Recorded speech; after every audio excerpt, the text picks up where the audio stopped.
Hey everybody, welcome to Hilarious Gaming, Legends of Kralis game. I have got 4 cool TikTokers who've decided to let me torture them for at least 3.5 hours. Maybe we'll do 4, depending on how we're doing this.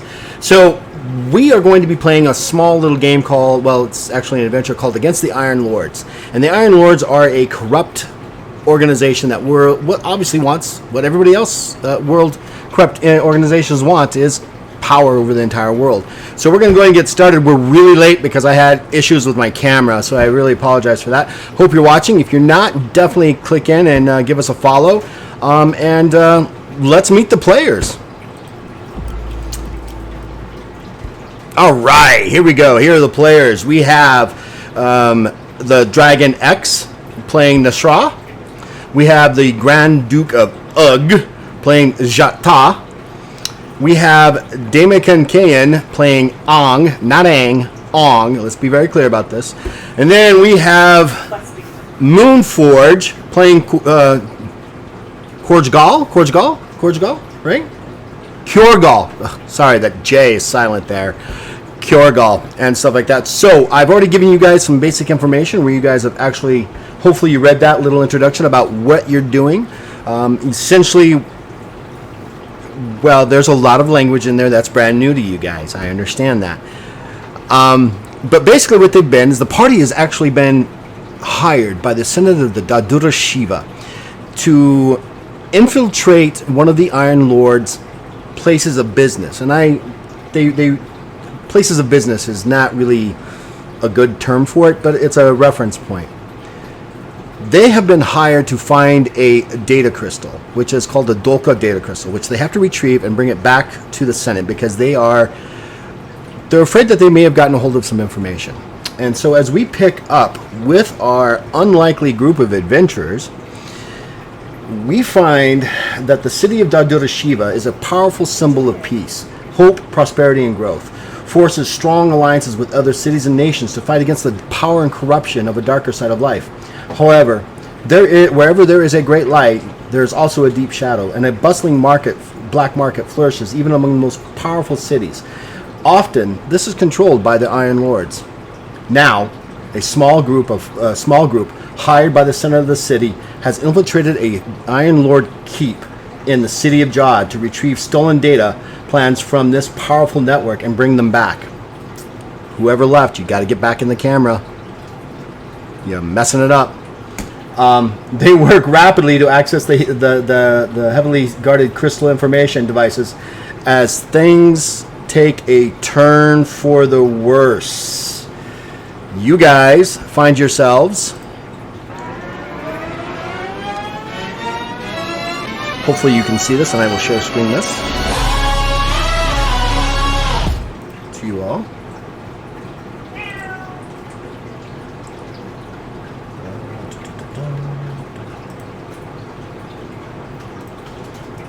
You guys find yourselves in the city of Jod, with cats screaming in the background. Let me out! Let me out! Drums, horns, and high-pitched shrills echo throughout the keep as you flee. Behind you, you hear Iron Lord agents scrambling to investigate.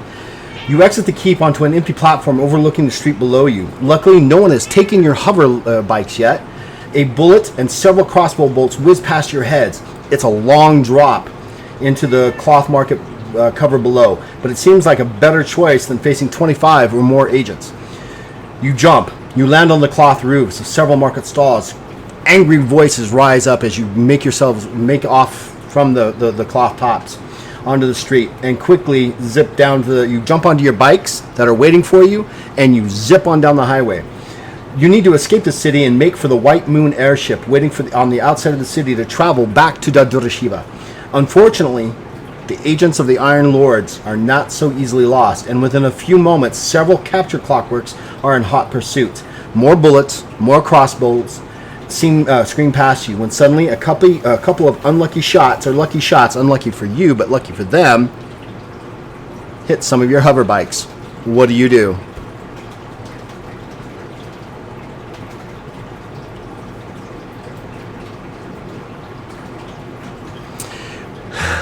So, what we're going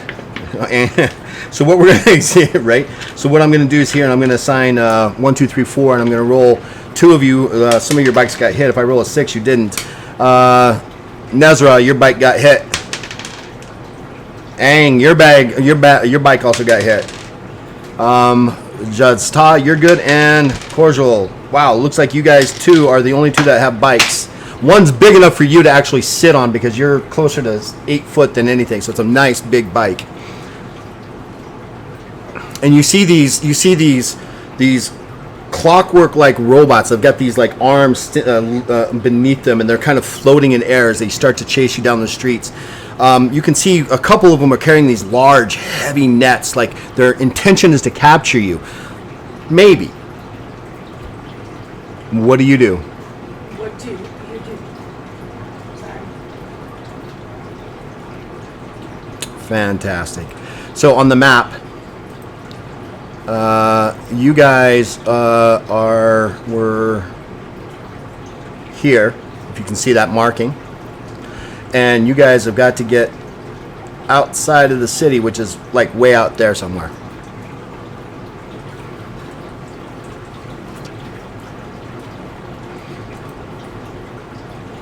Yeah, from the Amber Market. That's where you guys jumped out at.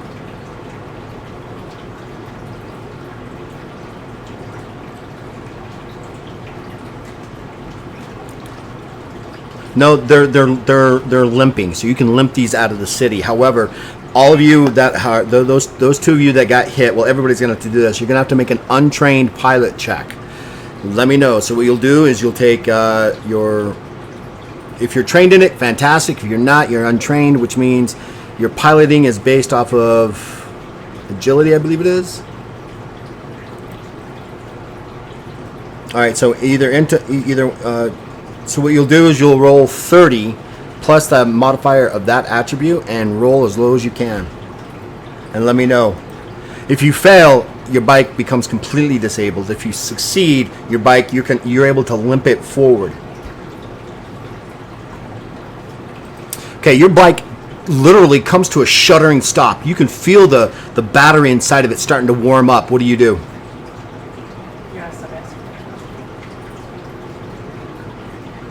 Oh, absolutely. You can. Yeah, you've seen this before.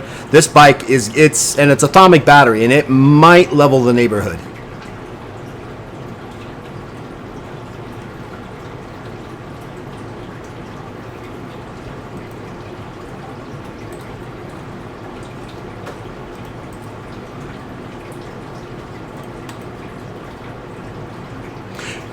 From behind you, they're literally these clockwork things are actually coming over the.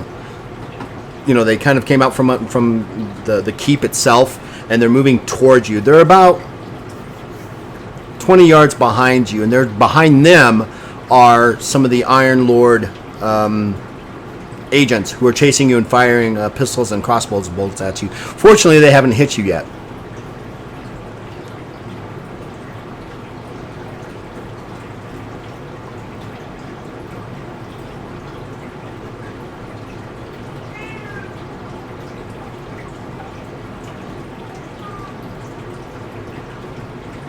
Right on.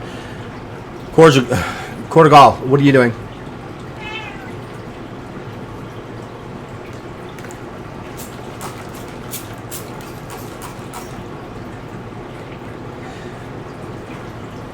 So I'm hesitant to go into like a combat mode for this, but I absolutely could do that and do rounds. They're about 20 yards behind you. It'll take. They're very close, so yeah.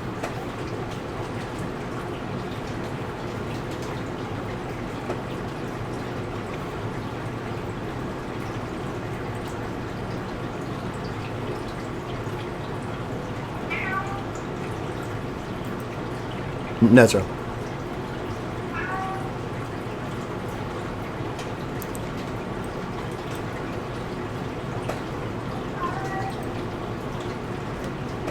Absolutely. So reach down and grab and just give me a strength check. Don't fail.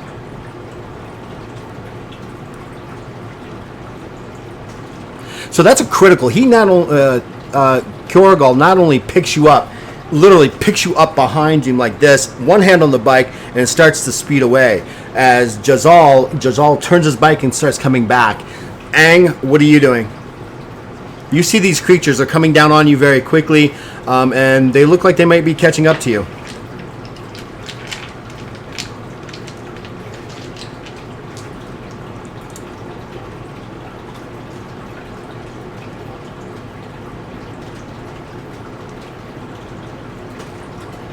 There is currently, it's Nezra's bike that is, you can see it vibrating, and it's got this weird purplish smoke kind of coming out of it, like it looks like it's either on fire or it's about to blow up. Yours is limping. Did you make your pilot unskilled check, your untrained skill check?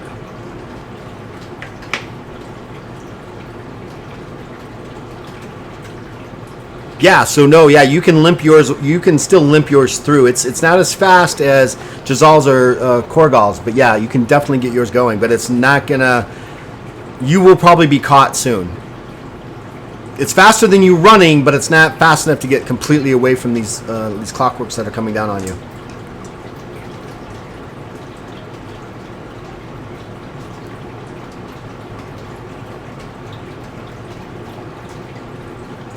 He has Nezra. He's got Nezra by one hand in the air behind him, like this, right? Doing this and driving with the bike like that.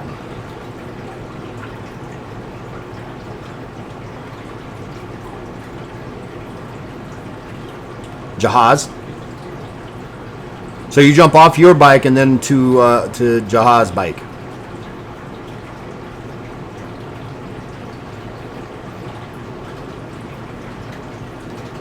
Right. So let's take a look at this way. Coming from where you guys came are the clockworks. Then there's Nezra's bike that's about to blow up.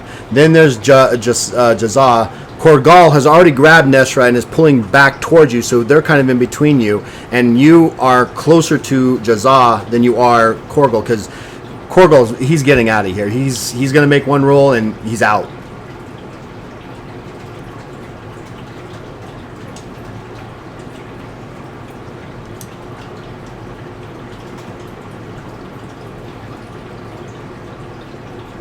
You're gonna do that grab, like reach out and do the arm grab.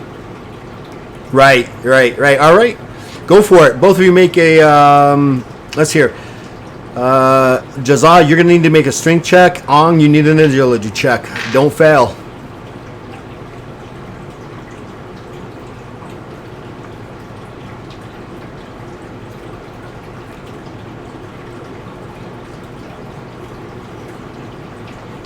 Yeah, so you got 3 successes on that. That's well done.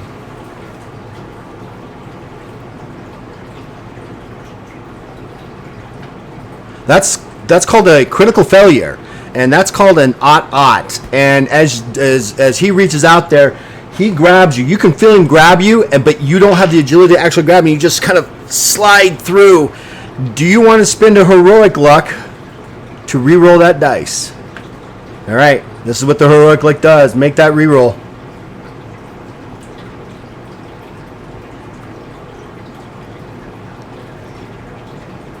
Yeah, so you have at least 2 or 3 successes on that. Yeah, you guys grab hands, you lock in, and you're kind of like using your other 3 hands to try to grab hold of the bike and pull yourself up behind him.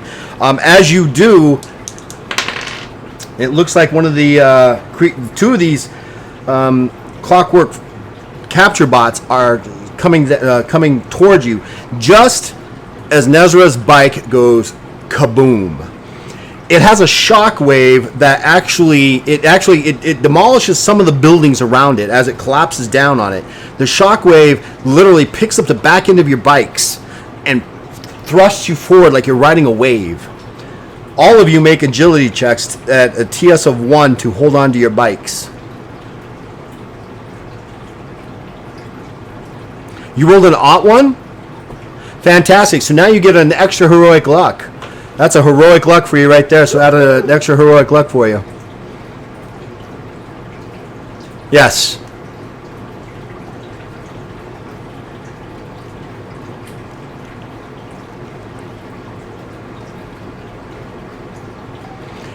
You rolled a what? So Aang and Jazza on your bike. Jazza is trying to hold on to the bike. The wave picks him up, and it tips up so high that it literally... Do you want to re-roll that? All right. Sacrifice for heroic luck. Re-roll that. All right. As it starts to tip up, you turn the bike in such a way that it actually rolls right off that concussion wave, and you keep on going as you make your way out towards the city. Behind you is this dust of rubble and screams and like bloody murder kind of things, right? It falls to the ground, and yeah, I mean, it's like I said, it's a small thermonuclear weapon. It does a ton of damage. The buildings around it have collapsed in it, and as you guys make your way out behind you, you can hear the city guard being rallied around you to come and deal with this issue. And as you guys make your way out to the out past the first gate, there's no guards. The guards are just gone, and you've seen them running past you, crying, hurry up, bring that, they're calling for all kinds of help to worry about this weapon that went off in the middle of their little city.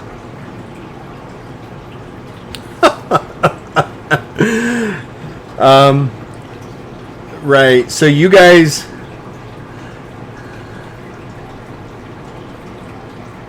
Whoops. Well, shit. All right, so...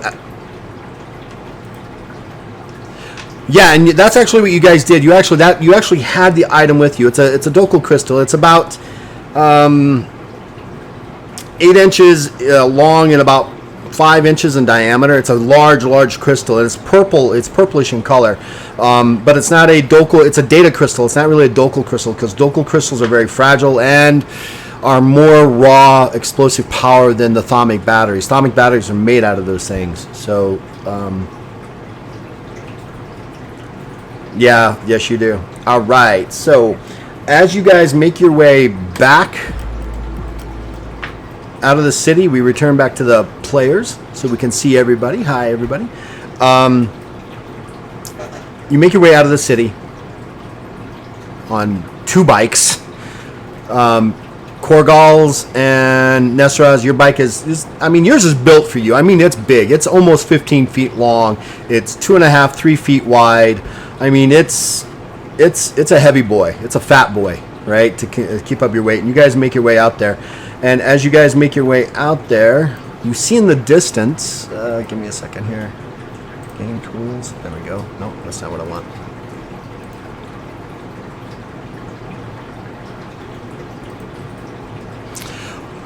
Well, one of you 4 have it. It doesn't really matter who, but one of you actually got it.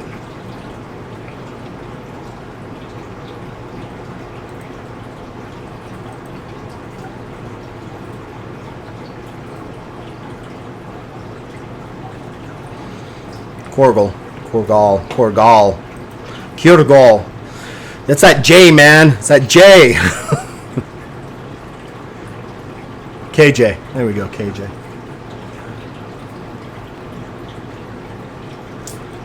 You see coming up on the flat plains in front of you a large ship. It's easily 200 feet long, 50 or 60 feet wide. It's got this big, heavy balloon above it, and it looks like they're waiting. Other people are starting to arrive, and they're coming up into the loading deck. Where are those maps? I hate when I don't have everything ready.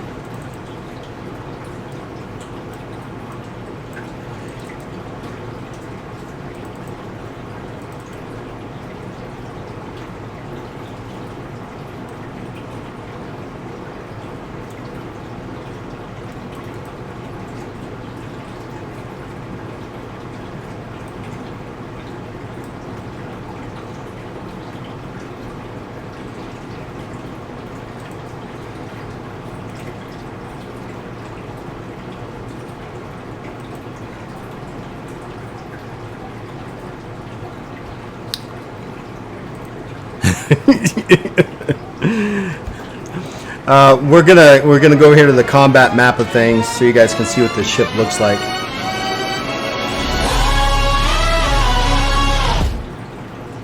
That is an airship.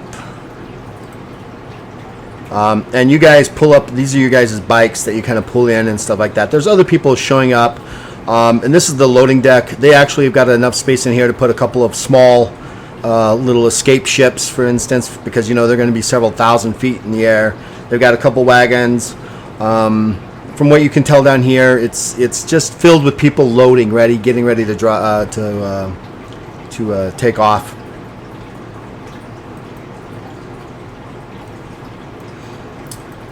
And let me finish loading the rest of these maps. Go ahead.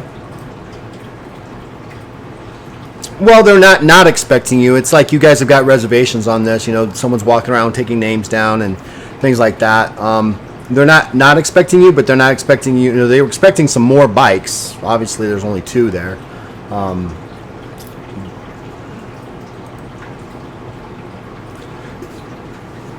Right, back to Dadura Shiva. Yeah, no, this is the main. Because Dadura Shiva, from where you guys are currently, if you were to travel by land, is about a 2.5-3 month travel.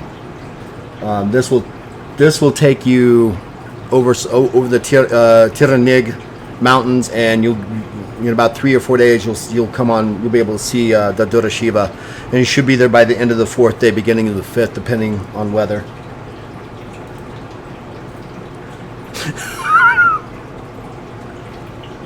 Gonna walk. It's a 3-month walk, man. That's actually longer if you walk. If you have the bikes, it's 3 months. So it's a much longer walk. Oh, and then you'll have to go through the war-torn states of the Empire of Rincha, Intra. Yeah. All right. So you want to go do something else, huh? Okay, cool. Let's go.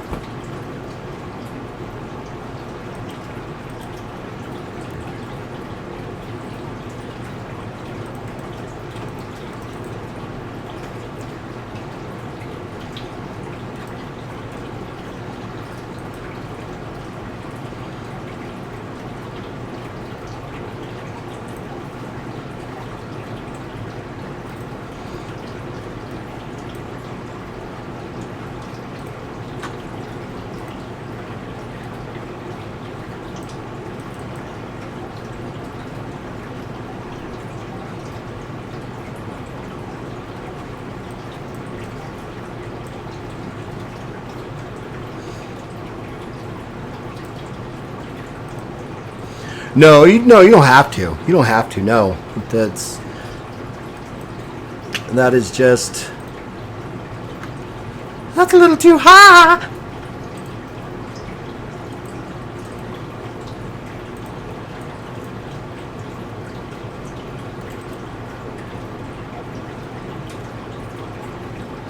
Oh, the old guy.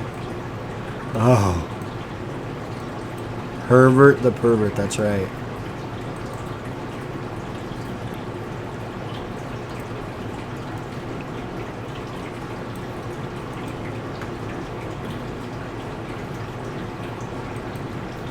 Yeah, it takes by the time everybody gets done and stuff like that, it's been at least an hour or hour and a half for everybody to get loaded, because you're not the only ones showing up.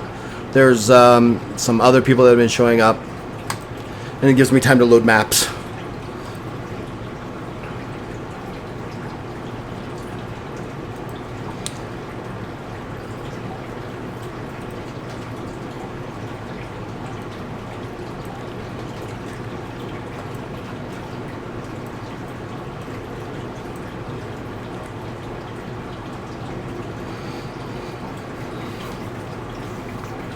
Right, and when you're the people that are here are not only, it's a combination of higher ups, some noble-ish people, but there's also some more commoners who've booked this airship to take them to Dadura Shiva.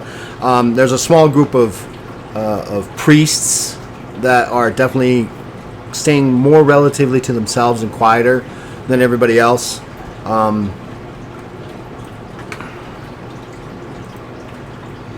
Going to make it uncomfortable for them, huh?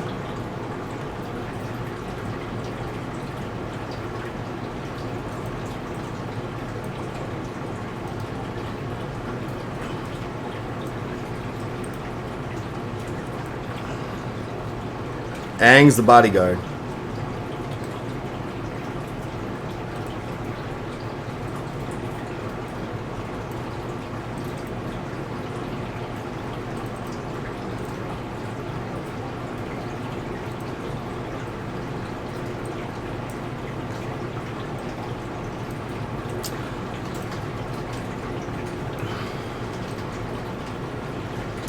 It would start off with since you're a furbog, it would be your charisma modifier, whatever that is normally. And you're a social character, right? Yeah, so you would have started off with an additional 7, so 7 plus your charisma modifier.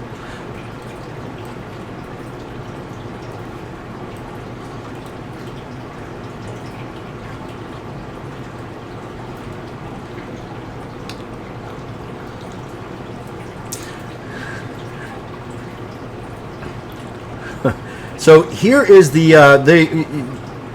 porters, help everybody kind of make their way up into what's called the guest portion of the ship, and you guys can pick whatever rooms you want to. It's getting closer to evening, and they plan on leaving here in just a little while. It's better to launch just like it is in the maritime times, either early in the morning or after dark, so there's no massive waves or anything like that, or even massive airstreams. So they're waiting for it to get dark. And you want to go talk to that group of priests?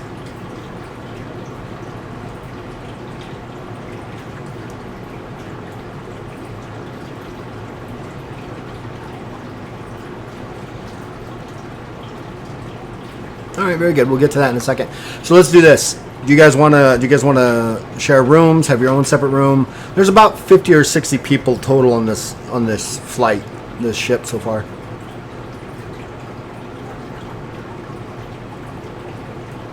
Here. Here.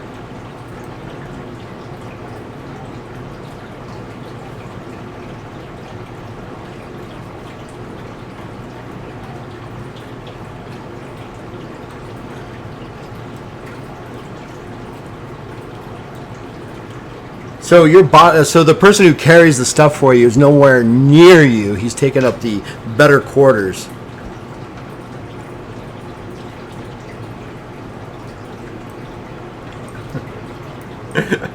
Right?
Well, charisma is not only the way he looks, it's also the force of that personality. I mean, it's like he walks into a room and it's like, he's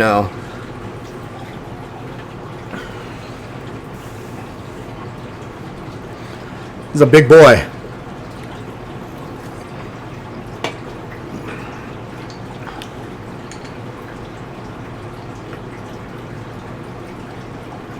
Oh yeah, no, it's true. I mean, he walks in and Korgal's just, everybody just, oof. Swoons like woof.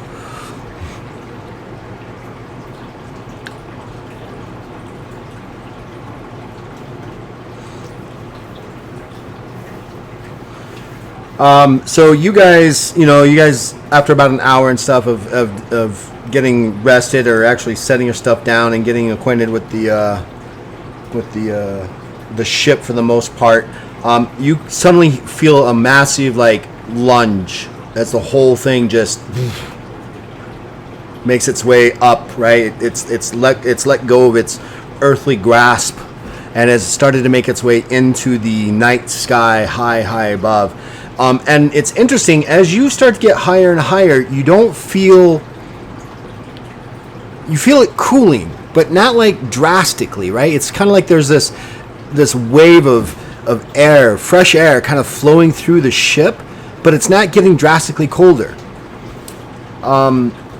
As you guys start to get a little bit comfortable, and you guys are comfortable being like that, just before you get ready to maybe go eat and stuff, there's at your guys' door. Yes, the three of you. Aang's not there. Standing in front of you it's an Aang, or at least it looks like an Aang. He bows flourishly and says, "Good evening. My name is Chopa.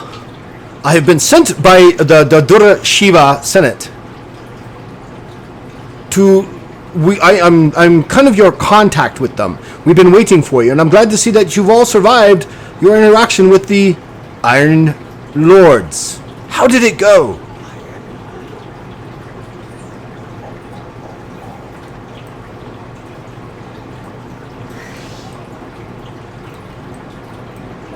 "Oh, yes, the explosion! Epically done. Great distraction, though there were a few lives lost."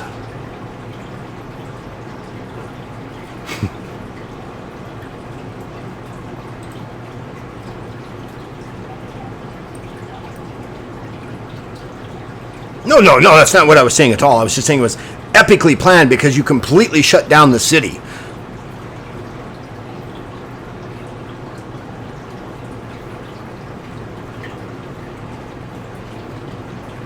Oh, so you do have the information, Crystal, yes.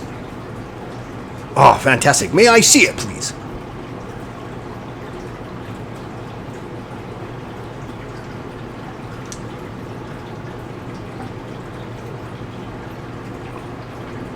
Oh, no, I don't want to take it. I want to see it.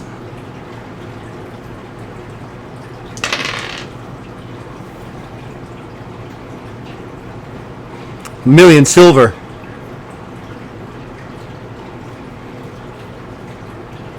Well, skepticism. And on my convince roll, I got a critical, so I've got 9 successes. So you get to make skepticism as a untrained skill, so it's going to be 30 plus your charisma modifier. Or wits modifier. Right, so roll. Did you roll a 1? Fantastic. So go ahead and roll. Take your single D10 and roll it again. All right, so you've got a total of 9 successes, and I've got 9 successes. So we kind of like match each other. We neither meet or beat. But you get the sense from him as you're listening to his words and the convincing tone that he has. He's sincere about this. He is with the Senate, and he wants to inspect the item. He's not being aggressive or anything. He's just waiting for you to determine whether you trust him or not.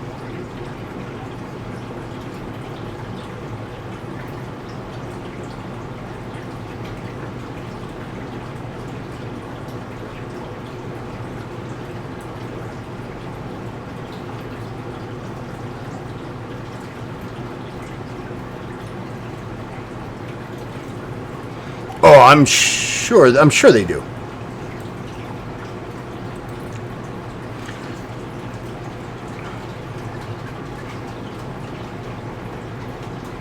Understood. Do you give him the device? Or the crystal? he brings out this looking box-like item that's got like a flat glass partition to it, and there's on the side is a place what looks like where the crystal would actually fit. He goes, if you wouldn't mind just placing it in here.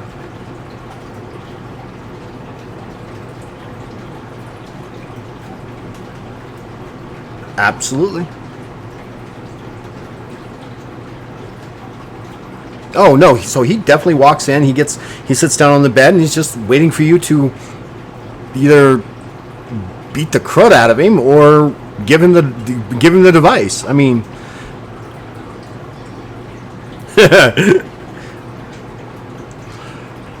so he takes the crystal and he puts it in this device, and you can see what looks like this screen or this glass starts to shimmer with images.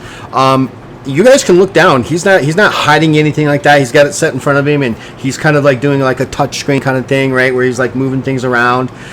If you guys want to see what he's looking at, either use your search, information gathering, or research, and tell me how many successes you guys get.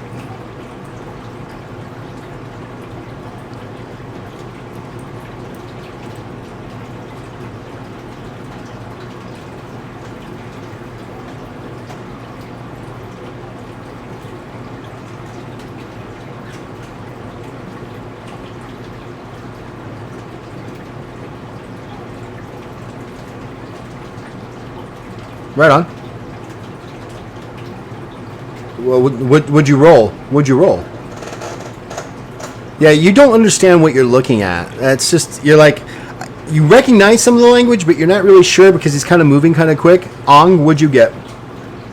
Oh, Ong's not there. Never mind. Jazza, what'd you get? All right, so looks like more like Korgal, actually. So when you're looking at this, you see that they've pulled up some lists. He's pulled up some lists, and you can see a specific name kind of like pop up, and he touches that list, he touches that name, and then he touches another symbol, and it kind of like starts to put this thing into like a list, right?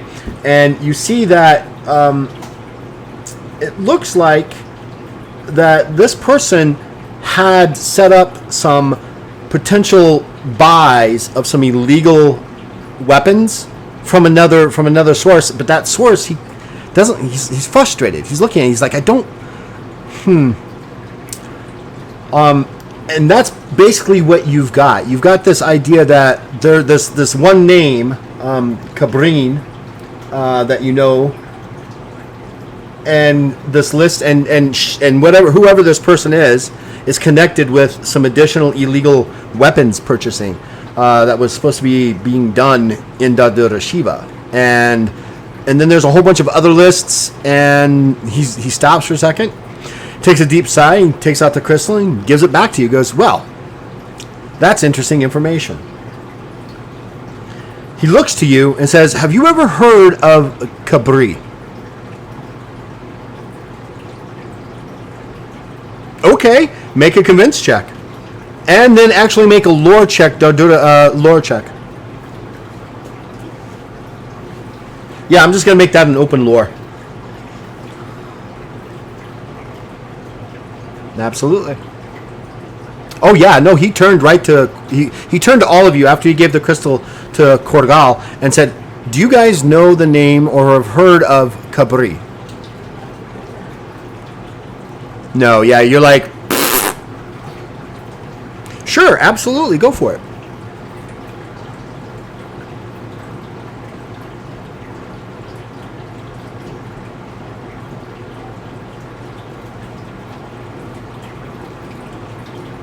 Yeah, and you guys are like looking at each other, you know, like you're trying to play it off like you might know. It's like, interesting. I thought maybe since you guys were kind of like a mercenary group that you might actually heard of Cabri.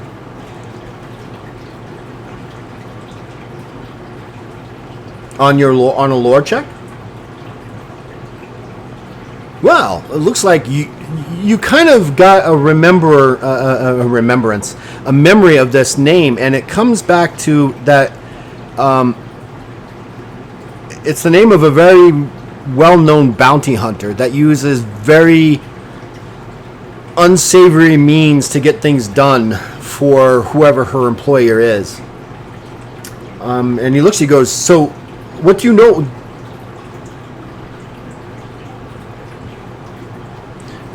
Well, potentially, yeah, you probably could. At some point, you either heard of, in the circles that you used to travel, you might have heard, but not necessarily went directly up against them.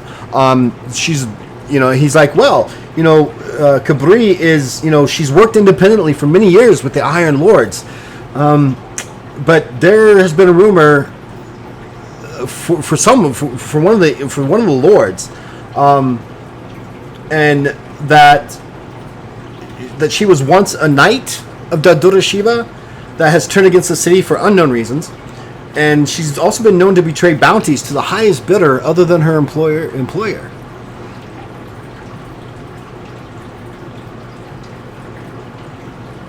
And she's wanted, dead or alive.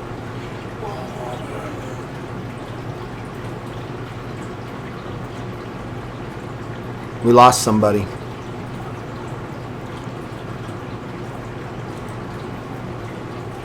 Yeah, it's Damican. There we go. Well, the Senate wants her either dead or alive, and the word has it, it would be best if you could capture her for the Senate. The bounty has been set by the Senate of approximately 5,000 silver pieces.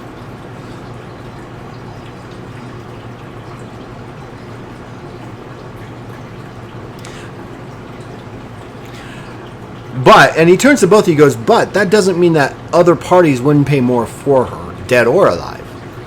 She's definitely an enemy of the Senate and of the entire city of Dadura Shiva.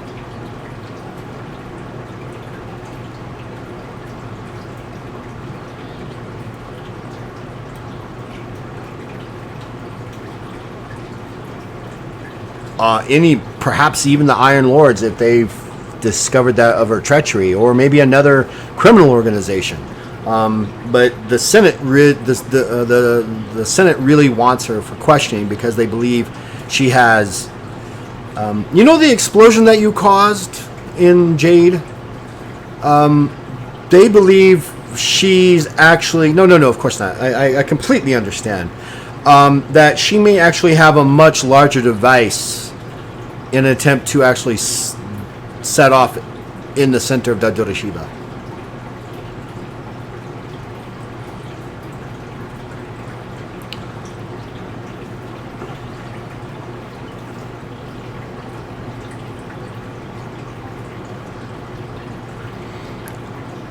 Level a lot more than the tragedy that happened in Jad, which of course you had nothing to do with. Yes, no, nothing.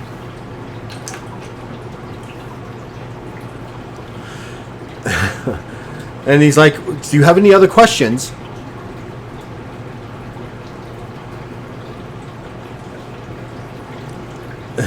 Chopa. And he's after he's done, he bows, and he also says that she's also known as the Spider in many circles in Dadura Shiva, and she's made a very interesting reputation, a reputation of absolute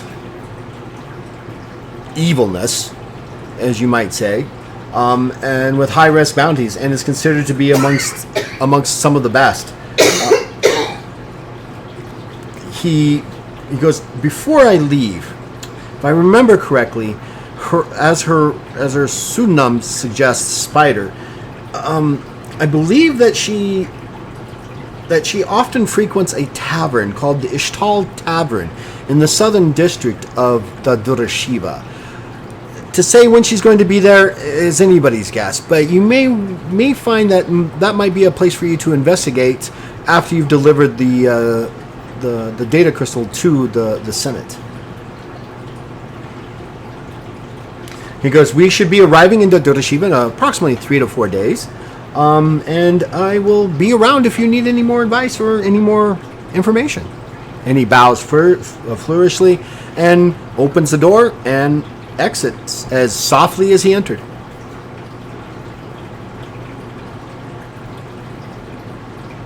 I don't plan on it. We're thousands of feet above the earth. Are you insane?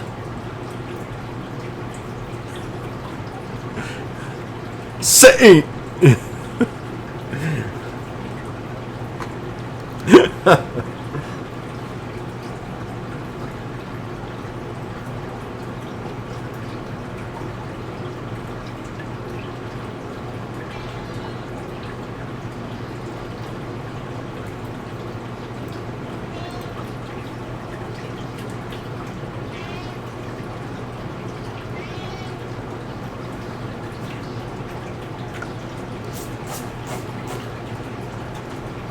I think we lost.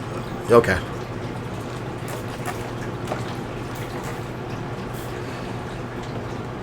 No worries.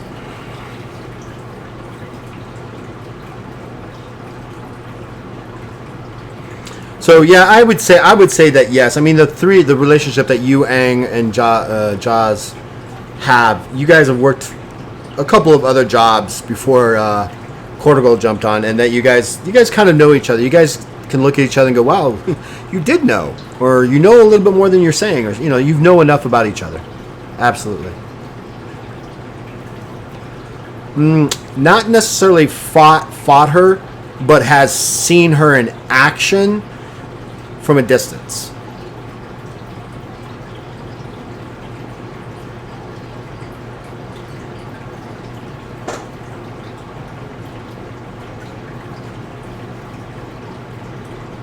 She is ruthless.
Ishtal.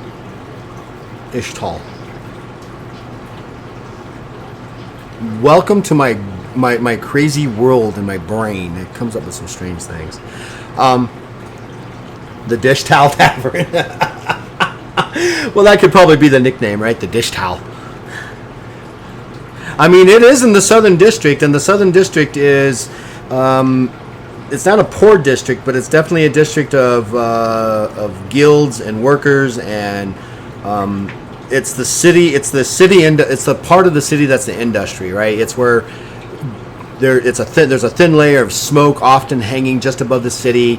I guess the best way to describe it is think of England in the early 1800s with the coal mines and the coal and all that kind of residue, but it's just not that. There's a whole bunch of gases and other things that. It's a district. Yes. And dinner will be served on board here in about 30 minutes. So if you guys want to make your way over there, you absolutely can.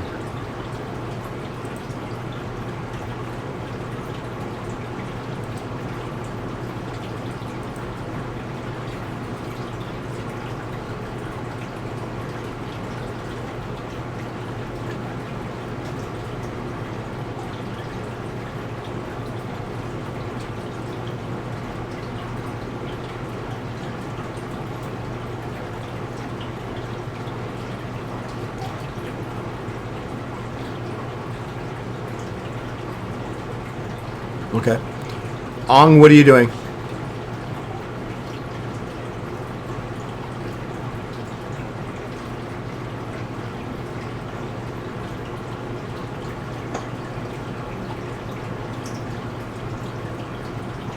Wait. You were looking for a companion for the night, and a serious companion.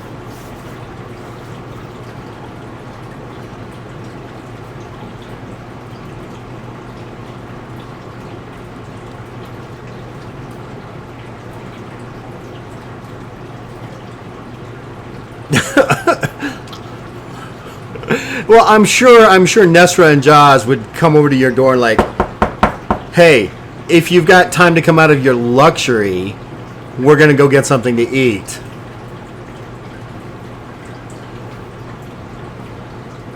Yeah, everybody else is all cramped in this one. He's like sprawled out, all four arms, just laying there.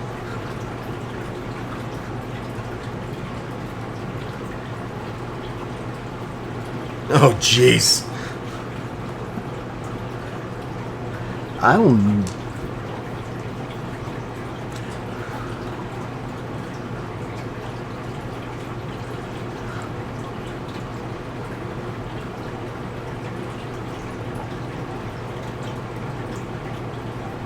So you guys make your way up to the where they're serving dinner and stuff like that, and you can see the priests. The priests are there. They're just finishing up a prayer as you guys walk in to start eating and stuff like that. And they've got a fairly large menu. Everything from roasted quail to some beef hocks, some pork stew and breads and vegetables and those kind of things like that. And the priests are, they're kind of over in a corner by themselves in one of the tables, and they're just, they're not really chit-chatting. They're just eating and going through, they don't have a lot to say. Make a KJ, make a divine knowledge check.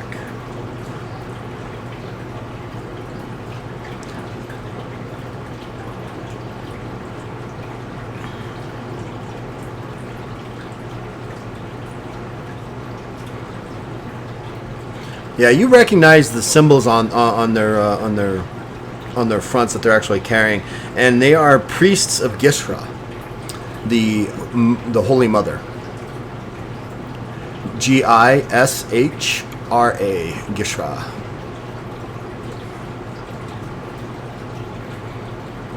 And they're talking about the state of Dadura Shiva and what they need to do and how they they're looking to join the Church of Gishra there in Dadura Shiva when they arrive. They are from the city of Jad.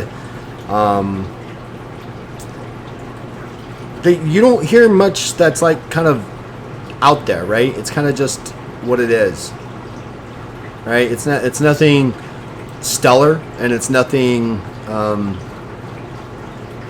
earth-shattering, right? I mean, they're talking about rituals and priestly duties, and how one's very excited to finally be joining the greater church in Dadura Shiva with hopes to make their way to the grand temple of Gishra in the northern realms at some point.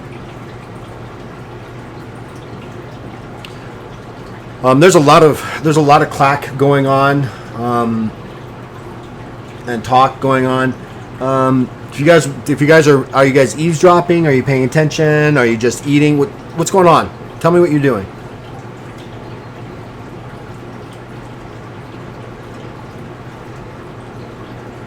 You're just going up to random tables. You get this strange look, like people like, pardon us, we're having a private conversation here. Don't you have something better to do?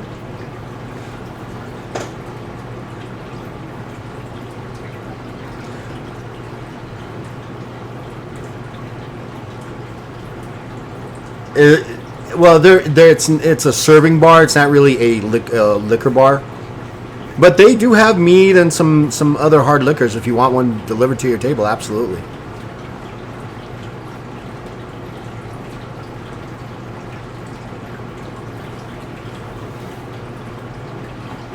No worries. Are you? Do you want some? You want hard spirits? You want some mead? Do you want goods? You want top shelf is what you're asking for. All right. Yeah. So a few minutes later, they, the guy behind the bar goes, all right, and he's like, it'll be 10 silver. And he brings these four. He brings this platter. It's got 4 cups on it and a bottle on it, and it's the bottle. The bottle itself is clear, but the liquid inside is this dark, like mapley, like syrupy kind of stuff. It's very thick, but it's still drinkable.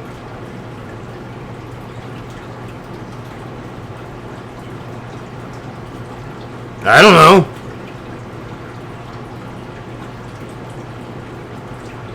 Oh, very good, sir. Thank you very much. Oh, thank you, good sir. So you guys are sitting down at the table?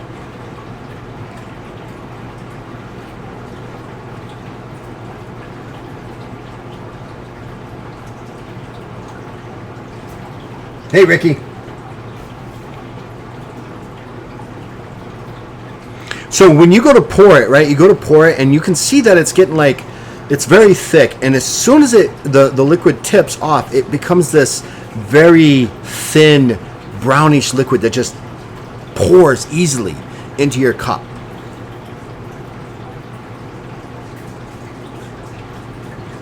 And it's got this like bourbon-like color to it, and it's very auburn.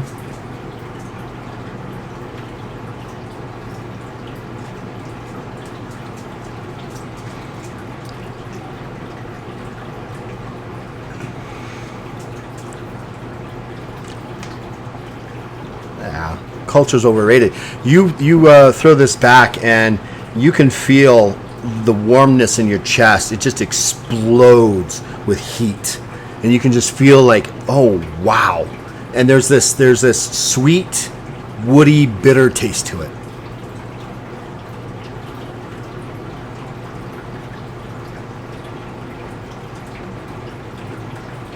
So he's brought drinks for all of you guys. And this is an opportunity for you guys to do some RPing without me around. At least for a little while.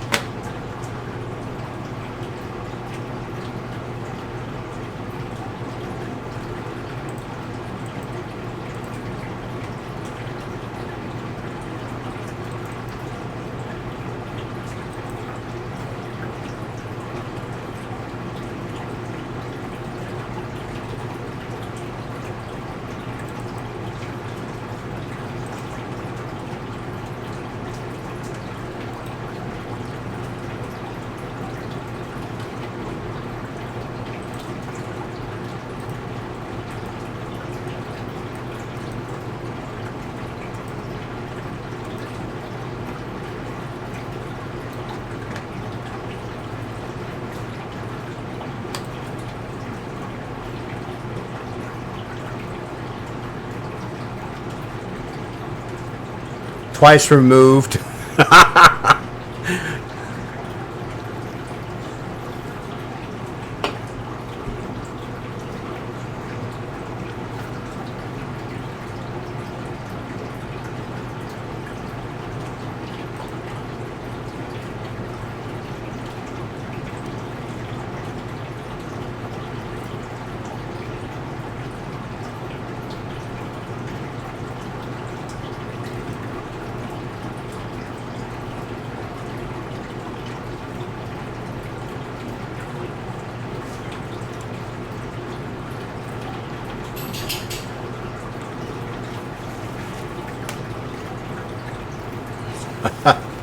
There you go.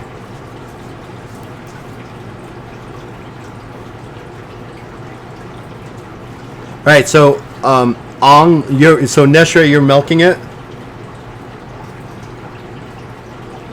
Ong, what are you doing? Are you slamming? Are you joining? What are you doing? Are you?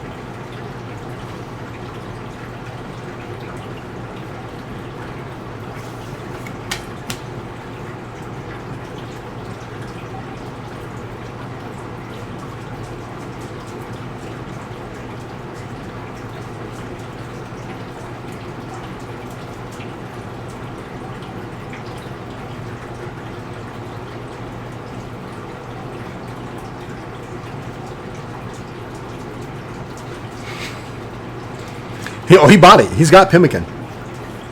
It's in the players. Yes. absolutely is. I've got some in my kitchen too, so it's good.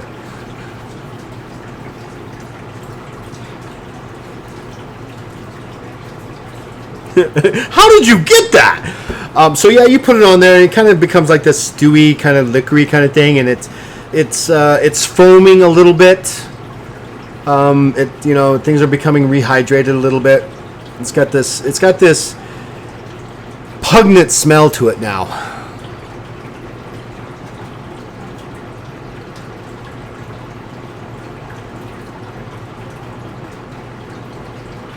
Jazz, are you drinking or are you not drinking?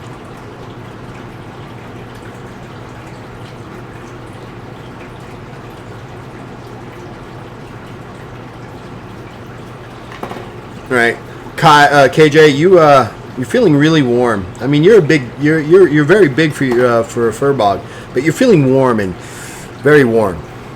It's you can feel that what you paid for is 2 or 3 of these, maybe 4 of these, and you may not remember the rest of the night. Here you go.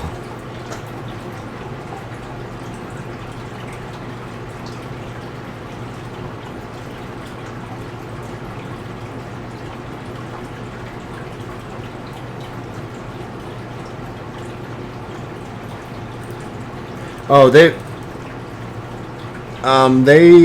definitely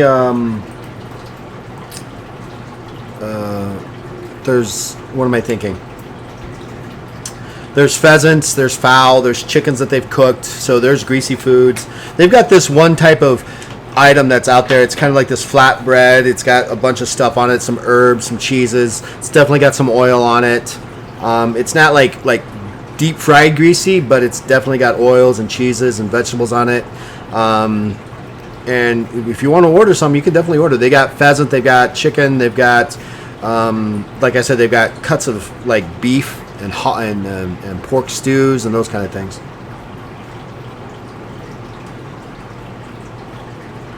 Oh, absolutely.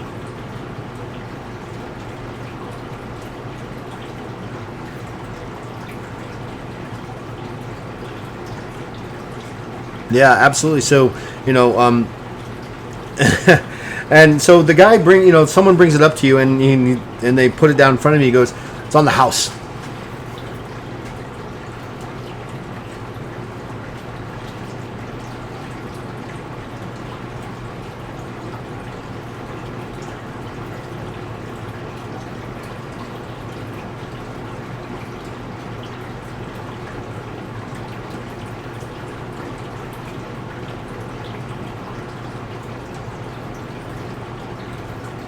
Like a bloomin' onion.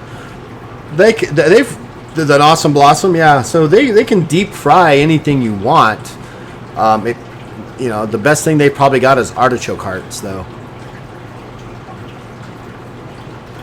Right? What?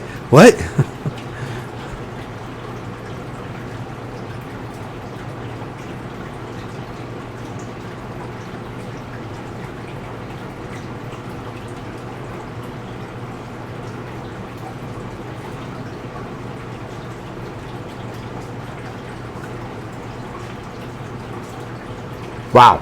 Yeah, they don't have anything like that, but the best thing they can do is deep fried artichoke hearts for you.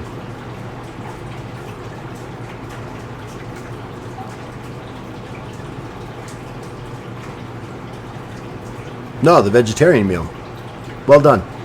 Takes them a little while, but they bring it to you. It's got 3 or 4 different little wheels of cheese on it. It's got some flatbread, some oil, and this floury like salad.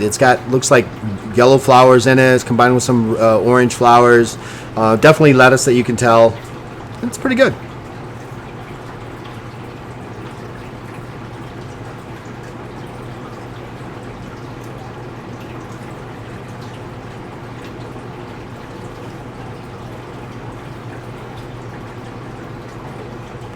Absolutely. Right?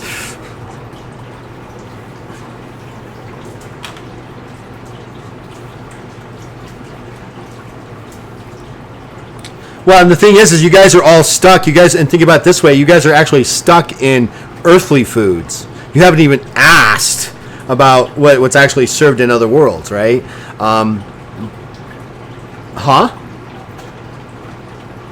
They might. You wouldn't want it. It would be very acidic-y.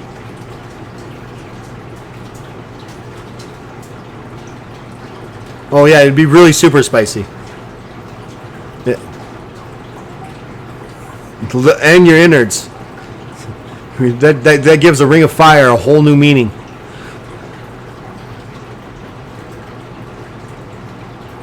Yeah, no, so yeah, I know what you're trying to do there, but unfortunately, when you go to ask for a particular item, this person just looks at you like, a what?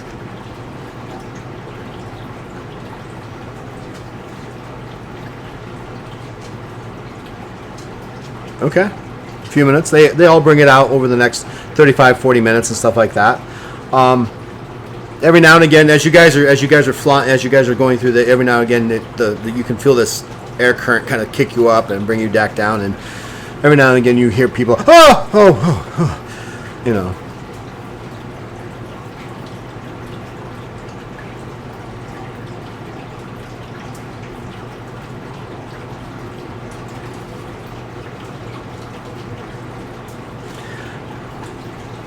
I've got plans for that barrel.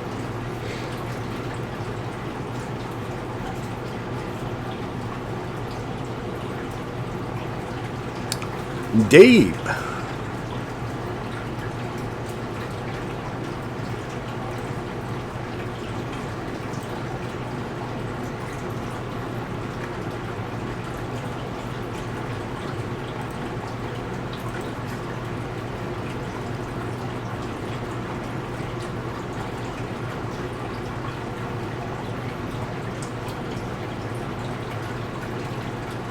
Okay.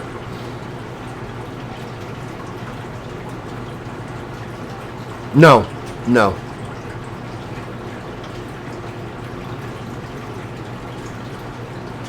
Right. Absolutely. Yeah. So you guys are on the second deck below. So you make your way up to the main deck, and it's definitely night. You can see the galaxy spray above you in this bright purplish and yellowish kind of like star patterns way above you. Far in the distance, you think you make out what is either really large campfires or the candlelight and lanterns and those things from small little distant towns. As you're wandering the deck and stuff, you can see over to one side a very deep dark shadow, and then in the other, as you turn to north, south, east, the east, you look down and you can actually see other large airships like this one, but they're not as high as you guys are, and they seem to be making these circular patterns in this one region. And every now and again you can see this popping light, and then suddenly you hear this, you get the sound of explosion echoing gently into the night. Well, to you it's gentle. The originating point, not so gentle.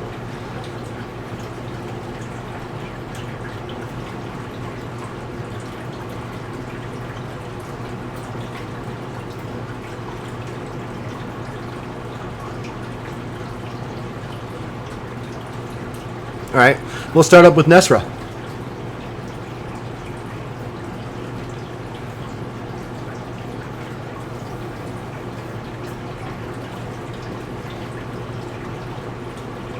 So you go up to the second level of that, yeah. And up there, when you get up there, you notice there's these two caretakers, these two pilot soldiers standing next to these very large-looking cannons, and they're just standing there in attention as though they're guarding, waiting for any orders or something to happen.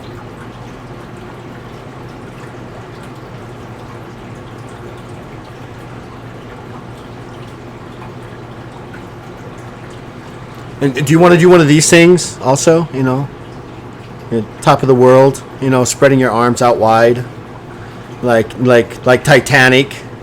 Like, No? Oh, all right.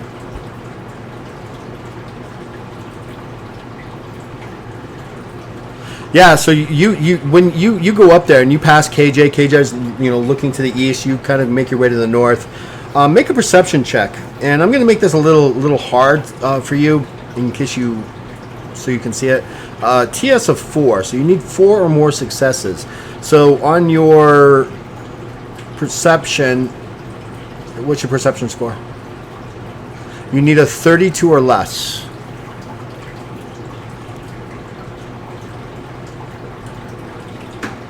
If you make it, you make it. Well, yeah, you don't see what I wanted you to see. As you look off into the distance, you see this dark, like, shape floating in the sky, far off behind, and you see this little, like, shock of lightning.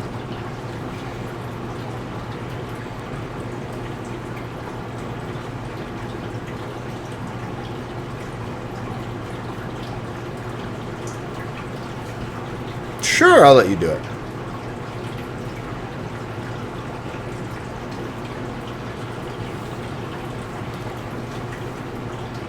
So you need a 39 or less. Okay, that's a complete 7. That's actually critical. And as you notice, you see Nezra kind of staring off into this like cloudy storm over there. You see this large winged thing kind of disappear into the cloud. You're not quite sure. It's either really close or really far away, and it's much bigger than you realize. It's got a very long neck, very large wings, and you're not really sure if it's got a tail or not.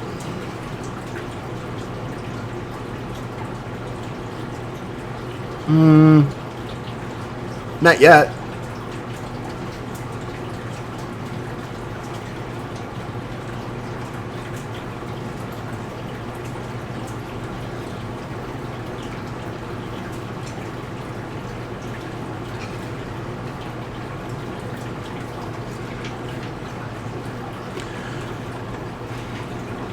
Ong, what do you want to do?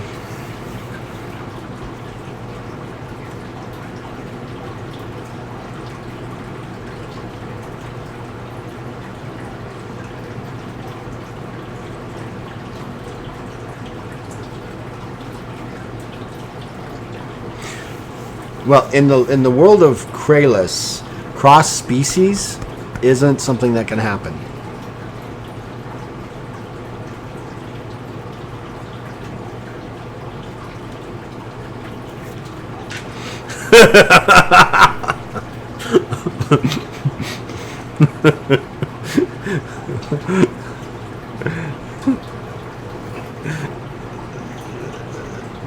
Yeah, I don't disagree with you on that one. So just to let you guys know, in Legends of Kralis, in the game system itself, there are no half species. You one species you can copulate with them, but you will never have children from them. They just incompatible DNA. In fact, a series don't even have children. The females or the female partner lays eggs. She gives birth to a single egg out of a pouch out of her stomach, lower gut.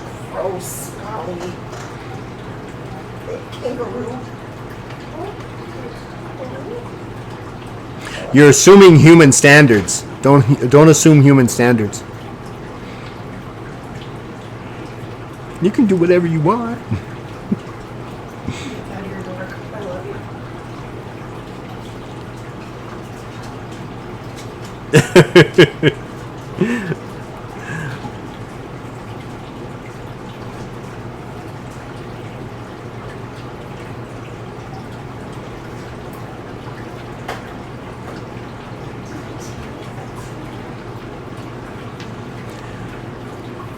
And we fade the screen on that one.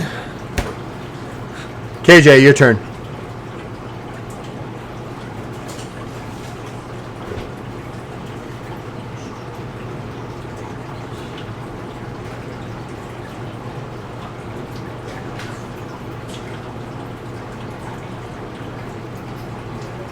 Jaws.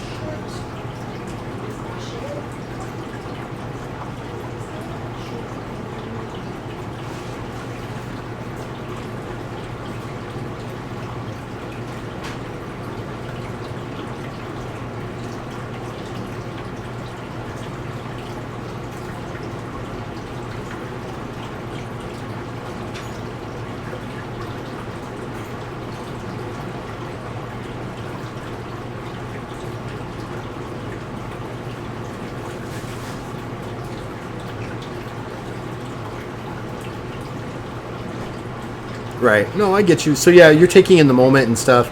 You're definitely feeling this sense of peace in the air.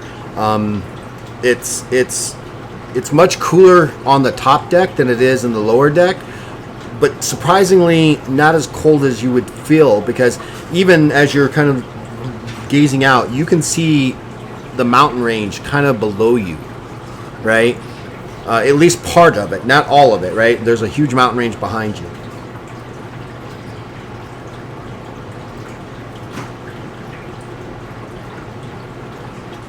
All right. Anything else you guys want to do?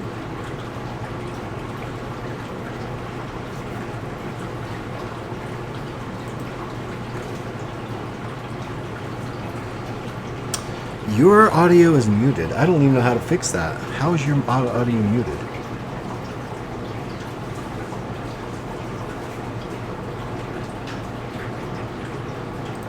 To capture the Discord? We do now. Yeah, I guess I was muted. Sorry, guys. If you've been following, I did not know that's what happened. But yeah, it looks like desktop audio was muted. Okay. Yep, there we go. I'm checking on the Nobody Twitch heard my stream. comments. Yep. Okay, I can hear myself now. Okay, cool. Thank you to your friend. I'm still new to You're this. welcome. This is the first time I've ever done Twitch and Streamlabs like this. Shout out to Dapper Doll for catching Dapper that. Dow, thank you so much. Good job, Dapper Dal. Way to look out. Way to look out for us. Okay, cool. Wow, I'm sick. Yeah. I think that, I mean, as far as the rest of the night, for this night goes, I think that KJ's done. Like, he's going to sit up on the deck for a while, let the mead kind of, like,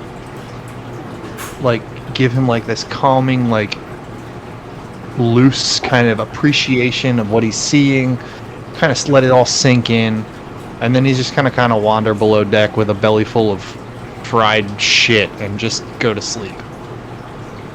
Are you going to go back to your room and do that, or are you going to stay up on deck? Oh, no, I'll go back to my room. All right.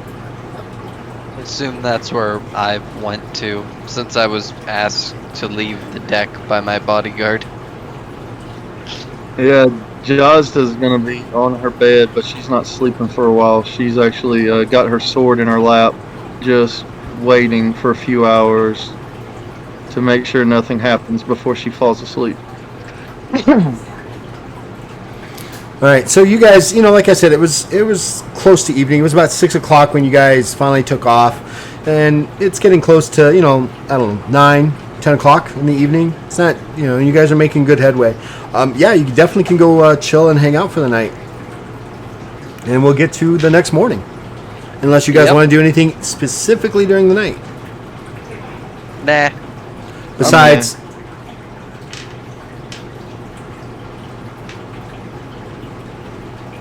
We know what Ong's doing. Well, we think we know what Ong's doing, and yeah, he's just not there right now. So the next morning, you guys get up, and you guys are woken up by a very wonderful smell of fresh baked goods. I mean, it's you cannot not mistake this. This is cinnamon rolls. This is fresh baked breads, and it's just an amazing breakfast for you guys. Sounds incredible. Yep, definitely heading to breakfast. Neshra will head as well. Gonna go to Ong's door like last time. Tunk, tunk, tunk. We're going to breakfast. And just leave answer. before he even responds. Oh, I'm already in there. I already smell that food. I'm already gone. Oh, well, I get to the dining hall and he's there. I'm Oh, like, he's got a couple piles of cinnamon rolls. He's got some bread. He's got this flat piece of bread, stacked up pretty high. And some fruits. He's kind of going to town. I wasted roughly 10 steps. Good. Right. The day, I mean, you guys are trapped on board for the most part. Is there anything that you guys, besides breakfast, you guys want to do? I mean, There was a slight storm last night that you guys all kind of slept through, so you can smell the wetness in the wood. Very Um, nice. Can I make friends with they- somebody? do they have like a gaming not a game, like, do they have a gambling area or anything like that? They don't have a specific one, but that doesn't mean that you could try to start one right there. I mean, in the guest decks. Right? I mean, we've got rules for that. You want to throw down a card game? Let's go. There's people. All right. All you have to do is ask. Say, hey, I want right. to get a game together. You guys want to play? Hey, anybody want to play cards?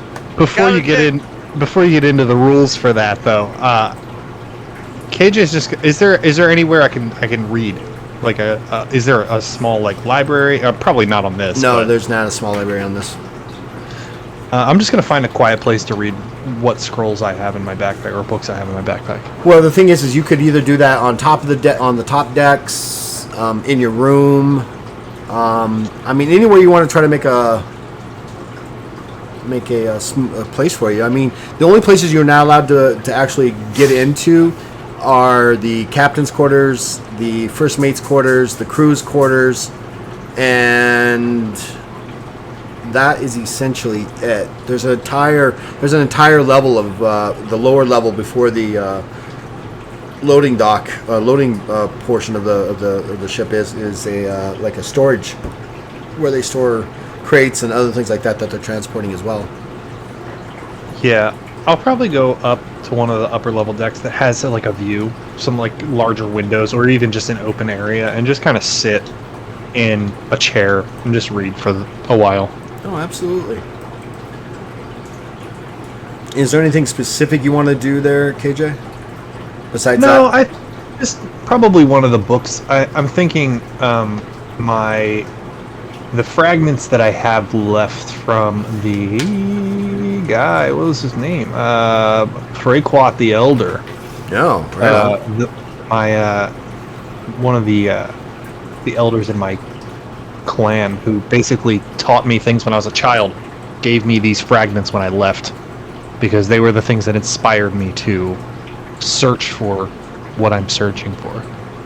And so I just kind of read them when I'm feeling like inspired. I reread these over and over. So, do you want to play a game? You've got a couple of people there. Do you want to play? Ong, do you want to play? Are you using actual cards? Like, we just roll dice? It will be everything's based off dice, but there's card games that I've designed for that look like cards, but they're actually dice.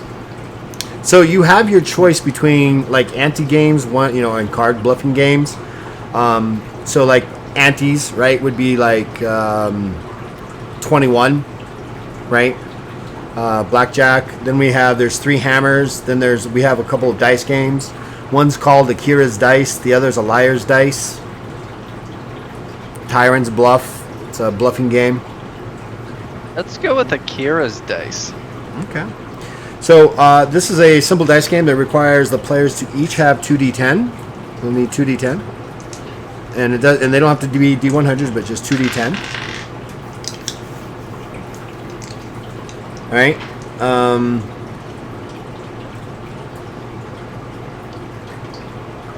Showing them off. Oh, there we go. Show them off. There you go. So you win if it's a 30 piece buy-in, 30 silver piece buy-in. You've got a couple people there. They're definitely going to throw in some silver to this, and you roll the 2d10. You win on a roll of a 2, 7, 9, or a 15. 2, 7, 9, or 15. Ties split the pot. So who's in? Alright, I'm gonna put. So that's 30. You got 2 people over here, so that's 60. You got you. Are you jumping in, Ong? Yeah. All right, 30 from you, and you, Jazz. Are you jumping in? No, actually, I'm going to sit at the table behind the game and keep an eye on it to make sure it doesn't get out of hand or nobody gets unruly. All right, so there's 4 players altogether. Go ahead and, like I said, roll the 2d10. You win. So there's 3 rounds, right? So the first round you can win it all, or you can bid to stay in, right?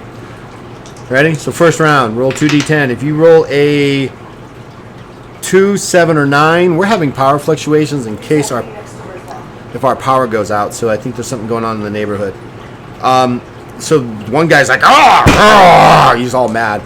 The other one, he's all mad at the dice. He changes out dice and he spits at the ground. What'd you roll, Nesra? I rolled a 7. All right, so there's one win.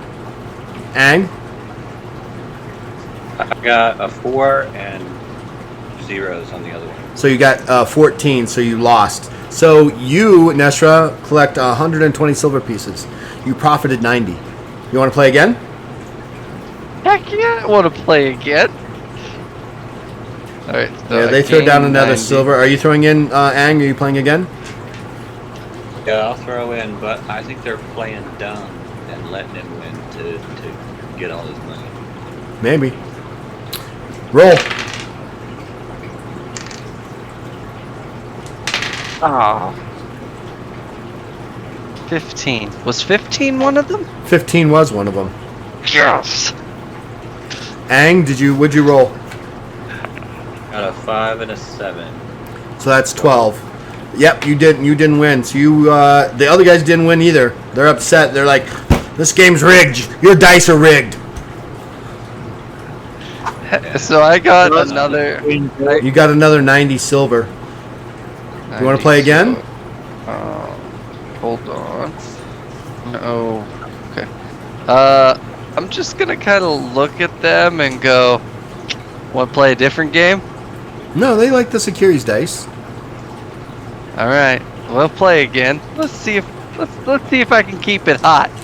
All right, roll.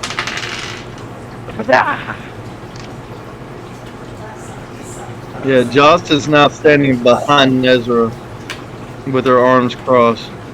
She didn't like the way the guys were talking. Love this. Ang, what'd you roll? I got I got a 5 and a 2. So 7, that's a winner. What'd you roll, Nesra? a 14. I lost. You finally. lost that one. And the other 2 guys win as well. They actually rolled what they needed. So you all each get your 30 pieces back, except for Nesra. Nesra's down 30. Do you want to play again? We'll play one more time, and we'll get back to the story. Yeah.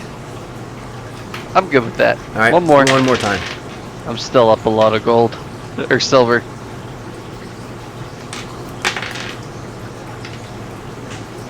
What is 8 and 7? 8 plus 15. 7 is... Yes! That's what I got. Ang, you got a 15 as well? Yeah, 8 and a 7. All 4 of you won, so you basically just split the pot again. So this continues to go back and forth for a good hour. You guys are having fun. The drinks are now being bought. They're losing silver. They're winning silver. They wipe you out, then you wipe them out. It goes back and forth for a little while. And then suddenly you... where are you, KJ? Are you on the top deck? Yeah, I think you've been up there. probably. So you've been up there reading and hanging out in a small part of the corner next to where the navigation is, and you see this other smaller airship kind of make its way up, and it kind of slowly's in, and then they ram into it, but not hard like they were trying to ram into it, but like connecting, and they bounce. And some of the crew up there, they throw hooks over, and a walking board is slung between the 2 ships, and you notice that some travelers that you boarded with are coming up with their stuff, and they're making their way across, and they're exchanging items. You know, cargo's going one way, cargo's going another way. People are disembarking and stuff like that. It's kind of like a meeting point. This takes about an hour. Make a skepticism check roll at a TS of 3. This is a very difficult roll. Alright, so my skepticism is not anything. So No, you got a fairly high skepticism, if I remember correctly. No, I have nothing in skepticism. Oh, no, you have nothing in skepticism, right. I mean, I have a 99 in skepticism. Be skeptical about that. Be skeptical. So I have nothing in that. So I rolled a 36. I'm not sure what I'm looking for as my target, though. What is your wits modifier? Wits is 5. So 35. Oh, damn. Missed it by 1. Missed it by 1. What'd you You know roll? what, fuck it. 36? Fuck it. I was going to say, I'm going to use a heroic luck to change this. So you can spend heroic luck. I mean, you can spend it however you want. There's even an option for you to actually add a plus 50 to your roll. It costs some heroic luck.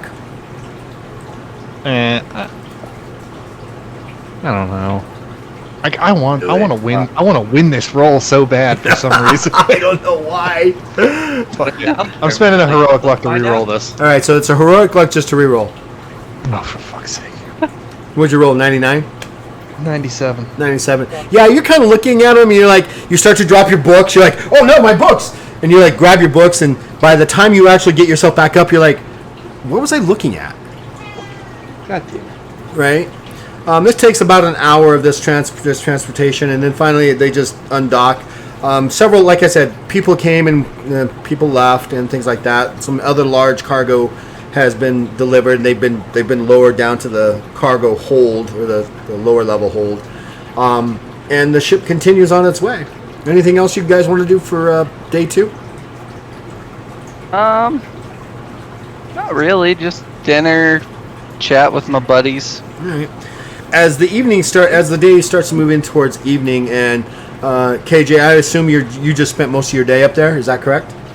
Yeah, I probably, I went downstairs and got some lunch, went back up. Yeah, so after your lunch and just towards it starting to get evening, you see, since you're up there, you notice these, these 4 porters and ship crew come running up, and they've got these long harpoons. I mean, they're maybe easily 9-10 feet, and they're like, okay, you guys ready? They're like, yeah, we're ready. And you suddenly hear this like high-pitched, almost like a whale song, but it's not a whale song. It's a little bit more high-pitched, kind of like a dolphin song, right? And they're like, okay, you hear it? Yeah, I hear it. And then suddenly comes up out of the right side of the ship is this large creature that's got wings, and it looks like it has wings, but it's floating as it's moving, and its tail is moving through the air. Make a lore check nature. Yeah, I was going to ask to do something too. Let me do that first. 33, and my lore is 64. So 3 successes. You've heard about these things. These things are a mutant version of their ocean-going friends. Let me get the exact name. And they are predators in the sky, by the way. Oh, interesting. Okay. Give me a second. I gotta get through all these things. Not It's a bad. random encounter. This is actually a random encounter I actually rolled, by the way. Nice. It's called a Jogan, and they look exactly like a giant white shark. That's freaking awesome. And With wings? With well, it looks like it has wings. It's got larger fins on the side. But what they do is they keep themselves aloft with these hydrogen-filled bags inside their like a liver, right? That kind of deflate and fucking deflate to actually go up and down. And it comes up and over and almost takes out one of the porters, and he ducks. And the other guys, they huck their spears at it, and they catch with the harpoon. They catch one of it, and one of the guys like, okay, I've got it. The other guy he's like, it's moving so fast, he actually loses it, and the other porter and the shark disappear off the edge. And you can hear the porter screaming in the distance, like, help! He's still holding on to this thing, right? And that the Jogan kind of sweeps down and sweeps back up, like he's trying to shake him off. So you've got this one porter way out there with attached to this flying shark, as it comes coming back towards them. What do you do? I will run over and watch. So you see the other porter. He quickly grabs up another What? harpoon, and the other guy grabs a harpoon. And they're like, okay, we got to get him. And it's kind of like circling out and around, and you can see this guy. He's hanging on for dear life. If you could actually see it, you could actually see the small trickle of water coming down his leg and outside of his boot as he's hanging on to this thing. Flies back around, and they throw their harpoons.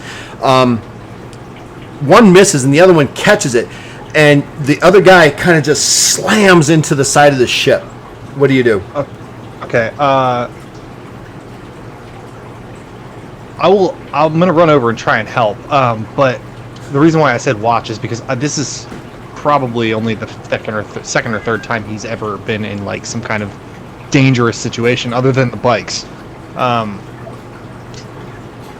Yeah. So I'll run over and try and help them. I was gonna try and use animal empathy and see if I could like do something with this Jogon, but I guess if it's just a predator, that's not worth the effort. Yeah, it's a known aerial predator.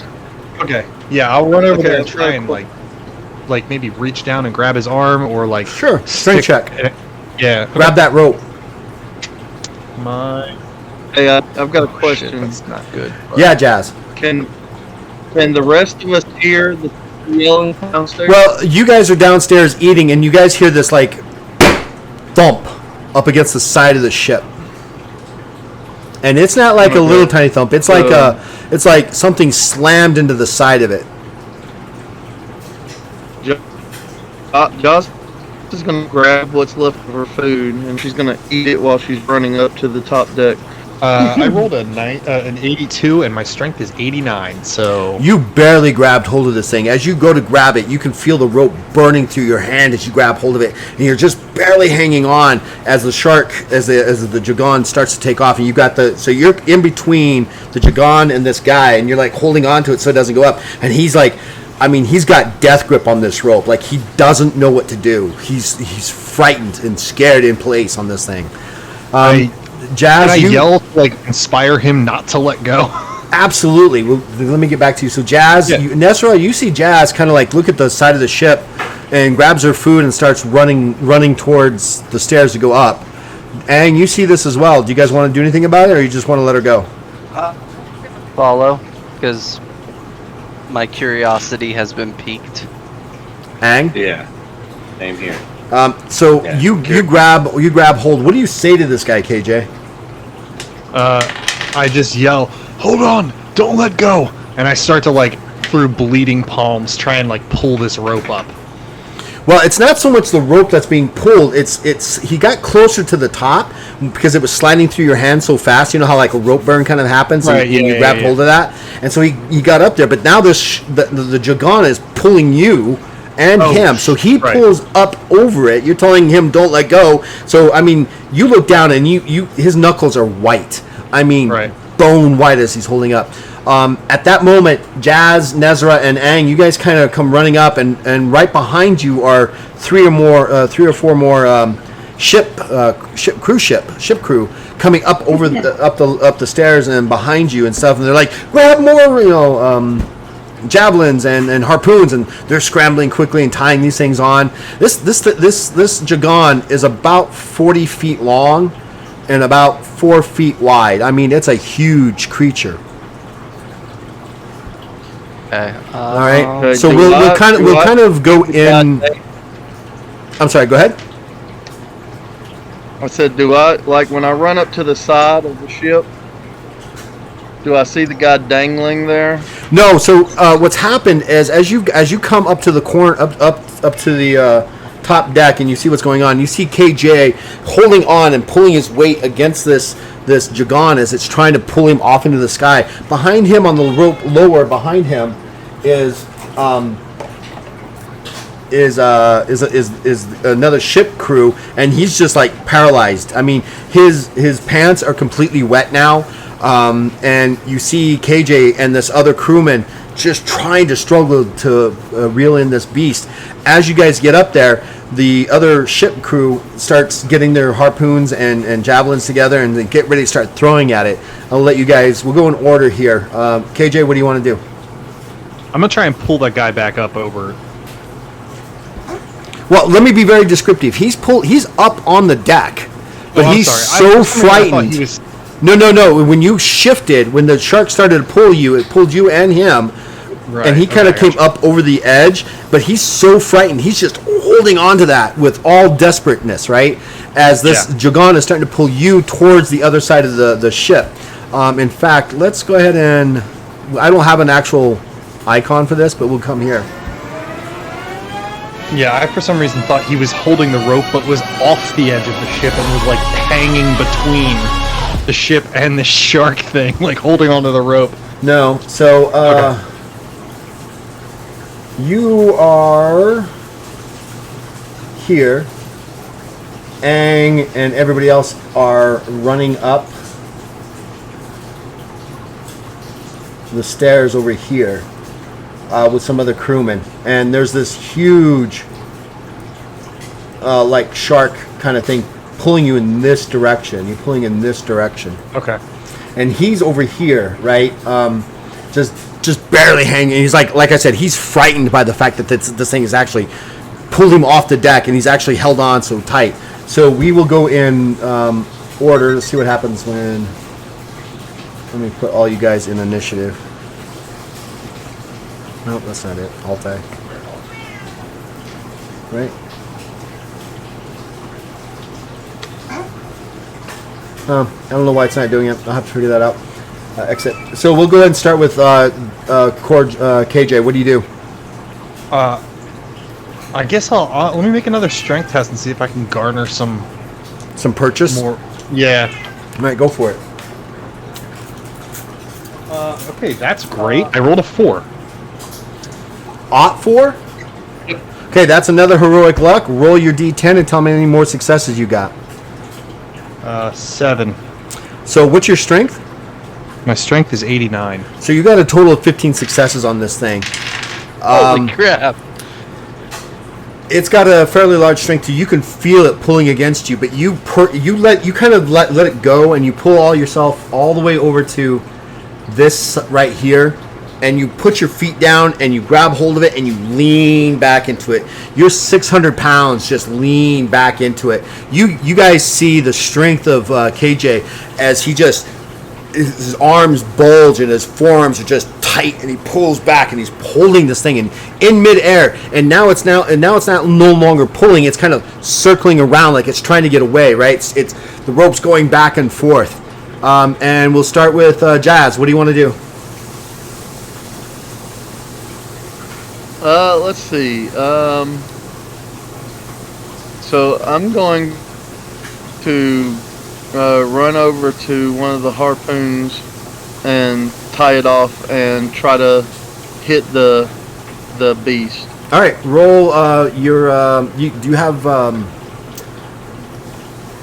I do not, so I won't have harpoon as one of my. But what I'm saying, do you have any type things, of thrown weapon besides what you normally have? Right, you normally use. daggers. Yeah, well, that's not going to work. So go ahead and make a weaponscraft perception throw. So it'll be 30 plus your perception score, your perception modifier.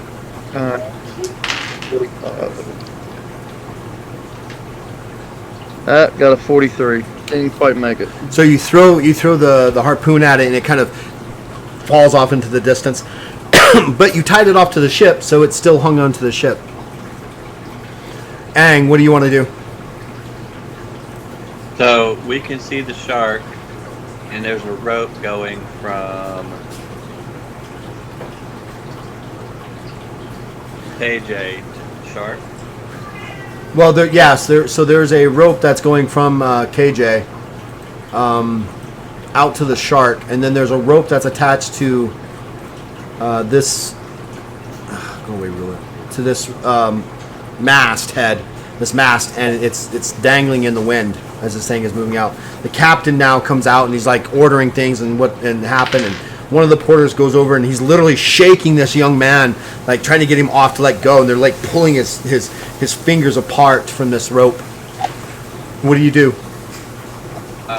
Is that a harpoon gun up there? They are, but they are locked. They're only meant, and they're not just a harpoon gun. They are a 8-foot ballista. That sounds really What kind attractive. of check Yeah, they're That ballista sounds guns. required? It really does sound attractive. KJ goes from 6 to midnight when he like- realizes that. So Just remember, check would if be the what I if the need to 60 unlock. foot sky shark, What were you saying, Aang? What kind of check would I need to unlock that? You would need a key from one of the porters or the captain. It's So locked. the guy that's holding on, they're prying his fingers off. Is he a porter?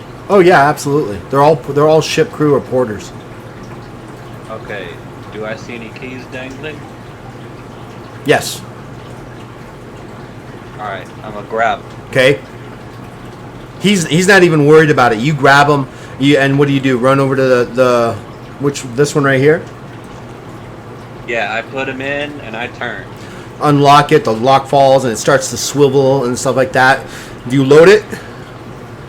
I load it and I just Yeah, you pull back. You pull back the shaft, the launching mechanism, lock it into place, and you're aiming for this thing as the shark is going back and forth. Make a weapons craft a perception check, heavy weapon check. So it's 30 plus your perception check. so it's 30 plus my perception. Plus perception modifier. So 34. Now you said I could spend a heroic point to get plus 50 to No, that? 5 heroic luck to get plus 50. Okay, I'm gonna spend 5 heroic luck. I hope So you now don't I need get- that later when you need 5 to avoid getting hit. Be careful with Alright, your alright. heroic luck. Yeah, you can do Good, it. Mike. I'll let you do it. Do it. I mean, how much merit am I gonna get from shooting a flying megalopterodactyl Don't worry about it. shark? Don't worry about it. A flying megalodon. Okay. Good. 19. You rolled a 19? nice.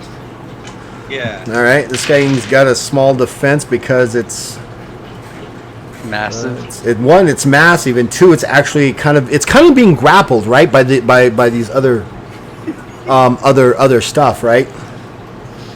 I Yeah, wouldn't so even you say hit it. kinda. You hit it. You hit this thing in the back quarter of its fins.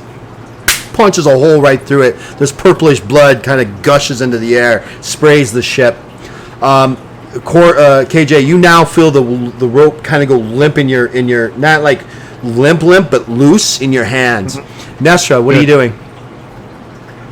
So you said they're trying to get this soldier that fell off the boat to let go of the rope. Yeah, I mean he is almost catatonic, right? Like he's just like, you can't really see me, but he's holding it on very, very tightly and just really close, and he's just this look of that 1,000-yard stare look, just like he doesn't know what to do, and he's stunned and he's catatonic almost. I am going to just kind of slowly walk over, and as I get to beside him, I'm gonna put my hand on his shoulder. Silence. Still. Are you casting a And- spell? I'm casting calm. All right, make a spellcraft check. I believe that is a power rank 1 spell, correct? It's our first spell of the game. I think. Yes. The first one I've cast tonight. So, Shit, sorry. spellcraft is a 66. That is a 30 dead on. Yeah, three so you walk over successes. to him and you whisper, calming words to him, and you can see his visage kind of relax, and he just kind of just almost passes out, and he lets go of the rope. And I'm just gonna look at the captain who was trying to pull him off and just go, there you go. Captain stares at you. He's almost got this look of like, why didn't you do that in the first place, right? I kind of read that from like I just got here. Turn to look at my friends. Yeah, and so now the shark is out there, right? Now the rope, like I said, KJ, has kind of gone loose in your hands, but the shark is still wiggling out there. The ballista has made a hole through it, and it's kind of like circling out there, and now it's starting to make its way towards you, and so it's really gone loose. This thing looks like it's coming right at you, gaping jaw, big old massive like jaws attack, right? It's coming at you. It's going to make a bite attack at you as it swoops by. It's got right for us. It's going right for you. It's got 4 successes. That means you've got to roll your physical defense at a TS of 4. So whatever your physical defense is, Right, 49. so you need to roll it ot 9 or better, or you can spend some heroic luck to ignore the attack. We'll see. Okay. I rolled 97, so I'm going to spend some heroic luck. Yeah, so that's a critical fumble. So what you need to do, so when you fumble in a physical defense, if you do not take it back, the attacker gets an additional 3 successes on you. So Yeah, I'm going to go ahead and spend a heroic luck to re-roll that. All right. Yeah, with your like 20 heroic lucks. Fuck's sake, 89. All At right. least it's not a critical fumble. Well, no, it's not. But you do miss, and it's got 4. It's got 4. It comes down and it launches. It turns. It's coming at you, and it turns its head as it's getting ready to bite. And it's got 4 successes. It does 40 points of bite damage. Ignores 10 of your armor, and you will bleed 5 points of damage. You have what's your armor? My armor is ring armor. Armor absorbs 11. So ignores all but 1 point of it. You take 39 points of damage. Holy Okie dokie. So I'm at 30. And it kind of grabs hold of you and just like starts to pull you as it goes towards the other end. What do you want to do? Wait, what's 70 minus 39? I'm terrible at math. Is that 30? 70 minus 39 is 31. 31. Right, okay. I almost put 41. Yeah, that's what I did. Yeah, in if you school. can look on the screen, I can show you how much damage, how many health you have left. Oh, great. Cool. Awesome. That works excellently. Did you ask what I do? Yeah, it's got you in its jaws and it's starting to pull you away. And it is now my turn, though, right? Well, no, we're coming back to you. It is now your turn. Yeah. Shit, that ruins my plan. This Jogon has me by the arm, I'll guess. Is there a harpoon leaning up against the rail that is like next to me that I can grab? So it's pulling you in this direction, right? Right. Make a charisma check. Your luck. This is also called your luck check. That's an 11. As it turns back, it's got your body in its mouth, and you look down, and there's a harpoon, kind of like moving along in the deck as the ship is kind of riding itself in the air. You want to grab for it? Yeah, I'm gonna grab it and try and jam it into its eye. Okay, you grab it. Now you're going to try to jam it. So this is going to be an attack check. So we'll just go with your strength check. I mean your perception, Beckhart. What? Sorry, perception or weaponcraft? Weaponcraft. Okay. 37, and I needed to beat a 47, so one success. You jam it. You miss the eye, but you jam it into the side of the cheek. He doesn't like that, and it kind of spits you out. Nice. Right, and you're mauled up. You're bleeding, and you hit the deck, kind of rolling. And by the time you get done rolling, you're about here, and that shark has moved off to the other side. So, just to let you know, in Legends of Kralis, you have 5 actions. You have your full action, which is often casting spells or an attack. There's your move action, which you can use to move.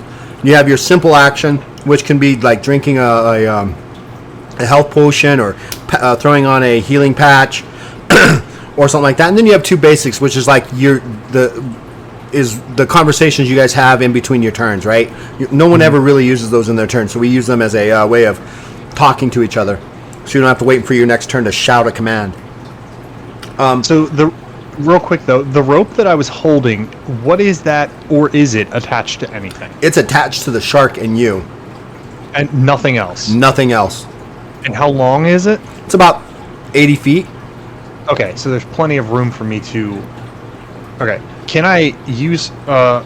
Sorry, did you say there was a bonus action? I forget. What? No, so you have 5 actions. You have your move action, your full action, your move action, your simple action. And so what you've looked... So if you look at what you've done, you've actually... So you grabbed up the other harpoon and you jammed it. So I'm going to say that it took your move action to grab that harpoon, and then your full action to try to jab it in the eye. So you've got a simple and your 2 basics. And 2 basics. So what I was going to ask is if my simple action could be throwing this rope that I'm holding in my arms to Nesra Absolutely. and Sure. and Jazra. Right. Absolutely. So are you going to throw it? Yeah, and I'm going to use a basic action to just basically be like, wrap this around the mast. I'm assuming that's some form of mast. Yeah, it is. Absolutely. And yeah, as I'm laying on the ground, I'm going to kind of like football throw this like coil of rope to Jazra. I'm sorry, I keep saying your name wrong. To Jazz? Yeah, we'll just call you Jazz. Yeah, Jazz and Nezra. That works. All right, so you hear KJ throw, hey, wrap this around the mast, and you see this thing of rope coming towards you. Jazz, it's your turn. Alright, I'm gonna grab the rope as it flies at me. What do I need to roll for this? Is that strength? Are you just trying Or to tie it agility. or trying to catch it? I'm trying to catch it and then I'm gonna tie it. You easily catch it. I mean, it's a large piece of rope. Go ahead and so that was Okay. your move action. Now you're going to spend your full turn trying to tie it off. So just make a strength check. Tell me how many successes Okay, you sure. get. Alright. 78, so I got 1 success. So you wrap it around the mast, and you think you've got it tied pretty well. Ang, your turn. So I am going to take the key out of this one. I'm gonna run over to the other one. And unlock it as well. Okay, so that's your move and Wait. your simple. Yeah. I'm gonna take the key out of that one, move over there, unlock it, and then ready to fire it. Okay, so so move action to get over there, simple action on to unlock it. So you've still got your full action. You can fire this thing at it. Okay, yeah, fire. All right? Fire! Perception check, heavy weapon. So it's 35 for you, 34? It is 34. All right, roll.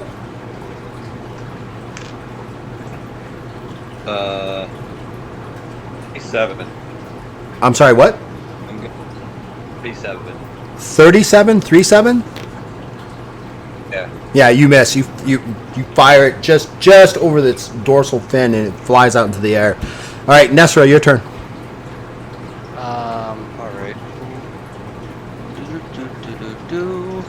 Alright. Where is this shark at?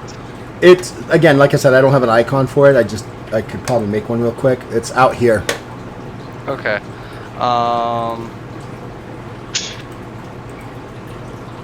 Okay, so would it be 10 feet? What? And what type of creature is this? It is quite literally. It looks like a Well, 'cause a great white shark. So it would be a beast? Yeah, it's a beast. Alright. If I go to the edge of the ship, am I 10 feet away from it? No. Okay. In that case, we're gonna switch it up. I'm gonna go with. Would it be 30 feet away then? Approximately, yeah. All right. We are gonna go with my flame gaze. Oh, 20 feet. Never mind. We're gonna go with energy Energy ray, ray. which is the 282. Energy ray is 35, so I can definitely hit it with this.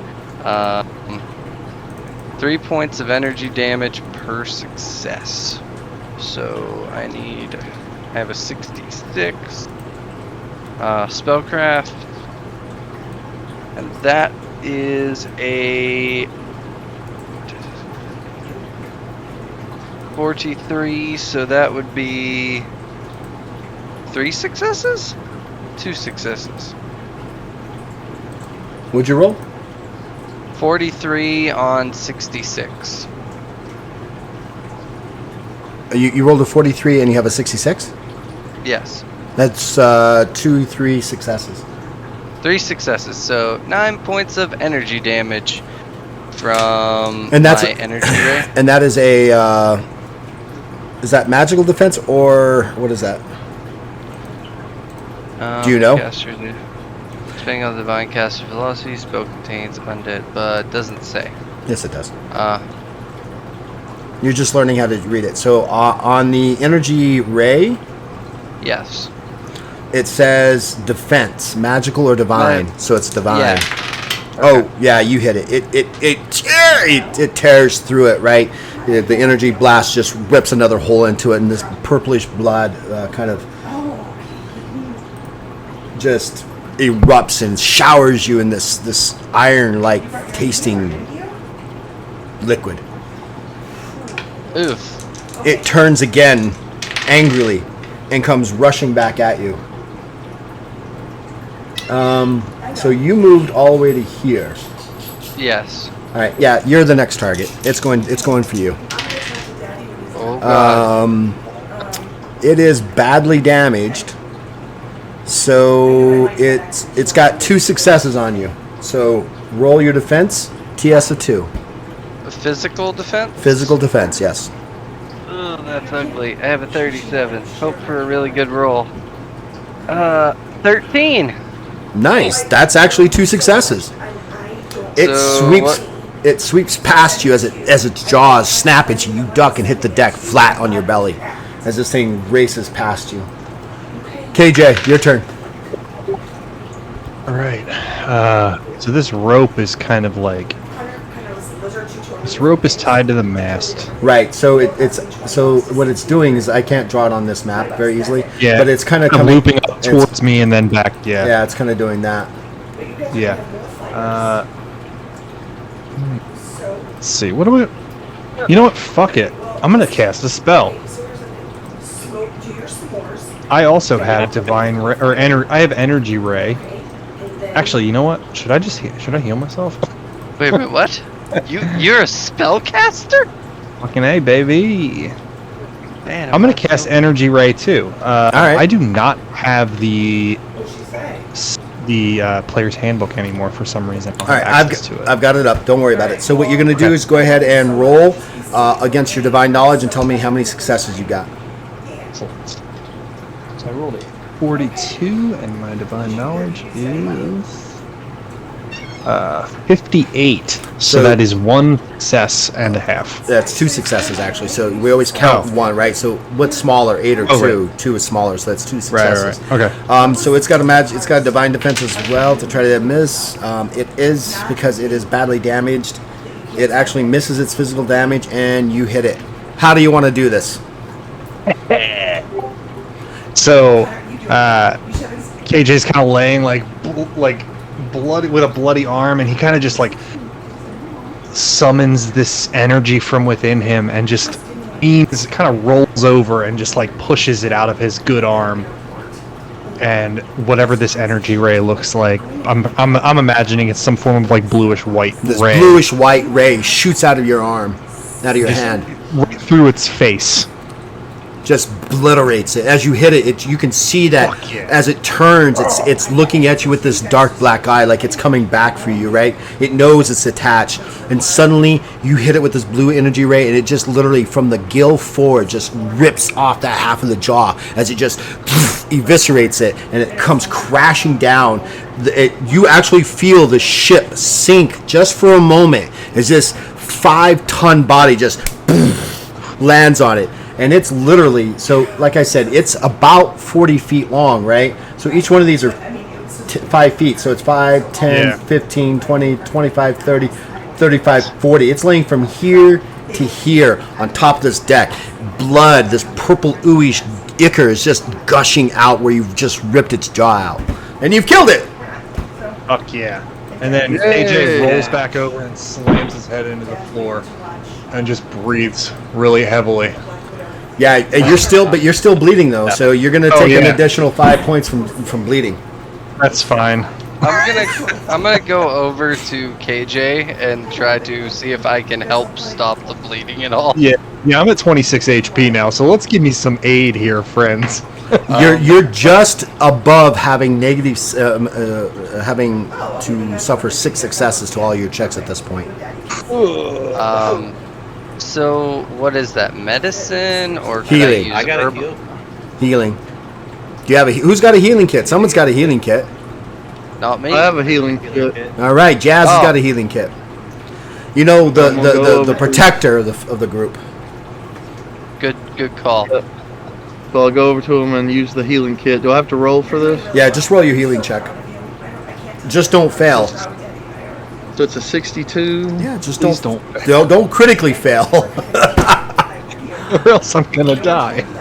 It's a 17. Yeah. So he gets over there. He stops the bleeding, which is the most important part, and you get back a few points of health, not much. I get 5 back. Yeah. All right. Nice. I just kind of look at KJ as the bleeding is stopping. Like, I think he got you.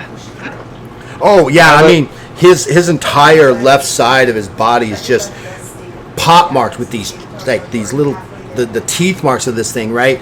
His armor is rent in one portion of it. It's even less effective now because it's been torn apart by these massive jaws.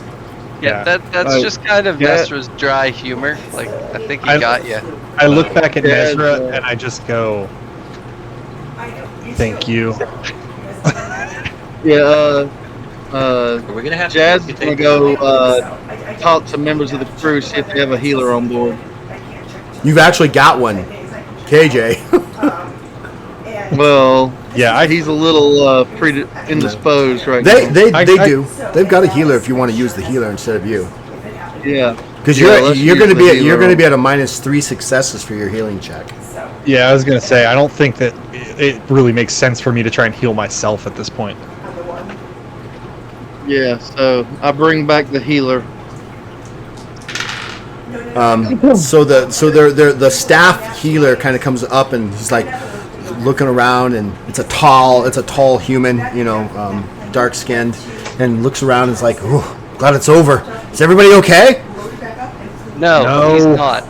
No. Oh, we need the healer right here. I'm just like laying on the ground, like looking at the sky and just groaning, saying, "No, please help me." So he rushes over there and he's like, "Okay, I've got you," and begins to apply some herbal medicine to you, and start to say a small prayer. And you hear the words of a prayer that you've heard before, and in the name of Elal, and you are healed. 25 points. Fucking A, I'm at 56, baby. Does the arm need real quick, spell the name of that. Ezra away so he doesn't go on a rant about the gods. I was about to say, spell the name of that for me, So please. Elal, Elal. That is the All Father for all intents and purposes of the Okay. of the That makes gods sense. of The Hebrew Kralis. prefix L. El. You guys can go out to lunch. Nesra's not gonna talk about it. You all know how he feels about the gods. His mindset is, if the gods were really there to help, they wouldn't have sent the shark to eat us in the first place. Can I ask a game question, or I guess a kind of story related to this situation that we just went through? If she doesn't have a printer, Why did they shoot this thing with harpoons that are attached to ropes?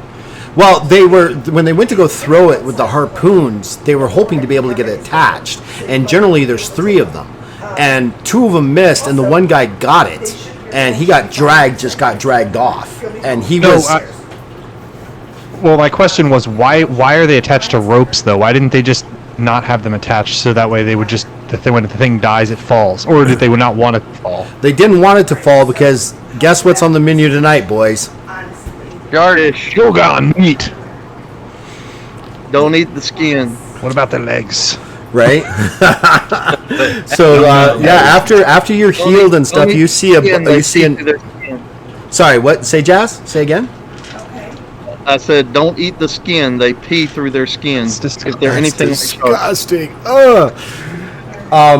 Right. So after you're healed and stuff like that, the captain's calling for people to come up, and they start literally pushing the blood off the side, right, off the edges as it's bleeding, and they literally start carving this thing up on deck very quickly. The head is thrown off to the side. The tail is thrown off. Get a tooth? Huh? What, Ang? Can I get a tooth? Yeah, if you're like, hey, I want a tooth, absolutely. They're like, they stop throwing. They're like, yeah, if you want it, they just make sure you throw it over the edge. What's up, Nesra? I want a tooth as well. All right, well, come pull your tooth. Or are they AJ like the pulls a size couple of out us? of his arm and So just, like, the size of the tooth is you can't see my fingers. It's about 4 inches from the base to the very tip. The bigger teeth are, so right? Dad goes over and yanks the tooth out and Yeah, it's about that big. Find some ropes so she can start making a necklace out of it. I'm gonna pull a tooth out as well, and I'm gonna just put it in my bag. I feel like this will come in handy later. It's just gonna be just a big tooth, like a Triforce thing. Triforce right here. There you go. There you go. Good. So yeah, they spend the next as you're getting up and moving around. You know, the deck is a flurry of now people coming up to look at this thing. You know, not many people have seen these things, right? They've heard of the legends that it's possible that these ships can be attacked by these air sharks for all intents and purposes, and they're like, people are gawking at it like, oh my, oh wow.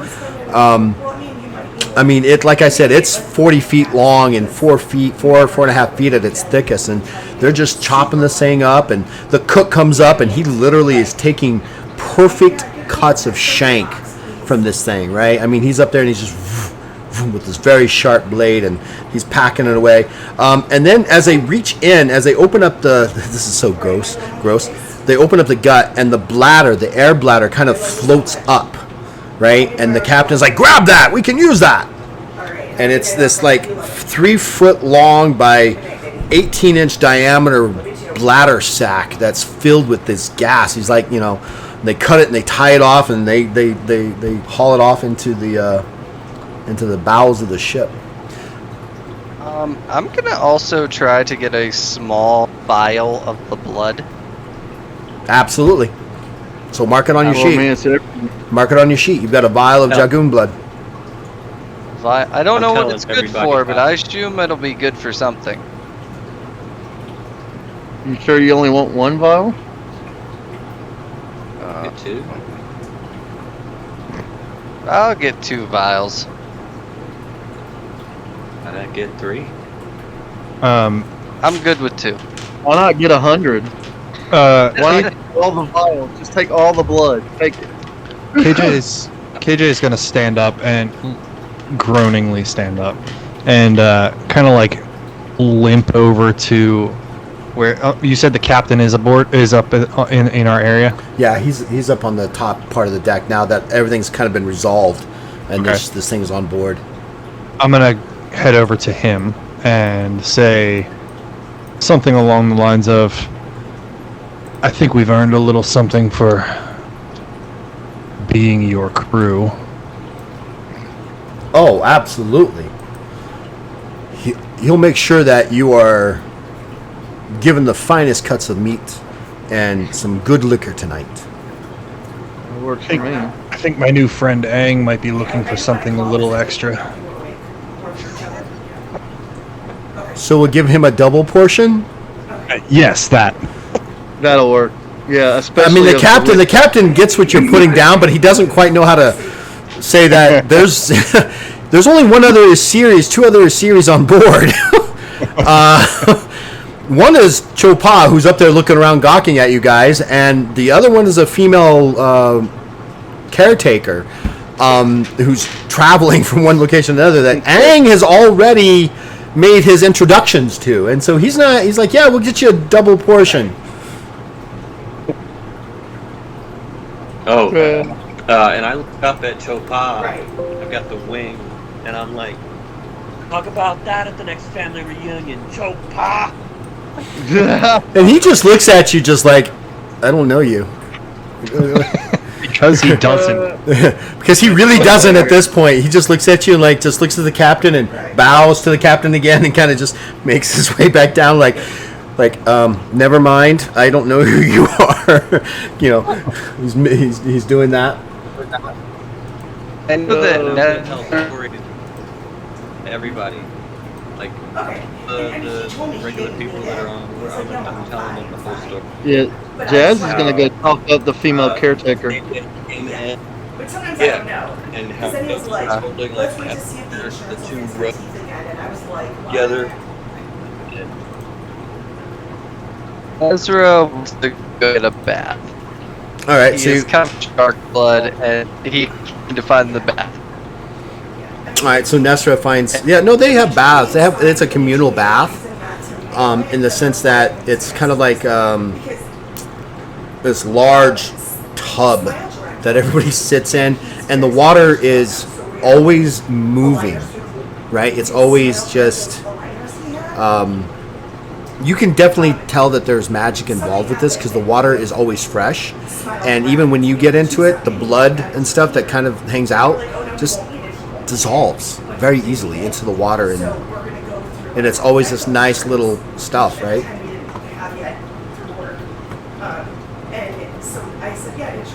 Yeah, Jazz is lightly flirting with the female caretaker. The series female taker. There's I guess, there's other females there. It's just that there's only three series on this flight, on this ship. Aang, Chopa, and the other female, and that's it. Now there are other there's mostly totally human. There's mostly humans. I'm totally gonna do it just to piss off Ong. Oh, you're gonna flirt with me? You're gonna flirt with his You're gonna date. flirt with my character. That's it. I'm gonna flirt with his girl, just to piss him off a little bit. And you see this happening. You know the Share. share and share alike, I guess, right? Is that what you're saying? Hey, let me tell you, Jazz, let me tell you. I already looked. Ask about page 73, the Kundalini. Yeah. Best night of your life, man. Oh man. So that happened just after lunch, and towards dinner, and things like that. What do you guys want to do? Besides take a bath, got your bath taken care of. AJ's definitely gonna probably sleep off this fucking pain. Yeah. Do you want to heal yourself? You want to finish healing yourself? I guess so, yeah. Yeah. So just don't fail your check. When you're healing yourself, it's different than So healing other easy to people. say. I just want to know 63. because when he made that weird correlation, I was like, So you 63 out of 66, right? oh, I'm sure. But I mean, when he told me he was fine, but then he used the whole like dental Healing is insurance. intelligence. No, divine knowledge. Oh, right, yeah. Divine knowledge is 58, so Yeah. I did fail. Yeah, you kind of you failed it. It wasn't. You're still unfocused. Well, I only was concerned when And he- probably exhausted also. Yeah. I think I'll just as long as I'm not bleeding, I'm just gonna go sleep. All right, so you go to sleep. Try and recover a little bit. Understood. So you guys sleep through the night. You haven't seen KJ since the fight with the shark, with the Jagan, and you guys you go to take a bath. Nesra, Ong, you see Jazz kind of flirting with your date at dinner. really flirting. I mean, it's like turned up to a 10, and she's kind of into it. You know, she's kind of like, you know, she's not saying no, but she's not saying yes either, right? You know. Oh, I got you. And so, do you guys want to do anything for the rest of the night, or do we want to move on to day 3? Are there shark people? And that's just after they're going to bed. Right. I'm having a hard Are there time. shark people? Are there shark people? No, there's no shark people. So I love doing that. Right, there's no tentacle people? Having No, there's no tentacle people. Ruining all of Aang's What fun. are you having a hard Well, time? right. You're breaking up, Yeah, Dragon. Dragon, you're breaking up Like, really my bad. mom needed doing bookkeeping in her office, and I was like, I'll do it. I love busy work. Like, it's just weird. I don't know. Danielle's like that too. Oh, also, Hilarious. You should turn on your noise suppression in voice and video. How do I do that? Go to voice and video in settings, and then go to advanced and click the noise suppression with crisp. Where in Discord or Streamlabs? In Discord. Yeah. Just because it's picking up your, I'm assuming that's your wife in the background. Yeah, it's my wife in the background. It's So- not that that's a problem. She No, should feel free right. to talk. No, right. Yeah, we should. And I go to where? Voice and video? If you go to voice and video in your personal settings, it will pop up an option in the advanced area. It'll say noise suppression. Just Gotcha. tick that, and it'll Yep. cut your mic when you're not talking. Right. There it goes. Hey, can we take a short break so I can run to the bathroom real fast? Absolutely. Oh, that's a great idea. All right. I'll be right back. Right. We'll just Everybody go leaves for Dragon's confused when he gets back. to, right. Go quick.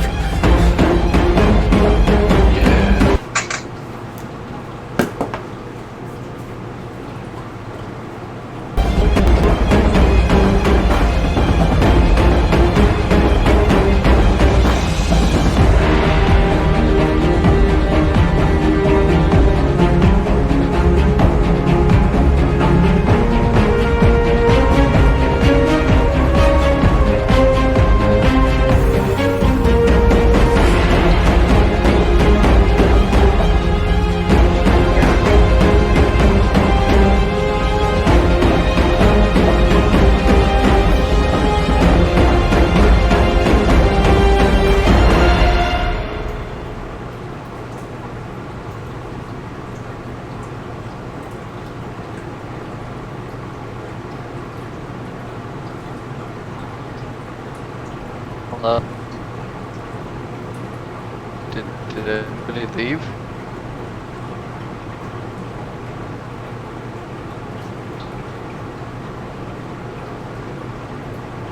It's hilarious.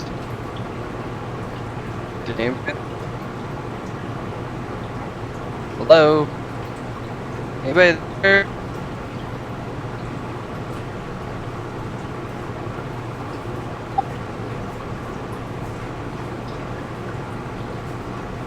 I cannot hear anybody. My internet is retarded. Oh, yeah.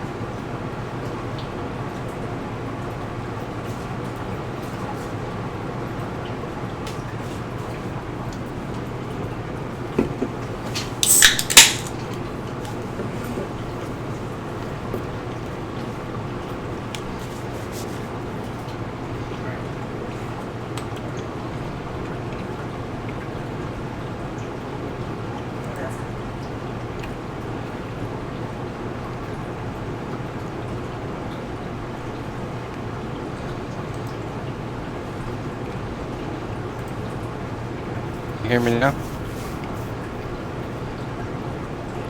Yes. You can hear me now? I can hear you. Is that you talking? It's me, Steve. It's you. Nesra.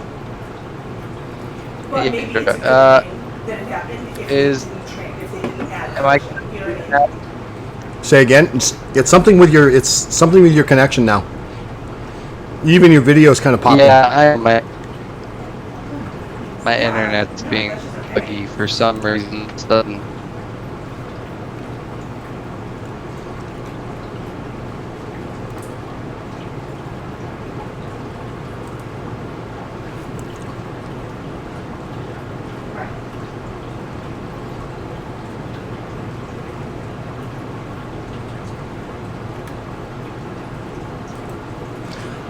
No worries. All right. Is everybody on break? Yes, we took a break so we could go use the restroom. Okay. I haven't developed a no. be right back thing yet, so I had to use the stream starting. Okay. Hopefully my internet will come Get it all back. out of the way. Yeah, it'll probably come back soon. Hopefully. Now Josh is concerned that I didn't sign up to play with no robot. that doesn't normally happen. All right, am I coming through okay? Can you guys hear me okay? Yeah, I can hear you just Yeah. fine. All right. Oh. Well, I mean, if it happened again when We can hear you exceptionally well. dark 30, then it might have been better. So what do you think so far, Dragon?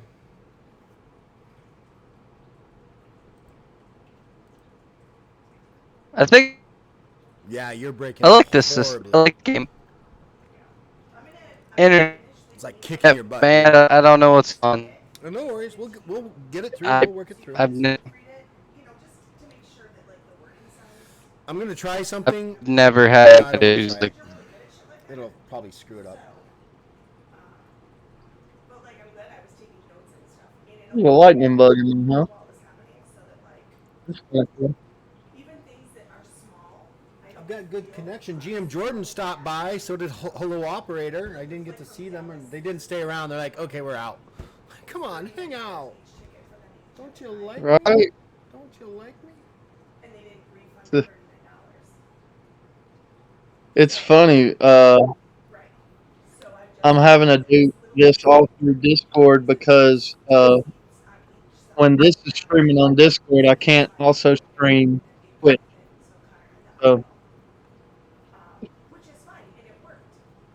But that's like $40 that I could give back to Josh. So, yeah.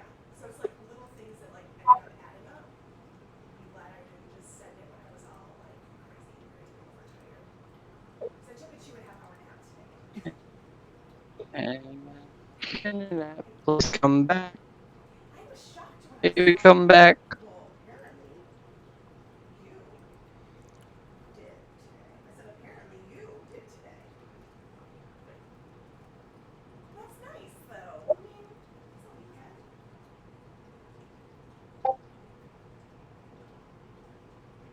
hmm.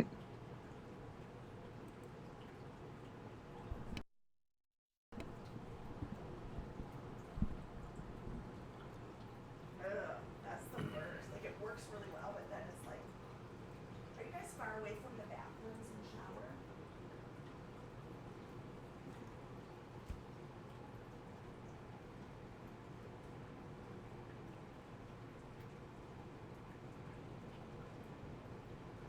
No, I know, but like if you guys were gonna go somewhere, I'm gonna probably have to come off of divide and conquer shower. doing this live on TikTok. Nobody's hanging out. Your wife was here. Well, that's annoying. No, she's like, oh, my husband's playing this with you. Yay! And then she just didn't stay. She's like, really? Yeah, he said he's having a great That's because she's too busy watching it from his stream. Oh, I'm not streaming.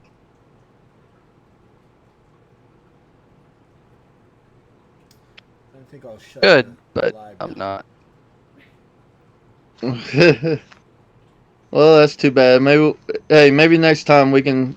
I'll try to do a little more to get my people on too. shower or something, you know what I mean? Like, so I just was curious where the layout was. I knew that you were kind of close.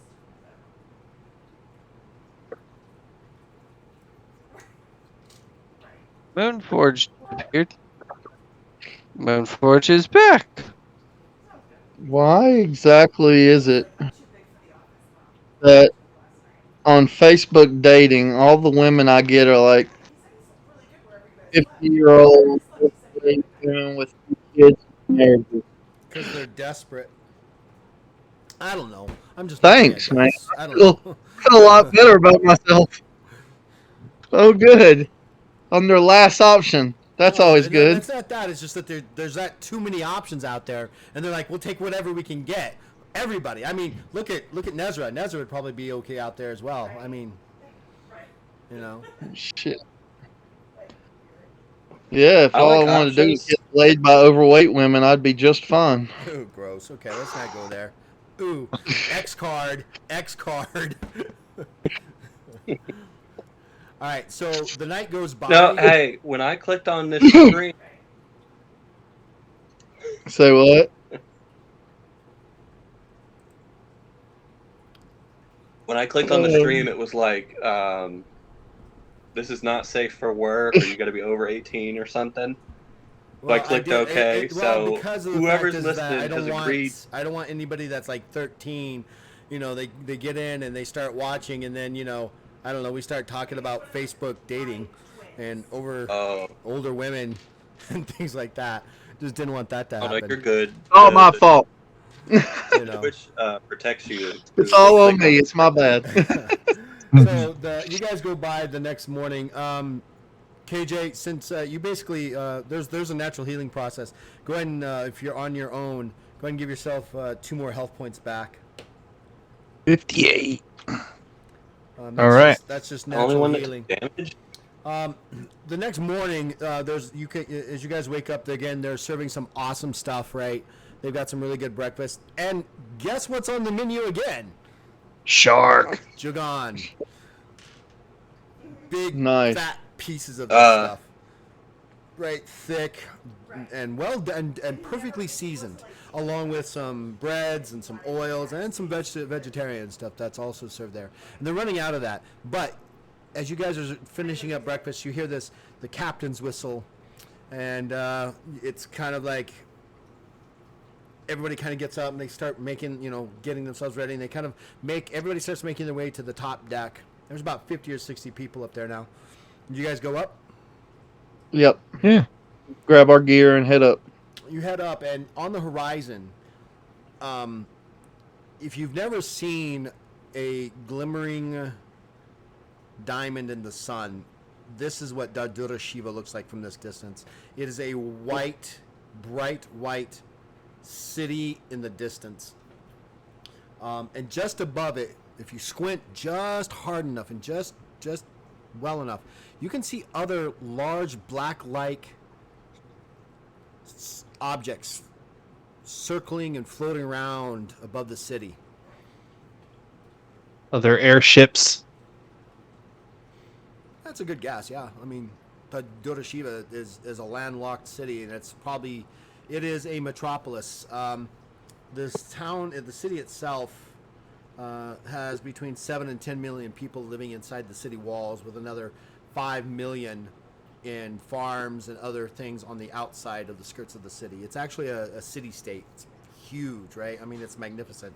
The city itself, diameter-wise, is about 8.5, 9 miles in diameter, and surrounding the entire city is the crown, and then on the inside of the city is the inner crown, which protects the Senate and the Senate district.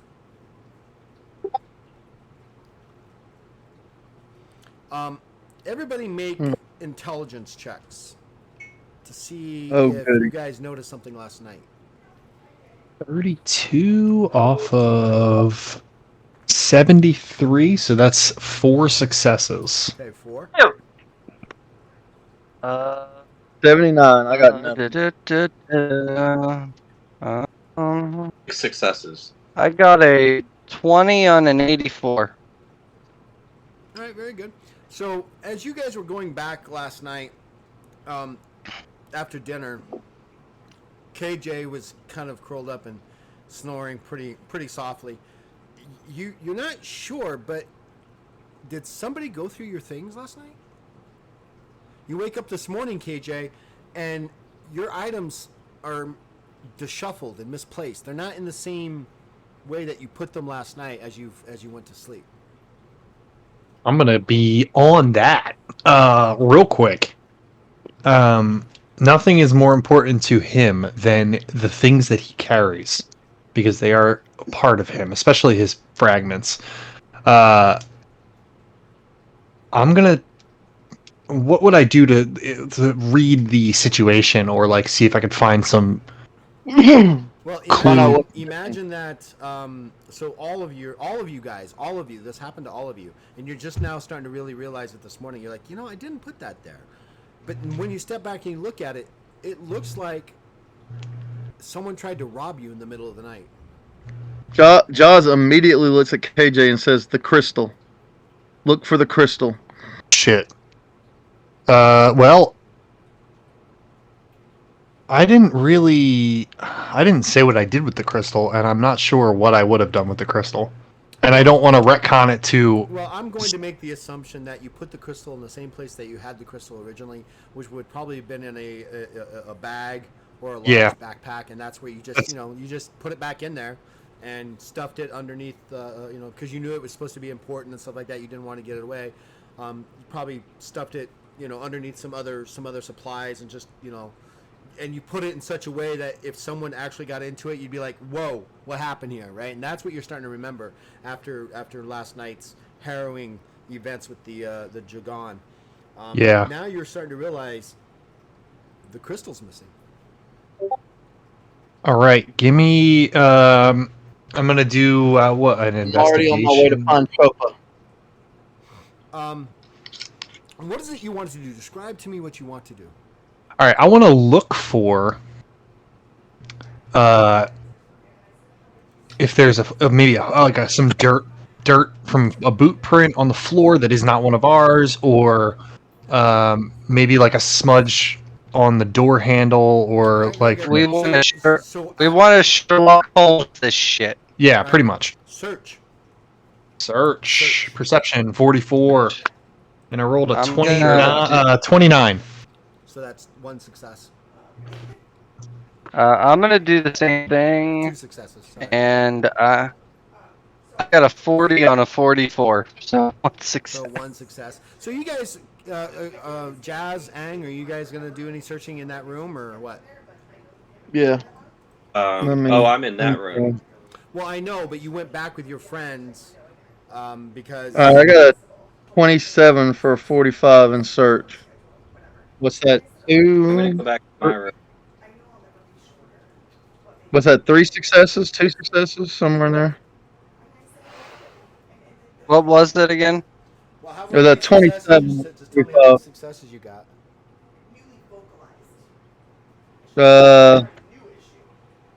I think it's 2.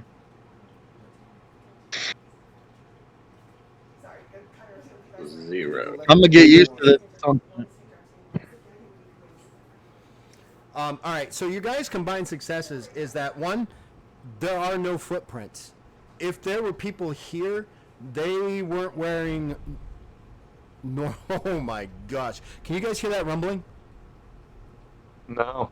Mm-mm. It's thunder? the house just vibrated from the thunderous clasps Whoa. above us. I mean, Damn. it's rumbling, which is awesome from where I'm at in the southwest.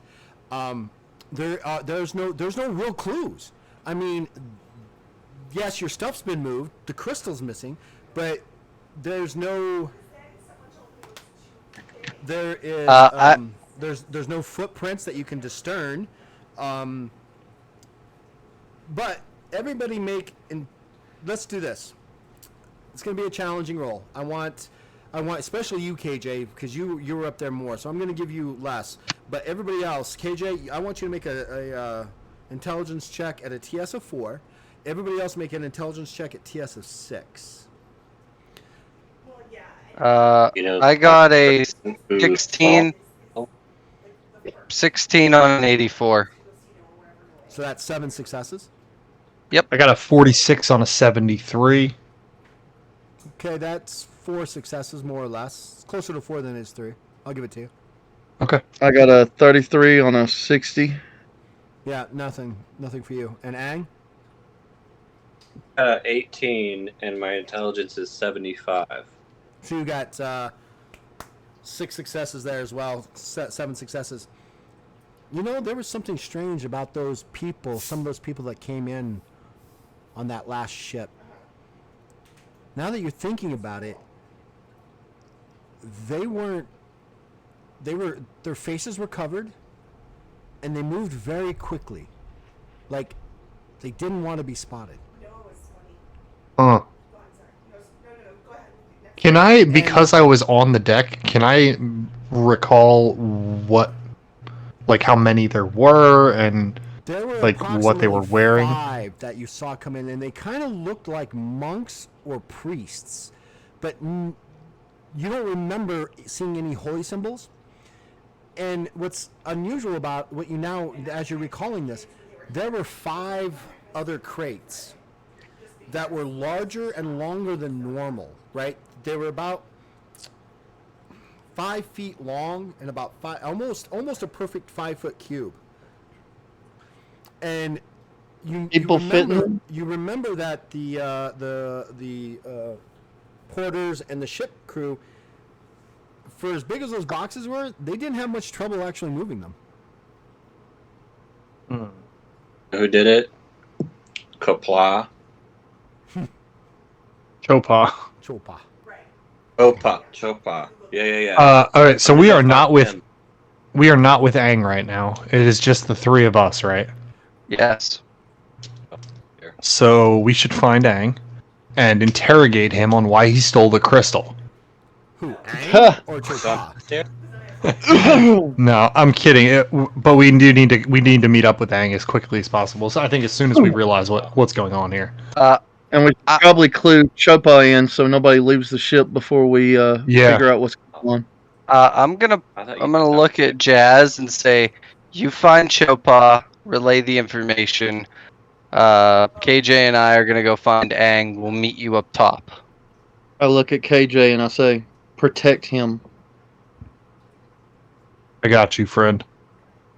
I nod and I head off to find Chopra. Deepak Chopra. That's right. Choppa, whatever his name. Deepak Chopra. Get to the chopper. Get to the Chopa. Chopa. All right, let's go. Matter. Let's go get Aang. People will always find a way to make fun of it. We'll fill Aang in. And so then- where are you, Aang? What are you doing right now? What's Aang doing? Well, I thought I was there, so. That's what I thought. I thought Aang was there as well. Oh, I thought you said you left. I No, thought think you said you Aang- were I going to think check Aang is your actually room. with you guys. Oh, Uh, never mind. We're all gonna go look Well, for then maybe Chopa the then. will check Aang's room while I look for. check my my barrel. Make sure it's like at the foot of the bed. I'm gonna tell you, there's cheese. There's 3 pieces of chicken. There's bread. A bowl. Anything. Go find Chopra. That's what everyone has already figured. Like the kids already think that. Like that's your job.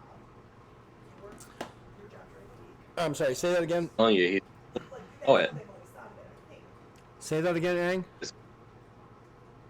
he's the only one that saw the crystal. He's the only one that knew that we had it. Yeah, the only Chopa, person, yeah.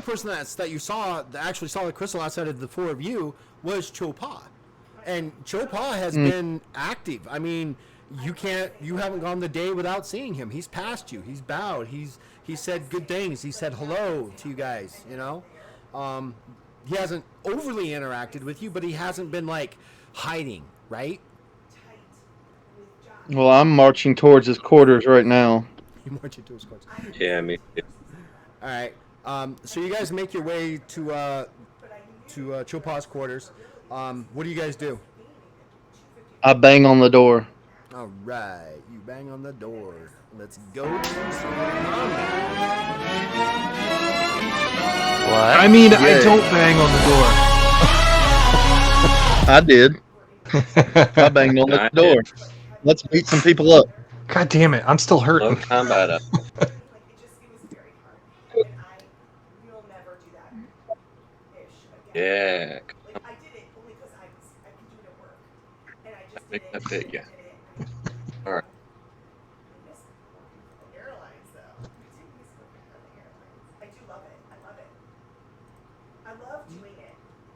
But it was also that like I knew that Same. everybody checked. And the price was Right. That's one Caught me compelling off guard. television I didn't show. think you guys would like be go charging after Chopa, so I don't have a Chopa icon. It's cool. It's like, Well, go he's- get him! he's- just Hang like- him up by his toes!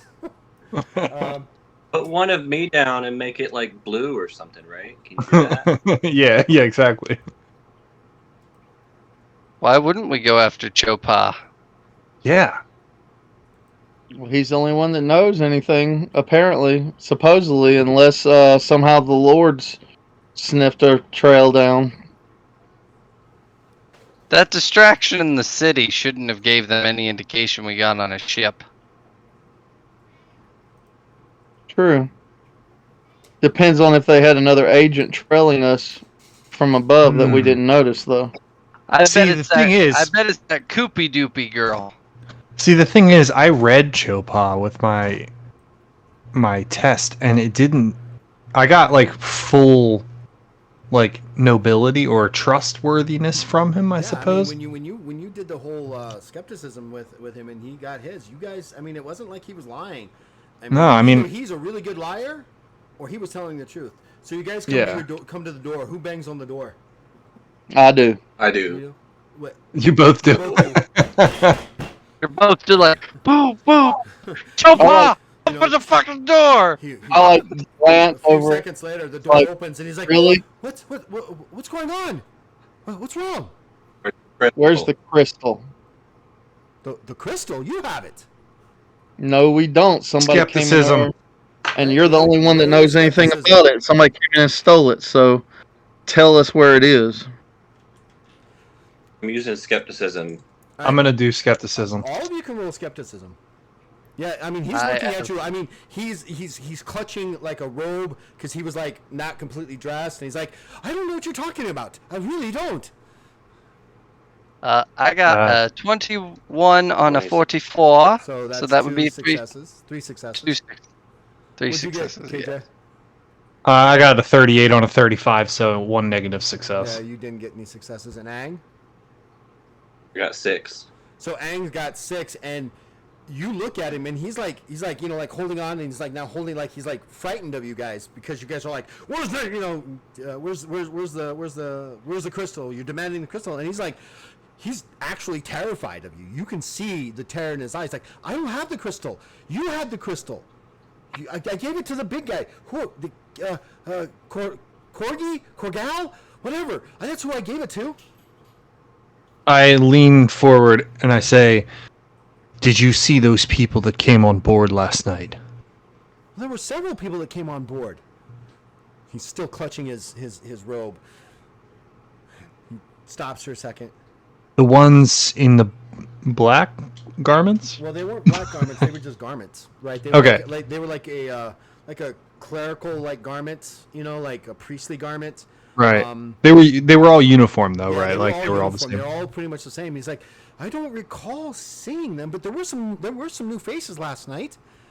Where? Well, they were in the dining room with you. I thought you guys saw them. That was before. Oh, I guess that would have been after. I wasn't there though because I was sleeping. Let's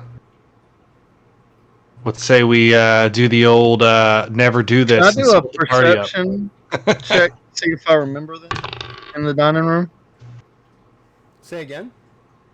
Can I do a perception to see if I remember them in the No, dining room? A wits check. Definitely a wits check. Wits check. Oh, nope, 84. I didn't get shit. I don't remember a thing. Nesra is gonna look at the three of you and say, "Go crack some skulls." I have an idea, and I'm gonna just start walking to the captain's quarters. All right, so you're gonna go up to the captain's quarters, Nesra, and then what's everybody else doing? Are you going with Nesra? I'm gonna say KJ, go with him. Aang and I are gonna go check those crates in the cargo hold. All right. KJ will follow Nesra. Good. The charismatic person is with me. All right, so Aang and Even though they say don't split the party. You have to split the party. Fuck that. Always Kinda have split the to party. now. All right, so Should we, you Papa? guys go down. So who's going down to the crates again? KJ and No, No. Jazz and Aang.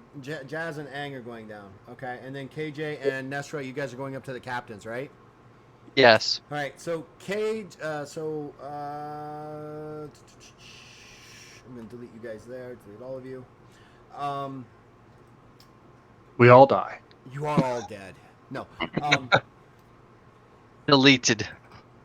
So you go down to this deck down here, this deck, the storage deck, and you find several crates, large crates, not as large as these guys down here, but Mm-hmm. definitely larger than these guys, and they're all piled up right here. There's 5 of them, 6 of them there, and they've all been opened.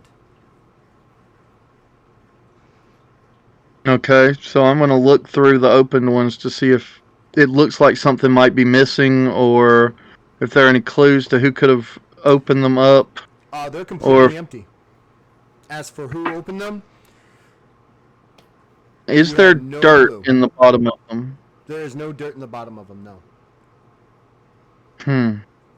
There But is, there's however, nothing- But there are in each of them there are these not really large, but these like cushions that looks like someone been sitting on them. Okay, so we may have a TAC team in Yeah, the where would they take it all? wherever they are, wherever whoever is going to pick them up currently is. That's where they are. So I'm gonna rush Yeah, but- back up toward How did they the. get everything? Say Ang, say again. How did they get all of this stuff out with nobody noticing though? Like somebody must have seen them carrying it away. Like the only way it would be to like teleport it out of here. Because they're people. Or do it during the night when most people aren't stirring. So Jazz and Ang, Yeah. what do you want to do? Let's search the hold. I just want to do a general search around it to see if there are any openings or anything that could let someone out. I want to make sure they're not already gone and didn't just leave from the cargo hold by cutting a hole in the side of the ship or something. All right, so you go in and you start looking throughout the ship on this deck for any like cut holes or things that may be missing, or Or any kind of evidence whatsoever, especially. Yeah. All right, we'll be back. Okie dokie.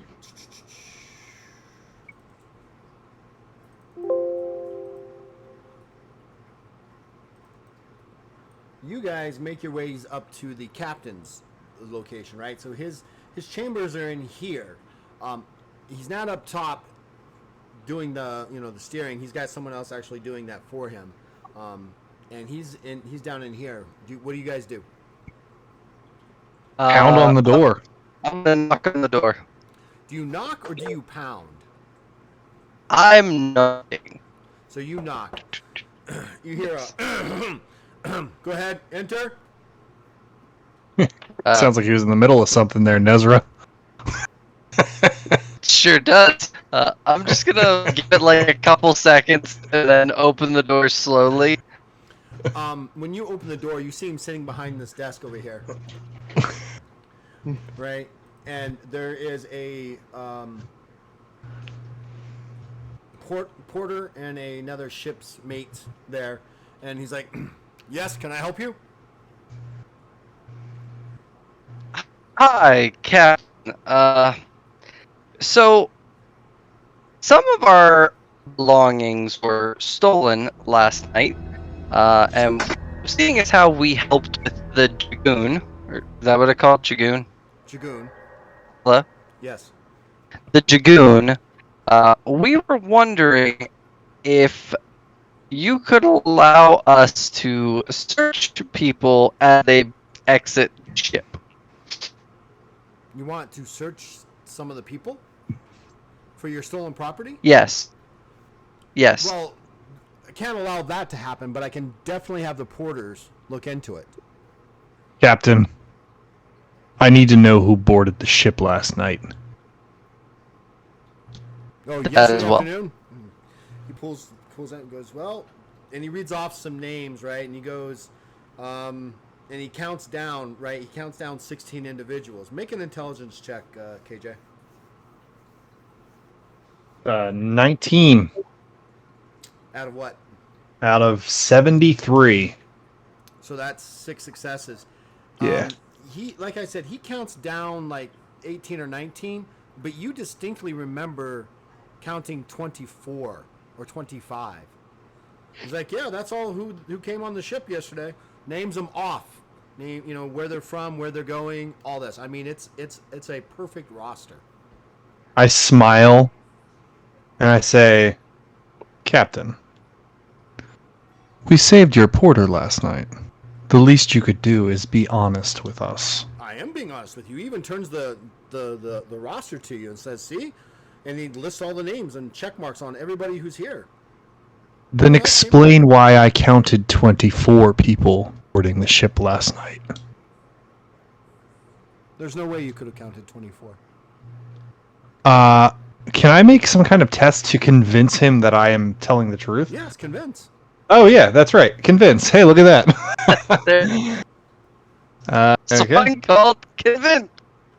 Shit, I gotta re-roll that, but it's gonna be a failure regardless. 85 out of 58. I mean, the list is the list. This is who came on, and then he flips the next page. Says, and these are the ones who left. And he flips the next page. He says, we took on these 6 crates, and this is what was in them. And Who are these people? I'm sorry. Who are these? Who are the what people? I'm asking the captain. Who are these people that boarded? Well, some of them were nobles that were making their way from the Empire of Rinsha Aidenstra, and they were on their way to Durashiva, and we met up with them, and there's a couple of commoners that came on. It's a list of individual people, right? So he knows who's on board. And these 6 crates. Last night when they boarded, they were all wearing the same garb. And I counted 24 of them. Now, whether or not they were actually 24 is up for grabs. But why would a bunch of nobles and random people from all walks of life going different directions be dressed in the same exact outfits boarding your ship? And at the same time, the same night, our belongings, including something very important, went missing. So are you saying that you saw some other people that I didn't see, even though I was counting them? Clearly, either this was something different. Was the captain at this when I witnessed these people boarding? Was the captain there? He wasn't. Okay. Porter was there. Which one? Not one of the ones that are sitting in front of you. I'll be back. Nezra. Actually, you know what? Yeah. I'll describe the porter to the captain and ask him where he is. And explain. I'll say, you were not there when these people were boarding, but one of your porters was. And I describe the porter and say, if you'd like, I can fetch him for you. No, he's like, I recognize this porter. I'll have him brought here. And he says something, to this other porter who stands up, salutes the captain, and the guy goes rushing off. I will go with him. Are you both going, or you're just going by? No, I'm gonna say Nezra should stay, and I'm gonna go with the porter to ensure that nothing nefarious is afoot. Nefarious is afoot. I will remain with you, Captain, if that is all right with you. Sure. Okay. I just realized I'm missing 12. No, I'm missing 22 hit points. So maybe this is a terrible decision, but You guys come down here and stuff like that, and the guy gets the porter and comes back up. How do I make them active? I forget how to make them active. Action.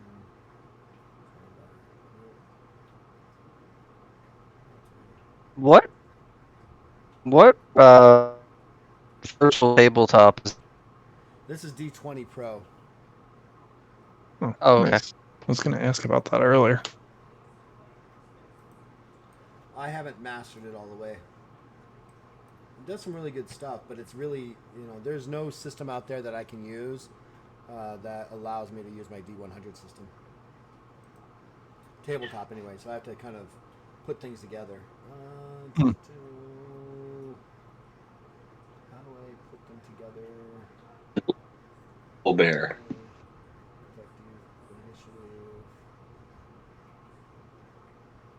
Can you group There them? we go. Man, There we Okay. go.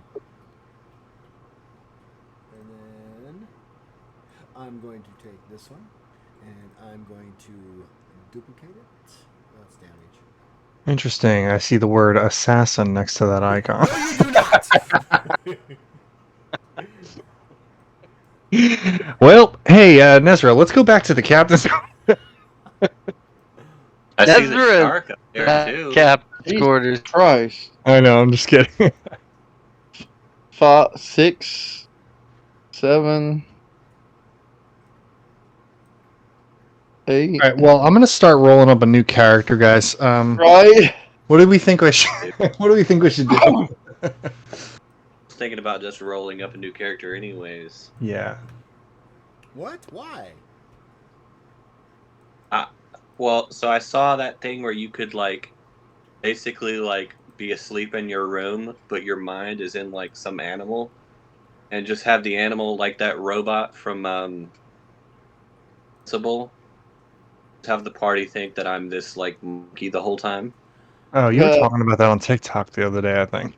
Oh man, dude, that is so cool. And then I could be an elephant one day. I could be a giraffe. Whatever that flying shark is. All right. So, Nezra, you're upstairs, and suddenly, the one guy that's the shipmate, that looks like a shipmate next to the captain, suddenly jumps up and jabs a knife right through the captain's throat, and then turns on you. Oh, that bitch is No. gonna die. Oh, And She's gonna die. So I'm gonna bring you into initiative, but you're gonna be off to the side over here, fighting somebody upstairs, and your own little assassin fighting over here. All right, you guys are upstairs though. All right. Why is this so big? There we go. Let's do that. You made it big. Yeah, I know. I made it big. So that guy's done. This guy is done. This guy is getting ready to attack you. This porter that went to go get the guy turns on you and tries to jab a knife at you. God damn it. And damn it. And he misses. I am going to Wait your turn. stab him in. Oh, yeah, shit. My bad. So he's done. Oh, wait, what am I doing? I need to be up here. Stab him in the dick. Specifically right there? That's where you specifically... Dick twist. Is there an aim action for that? There is a critical hit table, a critical hit thing, but it's actually kind of harder than you realize. So this guy jumps at you, Mishra. He's got a critical hit of an +1. He is going to have an additional... He's going to have a total of 9 successes against you. Now, what you can do right now is you can spend 2 heroic luck and say, I ignore his criticals. Yeah, let's do that. All right, so he's got a total of 5 successes on you in your physical defense. So my physical defense is Now, a now 37, there so is- let's hope there I is- critic. wait, hold on. There is a rule that, because you're new to the system and you haven't learned it, it's called all-out defense, which basically says that you can... where is it? Defending. Defensive fighting, right? Or full-on defense. So basically, so long as you do not make an attack type or action, other than moving or defending, you may use your attack score as your physical defense score. So in this case, I would allow you to use your spellcraft as your defense score, like you're weaving to get out of his way. If you want to do a full-on defense for this turn. But then on my I couldn't do anything. That's correct. It's Is- a full thing turn. You're saving your life, or go for it and see if you roll. The look critical, and if I roll critical, I can add 6 and maybe avoid distance. How many heroic luck do you have? Shit! I'm gonna spend a heroic luck Wait. How many to heroic luck do you roll this in. I have 7 before that. have? All right. So what you could do as a desperate move, spend 4 to completely ignore all the damage from this one attack. Then I'd only have 3 left. Yep. Let's do that instead. Okay. So I'll avoid all the damage. All right. He Because sweeps at you. hoping You for dodge critical, back just it's like- enough.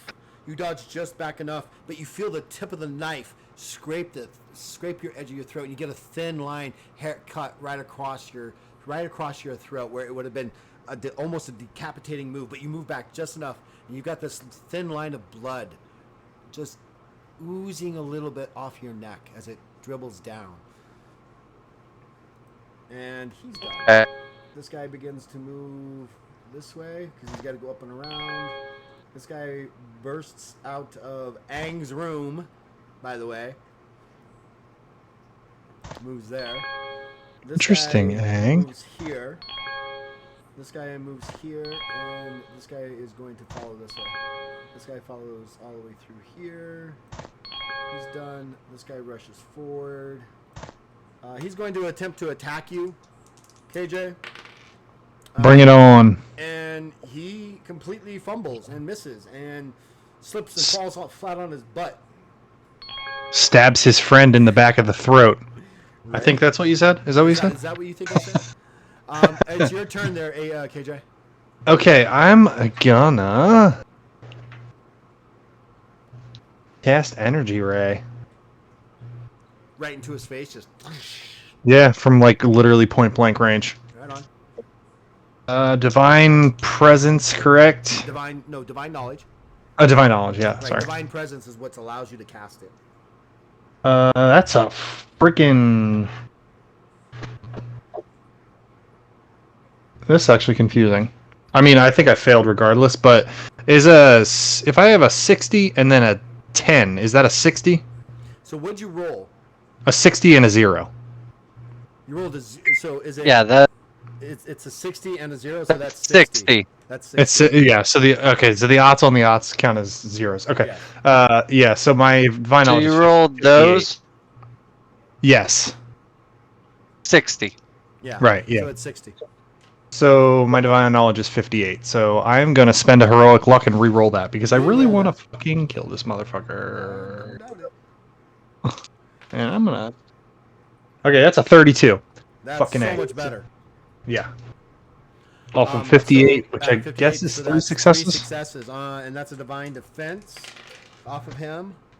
I believe he actually failed that. Give me a second. Let me find here.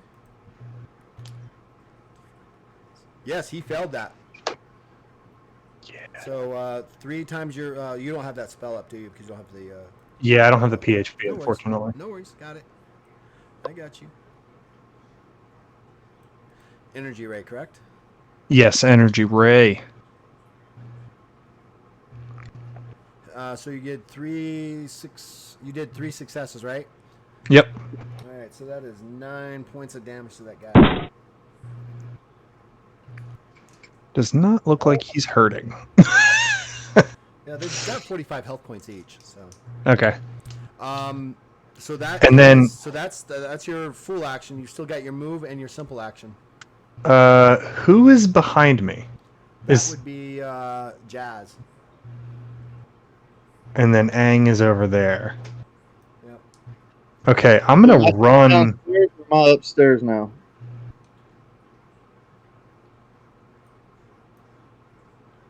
I went downstairs, so I'm with you two, and Nezra is still upstairs. Yeah, Nezra's Um, upstairs by himself. I'm going to let me look at my character sheet real quick because I still have a simple action and my move action.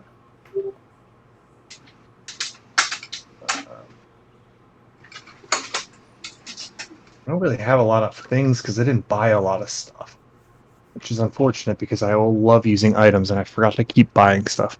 I'm just gonna run. Let's see, 1, 2, 3. My move is 20, so I can move 4 squares. Correct. Yes. So I'm gonna move 2 up and then 2 over to be like just to the left of to the left of the staircase. If I can be over there. Where, like here? Yeah, right there. It's a tight fit, but yeah, sure. All right. And then that's it for you, right? Yeah, that'll be the end of my turn. All right, Aang, your turn.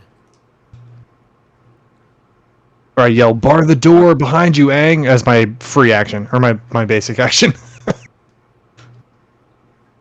All right, so, can I stand in front of that door and stop it from opening? Also, pull out my 2 pistols. Yes, I'll allow you to do that. One is a move action, but you won't be able to fire your pistols. Okay, yeah. So I'll bar the way I door. see Pull it my, is you're pushing your back against the door. You've got 2 hands pushing back, and then you use your other 2 to hold and get ready to fire. yeah. And if that guy ever looks in my direction, go and kill shot. All right, very good. All right, Jazz, your turn.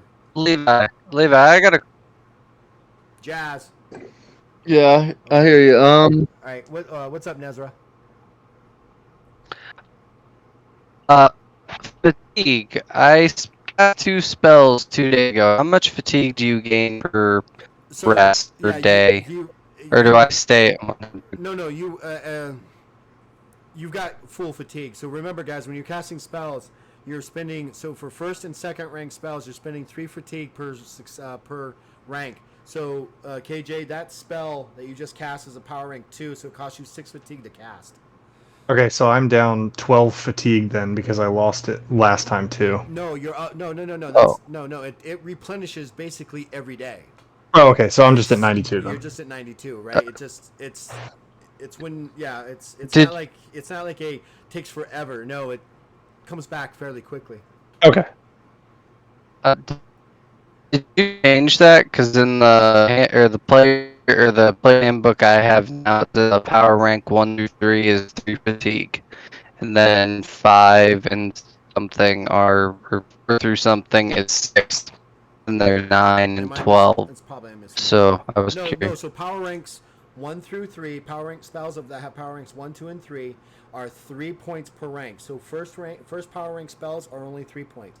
Second power rank spells are 6 points, and third power rank spells are 9 for you to cast. So it goes 3, 6, 9.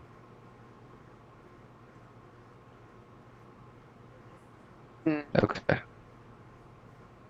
Yeah. for reference, it's on Yeah, page 226. because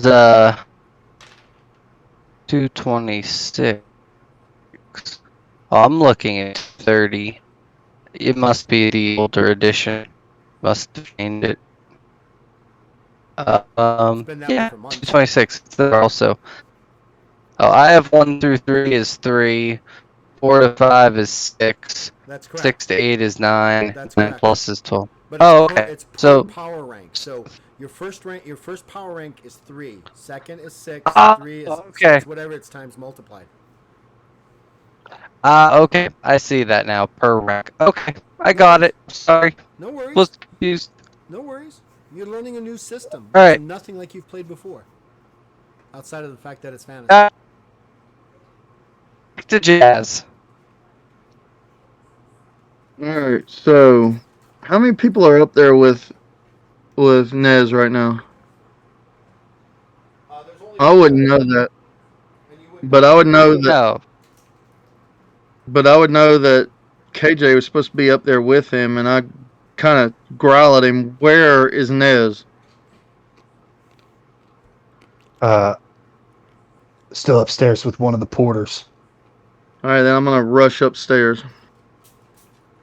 Yep. Because in case y'all haven't noticed, the porters are assassins. You don't say. Actually, they're not assassins. They're not porters. They're just assassins. They just happen to Yeah. have killed a couple of them. Yeah. Well, that's what I'm saying.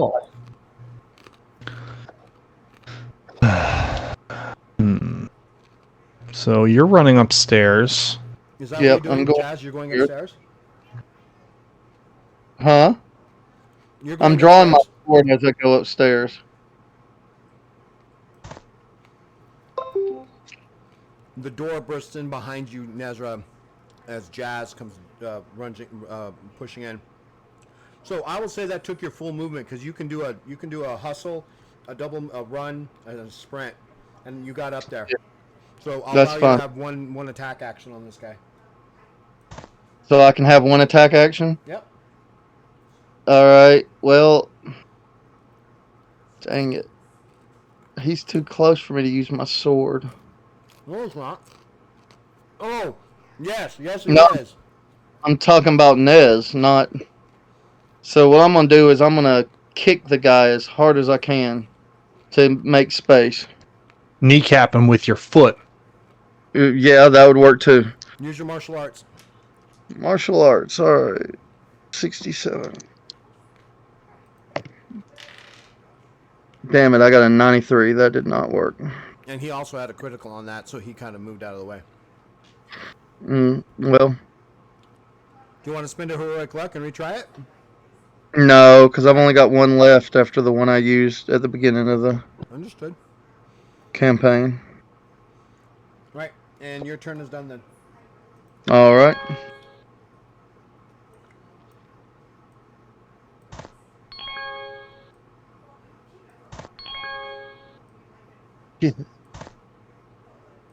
Y'all may want to get out of there. This guy rushes up to you, Aang, and he tries to slice your head Right. off. 5 critical. Yang. Do you want to ignore that critical, or do you want to just suck it up? I'm gonna ignore it. All right. So you've got 5 successes against you on your physical defense.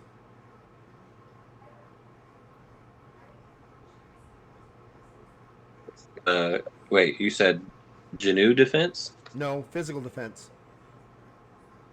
Physical defense. Okay, so 36.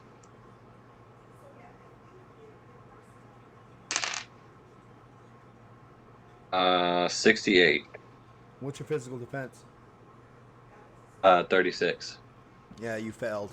So he's got he deals 20 points of damage to you.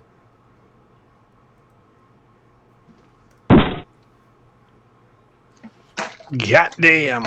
And he's done. This assassin reaches out and tries to kill you, Jazz.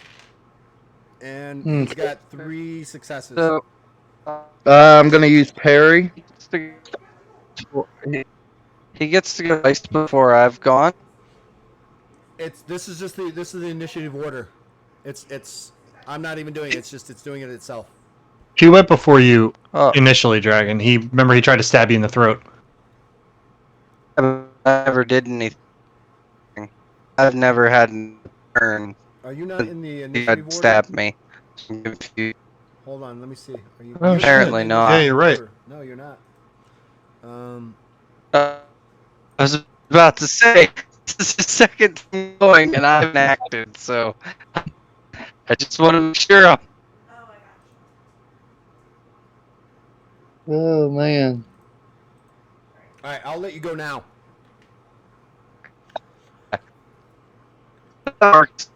I am going to cast a spell. Let me get back to that in the page number. What it does. 28. I am going to cast Wildfire. Is continuous. So I am going to summon spinning vorts of wildfire that I can direct back to target But I know that you guys would never within do the that. area. You Feet get in defense of height and feet wildfire? in diameter. Wire, yes. So spellcraft, and if it's, it'll blow this person back in, which is into a wall because we were in close quarters. Yep, he'll be thrown against the wall and will take some additional damage. And yeah, That is a spellcraft of a 66. you're breaking So up. What'd you say? I got a 14 on a 66. Can you hear me? Barely. Barely. So that's like 2 successes. We got a 40 something. What was the last? 14, I think he said. 14 on a Yes. 66. Yeah. So you, So Yeah, you 14. 5 successes. 6 successes. That's 6 successes. This is a magical defense for this guy. Oh, and his defenses are somehow brought down. He's unsure of himself, and you gain an additional 3 successes because he fumbled his physical defense or his magical defense. So you have a total of 9 successes of damage to this guy. So you do. So that is Wildfire does Sure. 4 points of damage per success. So 32. 32, 36. What is it? 32, Right? 36. I believe. My math is off. No, it's 30. It's 36. I think it's. 36. You're I don't know. I'm terrible at math. 36. Yeah, it's 36. It's 36. Plus, he's Plus your blown intelligence back to the and- wall. For and that also does. add your intelligence modifier into that. Is a 6. So 42 points of damage. And he's thrown back up against the wall. And Okay. takes 2 more points of damage.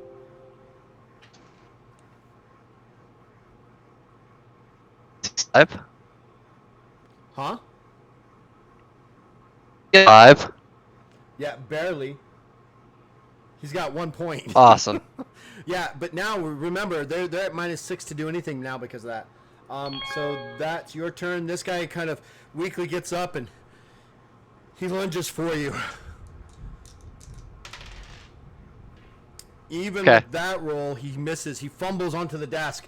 He's burnt. This fire gout is still in front of him. It's just still turning there, and he falls to the desk. Okay, this guy moves. was he dead? No. Well, I will Oh, rectify that situation momentarily. Aang, make a strength check. TS of 3.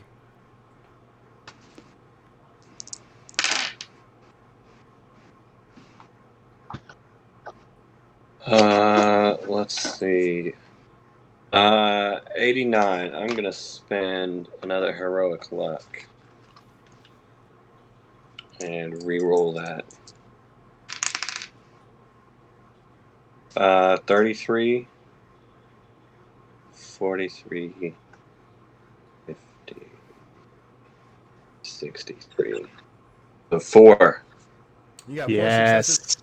You feel you're holding on to it, but you feel that door being pushed against you. It's bulging as a lot of weight is being pushed against you, and it's just this pushing and pounding weight as they're trying to move whatever's behind the door blocking them.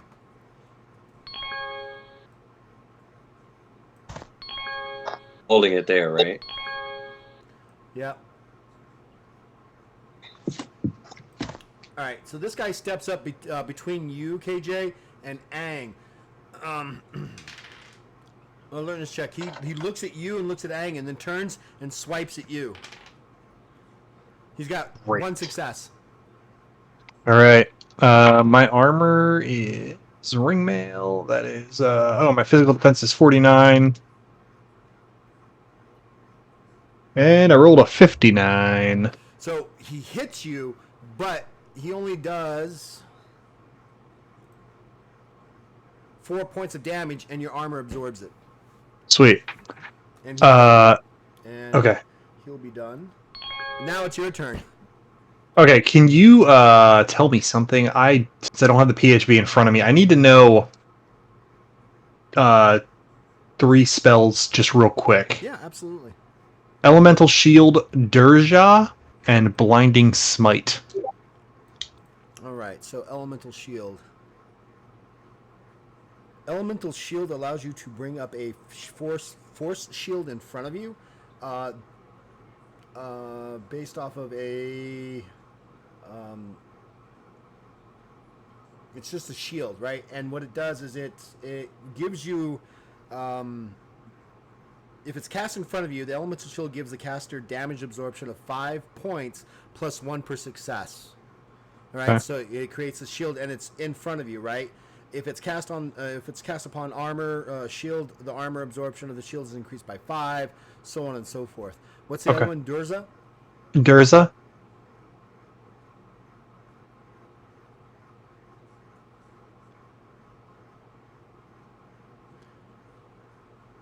So Durza is basically hold.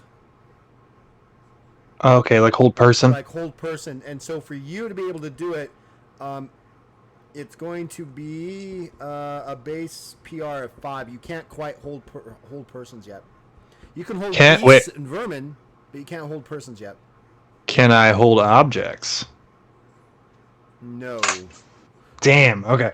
I was gonna use Durza on the door. Okay, and what about Blinding Smite? I mean, I'm assuming I know what that is, but Blinding Smite, basically, it allows you to enhance your blade in such a way that if when you attack, by means of this power, a user infuses the weapon with powerful energy that causes a brilliant spark to burst in existence, causing the current target they are successfully attacking to be blinded by the light for a few moments. Each time that the attacker makes a successful damaging attack, there's a brilliant burst of light that has a radius of 5 feet. Those that fail their divine defense are blinded for 1 turn per success. This is not usable against creatures that have no visual organs, and every turn targets gain a new defense check to end the effects. Each time. That's kind of like a pre-combat or a not when I'm being attacked kind of thing. Well, it only lasts for a turn, right? So each time it comes through you to your next turn, that's 1 turn. So it's meant to be used in combat, but it's a full action to do so. Right, yeah, that's what I mean. I'm just gonna fucking hit him with my Beckhart. All right, hit him. Rolling against a 47, and I rolled 008, baby. Nice, and I actually believe that is a critical hit for your weapon. Let me double check that. Crit range is 5. No, it's +5. Plus 5. Your critical hit normally is +1 through +5. Because you're using a bet card, it gets an additional 5 range for that. So it's actually 1 through 10. So you actually hit with a critical hit on that. So go ahead and roll your D10. Yeah. But you do not get a heroic luck. You only get a critical. That's fine. I rolled an 8 on my D10. Holy crap. So what'd you roll originally, an +8? An +8, and then I rolled an 8 with the D10. What's your attack score? Attack score is 10. Is that what A10 would stand for in the special notes section? No, that's ignores armor. No, your actual weapon craft score. Oh, the weapon craft score is 47. So that's 12 successes. This guy's got 2, so you're going to do 10 successes worth of damage against him. So 10 times, 5 plus your strength modifier. And yeah, so 50 plus strength is 7, so 57. Jeez, how much armor does this guy have? 6, so he's going to do 51 points of damage. You're going to do 51 points of damage to this guy. Killing him outright. Dead. I'm going to stick this Beckhart right through the dude's throat. And then, rip it across, so it just, only, the one half of his neck is still holding his head to his chest. It lops to the side, and he falls. And it lops to the side, and he, collapses, and, the blood sprays into the eyes of the guy behind him and blinds him for 5 rounds. I will give an agility check on that guy. It's not good for 5 rounds. It hits the side of him, and it kind of drips down. It gets a little bit in his eyes, but nothing to cause him to stop. You're vicious. Damn. All right. Ong, this guy's right in front of you. You're holding the door. You've got 2 pistols drawn. What do you do? I'm gonna blow each of his eyeballs out. You're gonna point blank Let's him? go. Yeah. I'm just firing at him. I'm not. I mean, if I do good damage, yeah. Oh, can I real quick? Can I move? Yeah, sure. Before, I'm just gonna move up and like shove myself into the door with Ong, like if it's possible. It's not. All right. Ong would have to move over, and he's well. Yeah, you know what? I'll let you do it. Hey, yeah, he can come on in with me. Yeah, just kind of just cuddle up. We're just gonna cuddle up there, snuggle a little bit. Yeah, get right on in there. Yeah, your extra 600 pounds of weight. You feel the door kind of like just shut close. I'm a big boy. What's the name of that shark thing we killed with the wings? Jugon. Jogon. The Jogon. Yeah, I've got Jujon sprayed on me. Yeah, and it is fantastic. So I got an 18. Oh shit. And I've got shit. a 46. That's 3 successes. Okay. And he. Then do I? His physical defense for that first shot, he misses. Go ahead and roll your second shot. 75. So you miss with the second shot. So you do 3 successes worth of damage on your pistols, right? Yeah.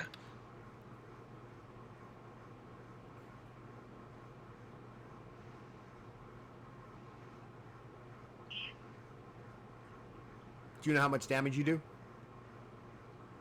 It says 5 base damage, and the bonus damage is 2. So 5 times 3 plus your 2. So that's 17 points of damage that completely ignore the armor. This guy's got a hole just. And your other gun, you were so excited doing this that the bullet actually ricochets and hits the part of the ship itself. All right, Jazz, your turn. All right, I'm gonna step up to this guy right here. I've already got my sword drawn. I'm gonna stand next to him. And what? And oh wait, you moved him Well, forward. because he actually fell forward onto the desk. So. Okay, well, I'm gonna step up right next to him, and I'm just gonna overhand lock right at his neck. Go for it. Are you gonna try to critically hit him? Because that's a called shot. That's a little different of a rule. It's a little harder. No, I'm not gonna try to crit. Just wherever it lands, but. Right. 60. All right, 38 versus 62. So, what's that? 3 successes? Yep, 3 successes. Yeah. And he fails his defense. You get all 3. Awesome. Yeah. How much damage do you do? Let's see. It's You're doing the Imperial Sword, right? Yeah. So that's 9, 27. What's your strength score? My strength score is 89 plus 7. So 34 points of damage to this guy. How do you want to do it? How do you want to end this guy? I'm just gonna lop his head off. Just behead him. Just Behead him? Yep. Just like I don't even give a shit. I'm just gonna finish him off, and we're gonna head down to help our friends. Like Aragorn kills Ugluk. You see him just pull this big, 2-foot-long handled sword up behind him. The 4-foot-long blade. It comes whizzing down. It's got this. The sound is like this shing as it cuts through, and the head rolls off, and you are blessed into blood as it just all over you. And it drips down in front of you, but the head rolls down into like a coconut hitting a floor. Just. And I look at Nez and I say, "You're welcome. Let's move."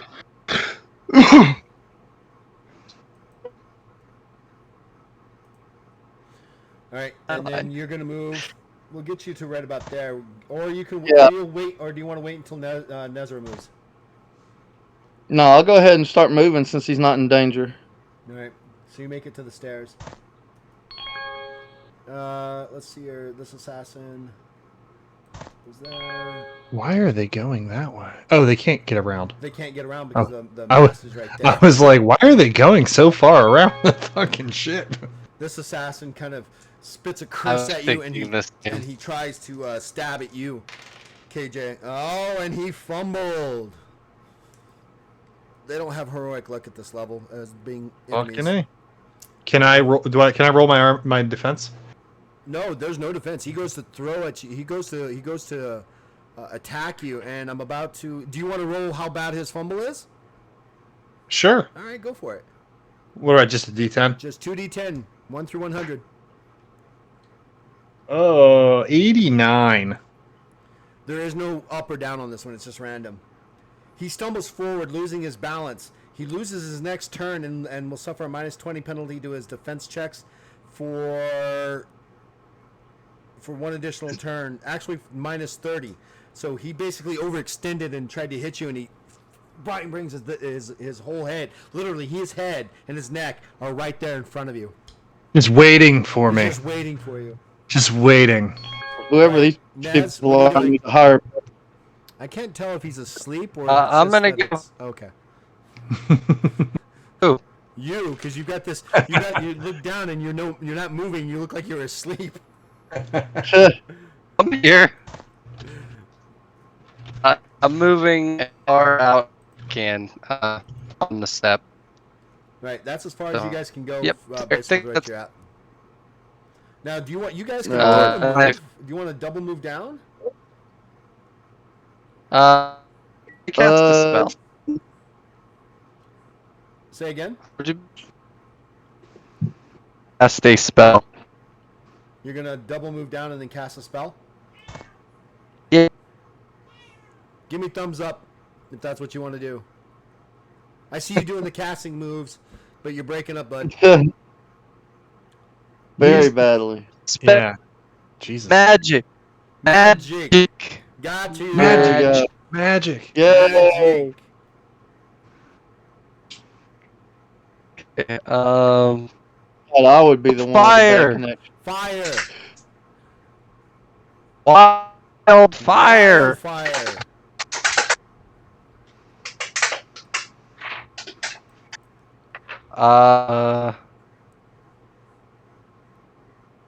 Can you guys hear me now? Yes. 2 out of 6. So that's 4. So in What? what did you roll?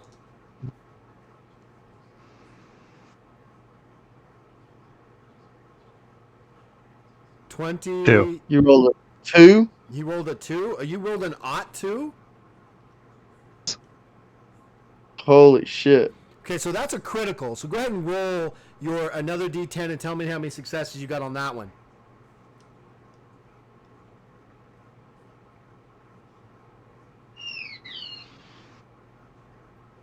Or type. Or type it. Or- So, Damn. so 10. So if you roll the critical and your magic is 60, so that's 10 successes. Damn. And nope, all 10 get through. So you cause this whirling gust of fire to erupt right in front of this guy, and you throw it into him in a wildfire. He begins to scream as he is hit, completely missing his defense. So that's 40 points of damage. How do you want to do it? Do you hear me now? Slightly. Just completely melted. Woo! You're gonna just completely Yeah, melt him. yeah. He's engulfed in this fiery flame, and it's just tearing at him. Clothes are being shredded into little burned pieces. You can smell the frying and the baking of his skin as he just slowly crumbles into a fetal position, as though he looks almost like a charring fire just burning in place. Hell yeah. So he dead, huh? Oh, he's dead. He's dead.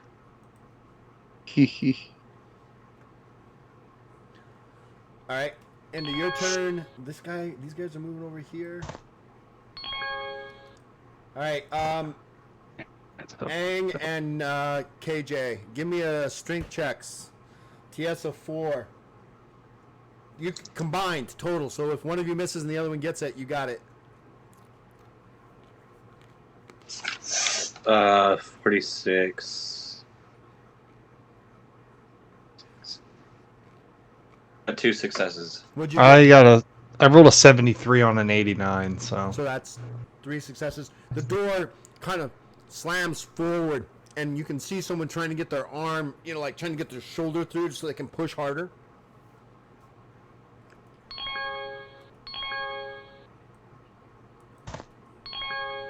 Somebody should lose an arm. Mm-hmm.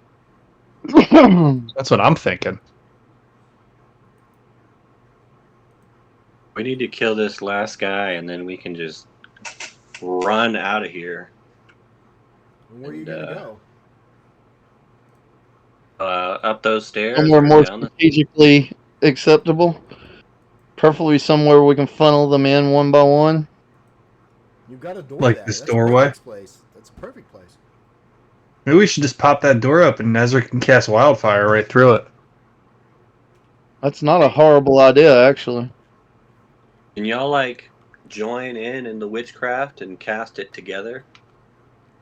No. One is That'd be magic, the sick. other's divine. What are you doing, KJ? It's your turn. Oh, sorry, it's my turn. I'm gonna attack this motherfucker sitting in front of me with my Beckhart. God damn it! The Lord is on my side tonight. I rolled a 6. Woo! I don't know how. I don't know how the fuck I'm rolling so many goddamn criticals. Okay, so I'm gonna roll my Your D10. 5th critical tonight? It's like critical roll tonight. You know what I mean? A real Basically. critical roll. 3 successes on my extra D10. Damn. So that's another 15 base damage. The Right. gods are in your favor. You get an additional 3 because he fumbled his physical defense. So 6 on 5, so 30. Plus your strength. Oh yeah, so 37. Kills him outright. How do you want to do it? Yeah. How do you want to kill him? I'm just gonna kind of grab my Beckhart with 2 hands like this and thrust it down through his just above his rib cage and have it come out the just above his ass. Oh, Damn. And then just pull down on it like a lever and just crank his rib cage open so his heart and everything just pours out on the floor. Yeah, and you're watching this. You see KJ reeling back, and he just plunges that sword right above the clavicle, right there. Plunges down at an angle, and it comes out the back side just above his hip. And then you see him just pull that sword straight through, breaking all those ribs that are on one side. And he literally splits the guy in half at an angle. And as he pulls out the sword, you see a lung kind of flop out. You can see the dying beats of his heart, and then he just collapses into this massive gore of blood and guts and a lung. Fucking epic. And he is dead. And then I lick my sword. Oh. I'm just kidding. This is actually probably one of the first times that KJ has actually been in actual combat. Where he's actually killed somebody like that, yeah. Yeah, he's never really been in an actual bloody fight before. All right, He's addicted now. Your turn, Aang. What do you want to do? All right, so you want me to pull off this door? You want me to hold the door while y'all get ready? Or should I just take my 2 pistols into the door and just fire through the door? Do it. That works for me, that second one. Take out who you can. So Shoot through the door.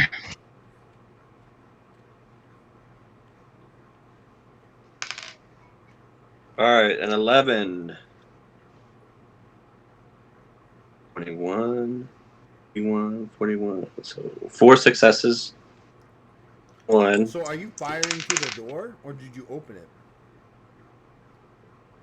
There's a Should wedge I in open it from where the person hand Well, in it. well, He his fired through the shoulder is wedge. there, but are you trying to shoot the shoulder, or are you opening the door and just firing at the first guy you see? Yeah, I'll open the door and fire at the first guy I see.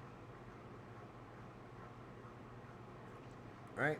I got an 11 and a As you 15. open up the door, they're not expecting it, and one guy kind of falls forward flat on the ground. The other guy kind of catches himself, and literally your pistols are literally head level.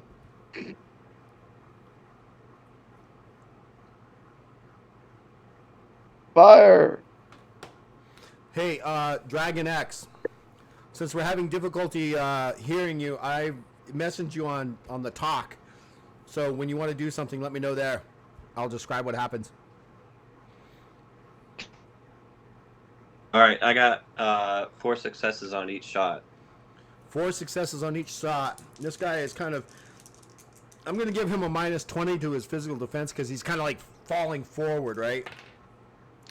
Misses that one, and he critically misses that one. So on one you get 7 successes, on the other one you get 4 successes. Boom. What are you doing? Total of 12 successes. All right, blowing his eyeball out. His head explodes. As you deal 72 points of damage to this guy, how do you want to do it? Shit. Damn. Oh, Jesus yeah, I- Christ. Blow his eyeball out, and his head explodes. Nice. Brain matter goes splattering on the 3 guys behind him. Like a fucking pumpkin. Right? It just bursts open. There's like 2 little tiny holes right where his eyes used to be, and the smoke is kind of coming out of those. But the back of his head is just blown apart, and brain matter you can just see is just scattered across the 2 guys behind him, and the body of this guy just kind of just crumbles upon itself and lands on top of the other guy who's already prone on the ground. So he's got this dead body that's bleeding all over him on this ground. You hear that, KJ? There's not a way around, is there? Sounds great. We need a grenade. Oh, Yeah. you need a grenade? Hey, there's not a way around, Oh, yeah, Then- yeah. is there? Like, No. Nope. This is straight on. how hard would it be to tear through that wall behind the mast? Very hard. It's 8 inches of wood. Never mind then. I'm going to go say it ahead and say a TS-12. Well, you can try it. I mean, I've got rules for that. Give me a second. I will tell you how hard it would be for you to get through that. What that would be... Breaking and Sundering, end of page, chapter 3. I believe. Give me a second. Gotta find it. And you know the hard problem is with when you're writing and editing the book, you can't put any chapter like things on it, because as soon as you get done, you have to re-edit it, and it's like it takes more time to do that than for me to just find the. Right. That was the technology. There's the breaking and sundering. All right, for you to get through that wall, if you wanted to try to get through that wall, so this right here, this right here, just to let you guys know, this right here is an open pit, right? It's the cargo where the cargo is delivered down, and they got these levels in between, so you could literally jump from there to there, if you really wanted to. Once this door is gone. No, I'm sorry. There is no that pit. No, that's a solid wall right there. I apologize. That's solid wall. For you to go through this wood wall that is several inches thick, you would need a strength check TS of 20. Jesus. Yeah, that's not gonna happen. Alright, whose turn is it right now? Your turn in, Jazz. Alright, well, I guess I'm moving up to back right here behind the door, or not behind the door, but like behind them. Yeah, like right in there, so that I can help. And I'm gonna put my sword away and draw a dagger instead because it's too confined of spaces to. Or actually, you know what? No, instead of a dagger, I'm drawing my crossbow and I'm gonna aim through. Can I? No, I can't really get between them, can I? No. For a shot. Okay. Well, then I'm just gonna stand there with my crossbow, holding it as a ready action in case someone gets through. All right.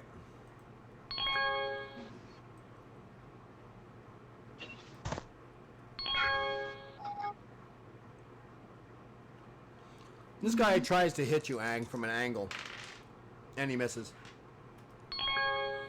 All right, Nazra, it's your turn. What do you want to do? Yeah, we're gonna wrap up here real soon. We're gonna this is the major battle for this this session, and then we'll get you guys in Dadura Shiva.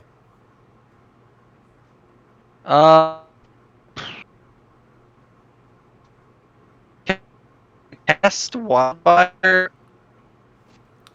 Let me see. Would I I think have you to might be confront able. anybody? No, give me a second. Let me look at the wildfire. Has a range of 20 feet. So where you're at.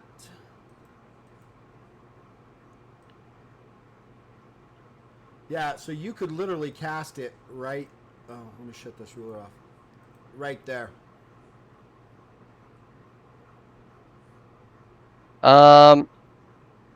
Yeah, I'll hit somebody. Person in the door. All right, so you're casting it right here. All right, go. That hit all of them? It can only target one. Because it's only 4 feet diameter. I'm doing guy in front. Say again? Okay. I'm gonna have it in front of it. Hot 9. Nice. So- Nice. He failed his magical defense. Okay. So that is 5 successes. Each of 20. Plus your intelligence modifier. 26. You see him, he's caught up in fire. This thing is just turning around him. His clothes are kind of being singed and burnt around him. So that was your full action. What do you want to do for your move or anything? Do you want to just hold on? Oh. Hold. All right, very good.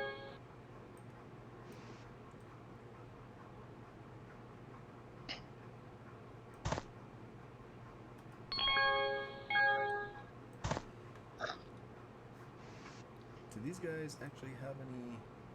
this guy takes out a small sheaf arrow and tries to fire at you. And he misses. And he's done. This guy tries to stab at you, Ang. Ot 7, it is not a critical hit for him, but he's got 5 successes on you.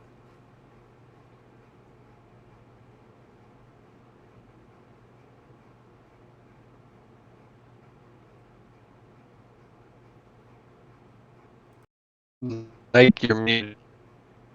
Ang? Oh, he's in me? Yeah, Yeah, you were. Oh, he's hitting me? Yes. Yep, 5 successes. Let's see. 35. Is there anything? How many heroic luck would I need to spend to? Reroll that. 1. I'll spend 1. All right, so reroll it.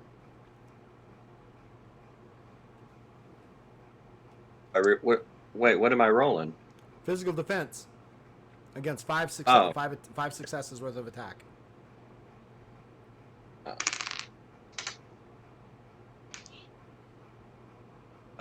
12. So 22, 32. So 3 successes. So only 2 get through. He does 8 points of damage.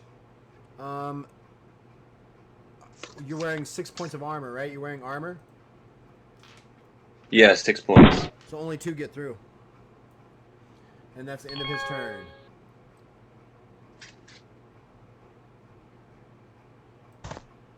You notice, Aang, as you're fighting these 2 guys, these guys that are running down the hall towards you, you can kind of see them come you. They make a left-hand turn right before this guy right here.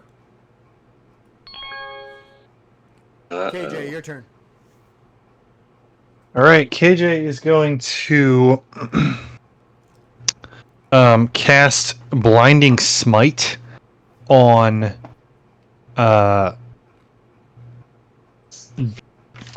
Jazz's dagger. Or, well, actually, no. Can I cast Blinding Smite on a gun? That's a good I feel like that probably wouldn't be viable. Let me see. Blinding Wrong Smite. bullet. That's a very good question.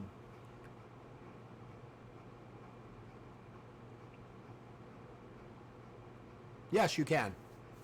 Okay. Then I'm going to do that. I'm going to cast Blinding Smite on Aang's pistols. Or pistol, one of them, I guess.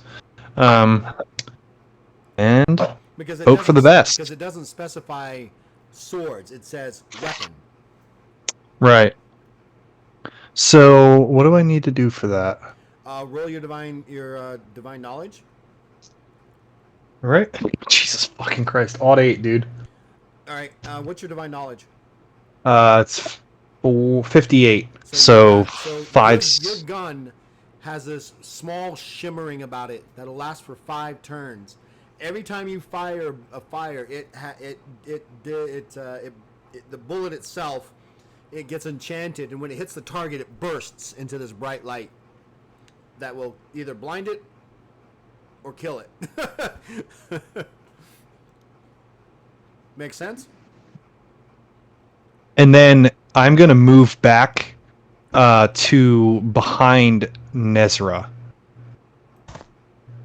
So that Jazz has an action or kind of room to do some stabby stab. And I'm going to move into a support role. All right. Aang, your turn.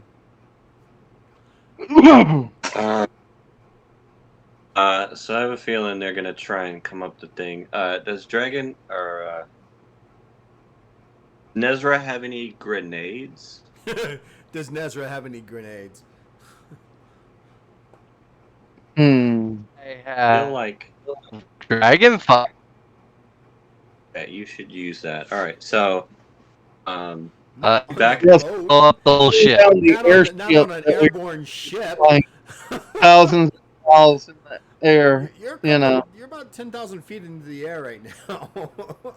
No, let's turn the ship down. What could possibly go wrong? I mean, we're in the middle deck. All right, I'm a fire two shots at this guy in front of me. 9 successes How many successes? and 2, and then an ought 2. That's a critical.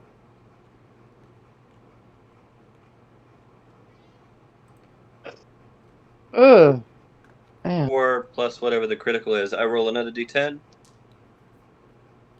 So, how many successes did you get off your first roll?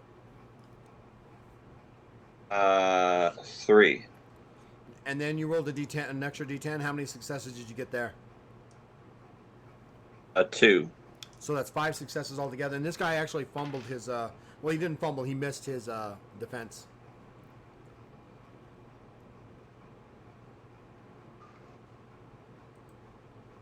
All right.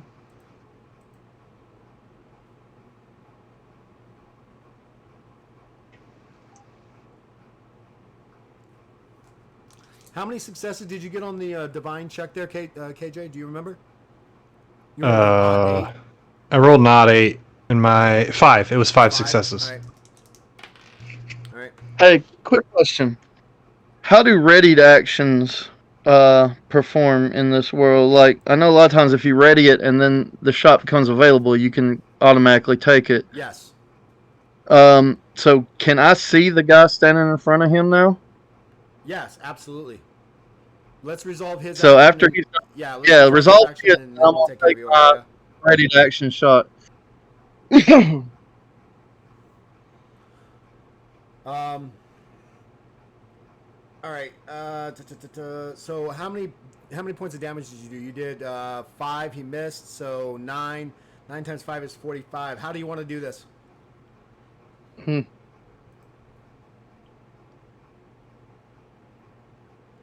Ang, how do you want to do this? Hey. Oh, so my damage killed him? It's gonna kill him. Okay, Yes. all right. So, let's see.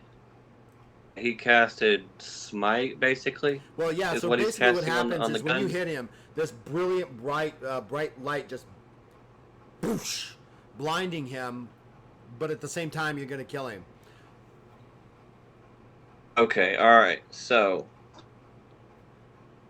fire the bullet right into his mouth, and then just like Neo at the end of the Matrix, like this blinding light comes out of all the cracks in his body, and he Nice. just Nice. the little You bit. see you hit you shoot him right. You know, he's kind of like breathing hard, and your gun fires, and it takes out his teeth and hits the back. And just as it hits the inside of his throat, you see this bright light, poof, and his entire mouth erupts in this bright light, almost like it's a burning bright light coming through his cheeks and stuff.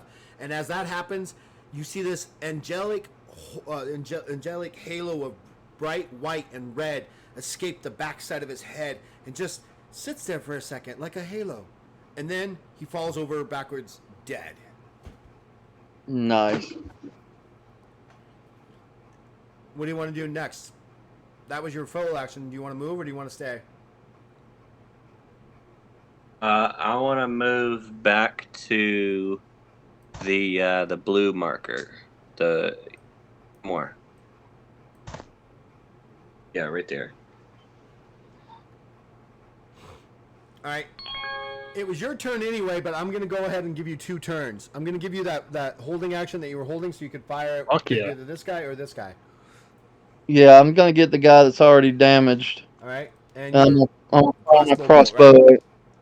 Yeah. 55. just don't fumble or fail.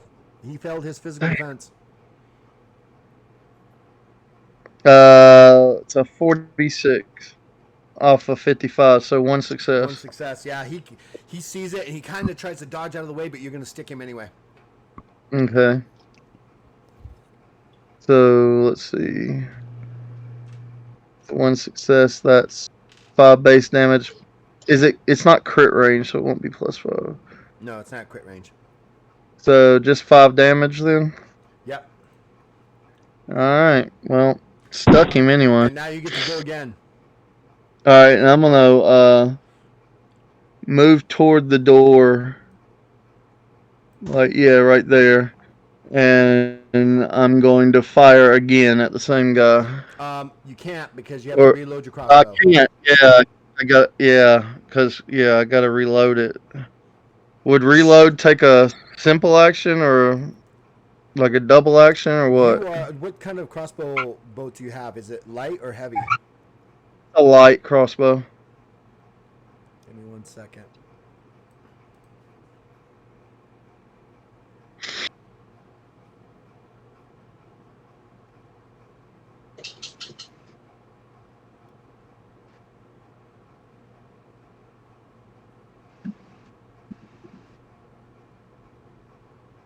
It would take your move action to actually reload it. Okay. Well, since I've already moved though. Does that? Yeah, so you can't reload it.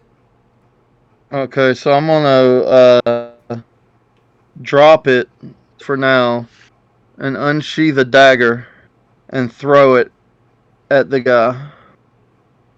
Do I have enough moves for that? Yep. Alright, that's what I'm gonna do then.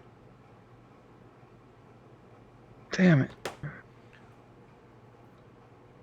Yeah, that's a 68. That's not gonna hit anything. You throw your dagger, it whips past him. And you are done. Yep.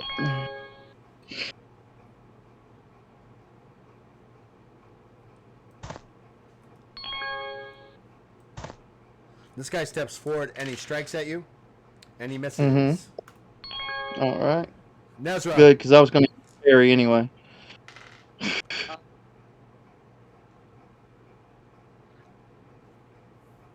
I'm going to a wildfire. Another target. On to the fire. Hold on.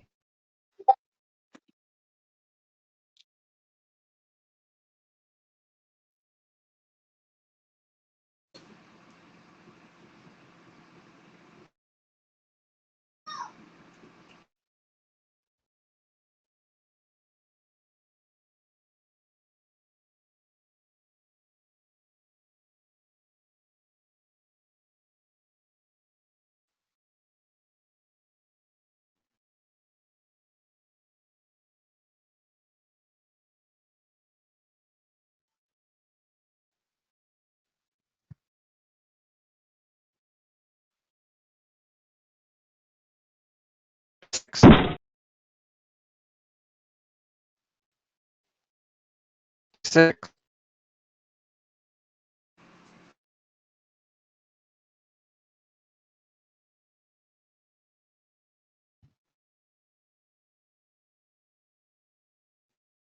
No, 26. Sorry. Yeah. There you go.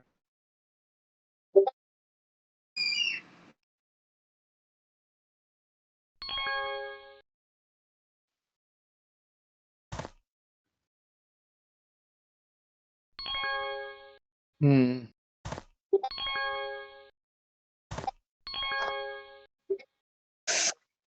All right, KJ is going to cast Cure Wounds on Aang.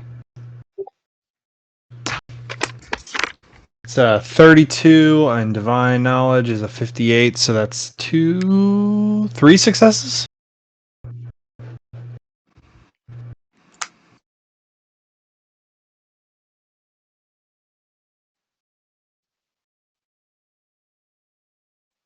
Eight.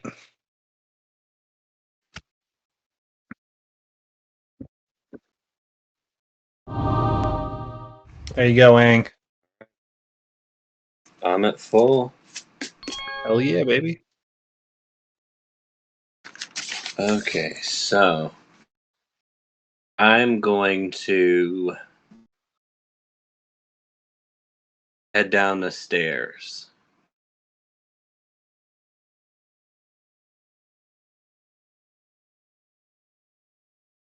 Stairs right there.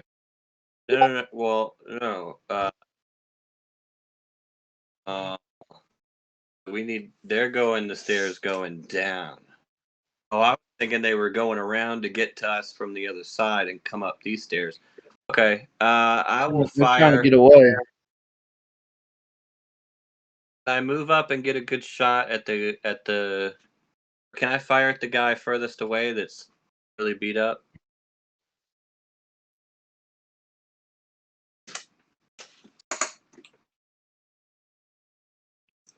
All right, one shot.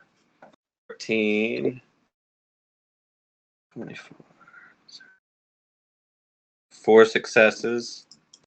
And then that is and then a 40, so 1 success.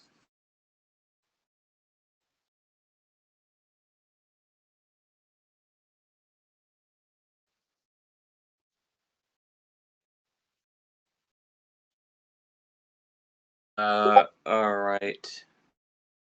I want to hit him in such a way that a drop of blood hands on the guy's shirt that's running down the stairs. And then he falls over.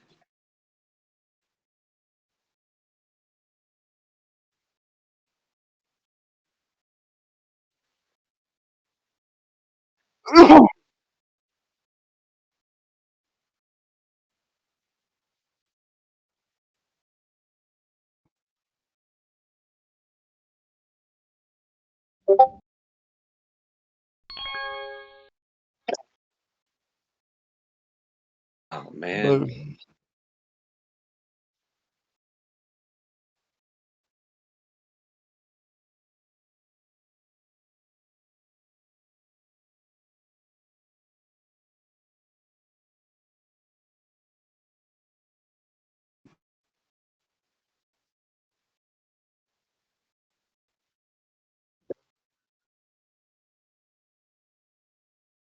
All right, time for some martial arts. I'm gonna beat the shit out of this dude. Let's see. All right, 15 versus a 67. So that's um what, 5 successes? Okay. Yeah, so I just lay into him.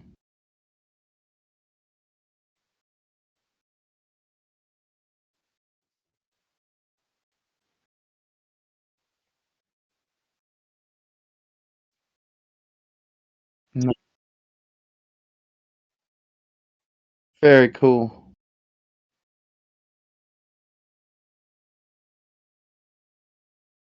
Strong, strong strike. Yeah, 67 is my, and it's martial arts.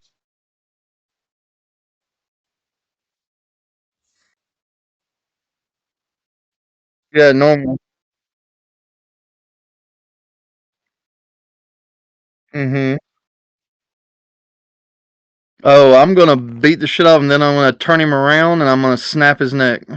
Oh, fuck yeah.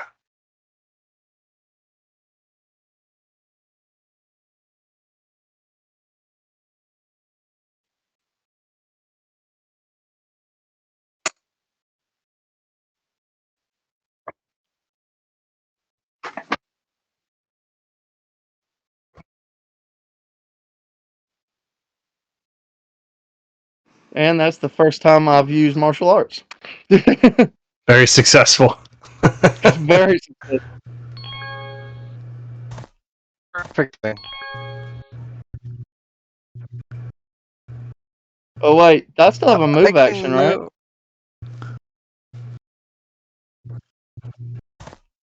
I'm gonna chase down the people going downstairs.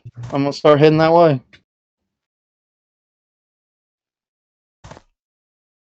Yeah, that works. Follow. I think he said Follow. follow. Yeah. Follow.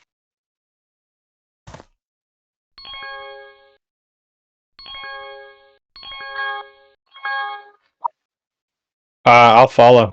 I'll even double move if I need to.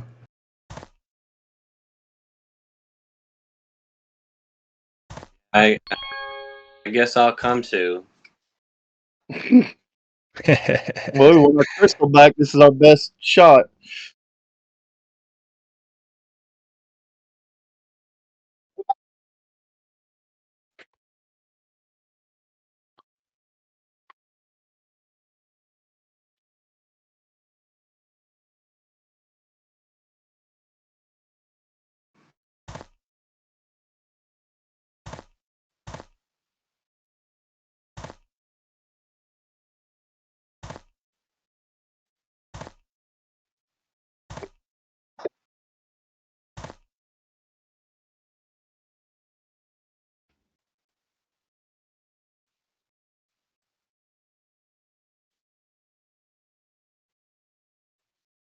Squirrel. Whoa. Oh, I was about to The gargoyles. God damn it. Is there any way to change positions in initiative?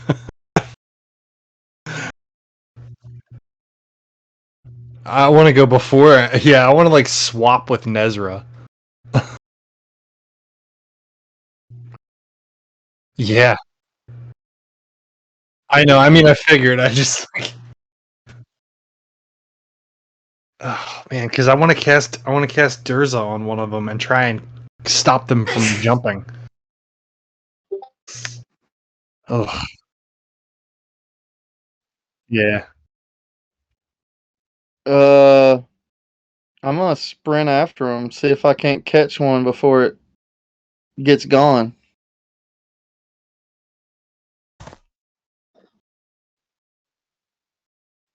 Yeah, I'm gonna attack him. I'm gonna try to use my sword and shred his wings, or anything I can do with it. So it's a 62. Uh, 24 versus 62. So 4 successes, right?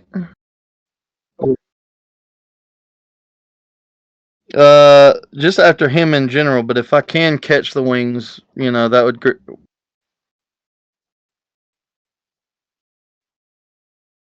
I'm gonna go for the wings. I'm gonna try to shred him so he can't get off the ship.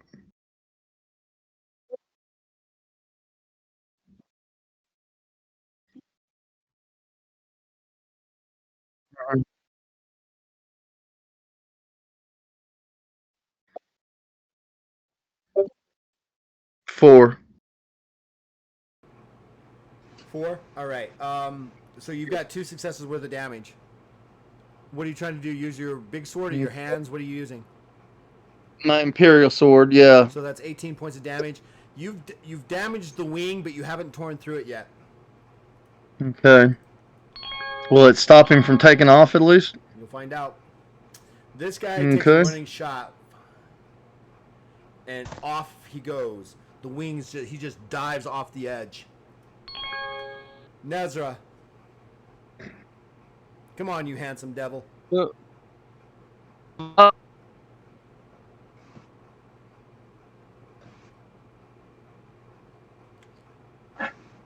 Lost you. Yeah. Just type it. Yeah, because I can't see the chat. Can someone else see the chat for me and let me know what he's doing? Yeah, no problem.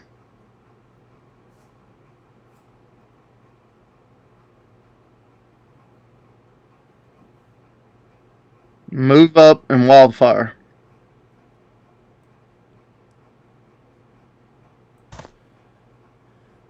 You'll have to move right here because there's like a wall right here. There's a wall right there. Yeah, but go for it. Wildfire, cast, let me know.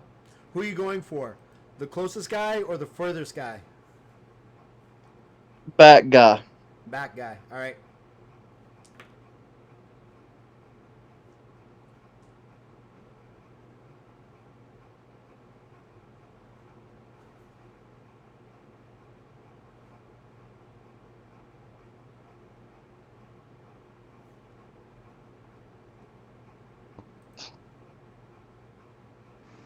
Successes. How many successes? 2. Oh, I've got you on that one. On that. The fire gets there, but it starts to burn up the wing a little bit. Okay.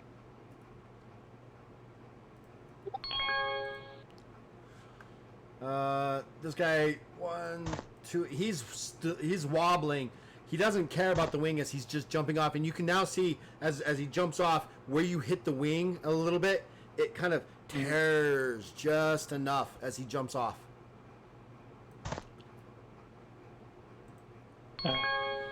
This guy, Are there any this guy's wings on fire, and so he gets right about here, and he starts taking off the apparatus. KJ. I'm gonna move up to line of sight and then cast Durza on him.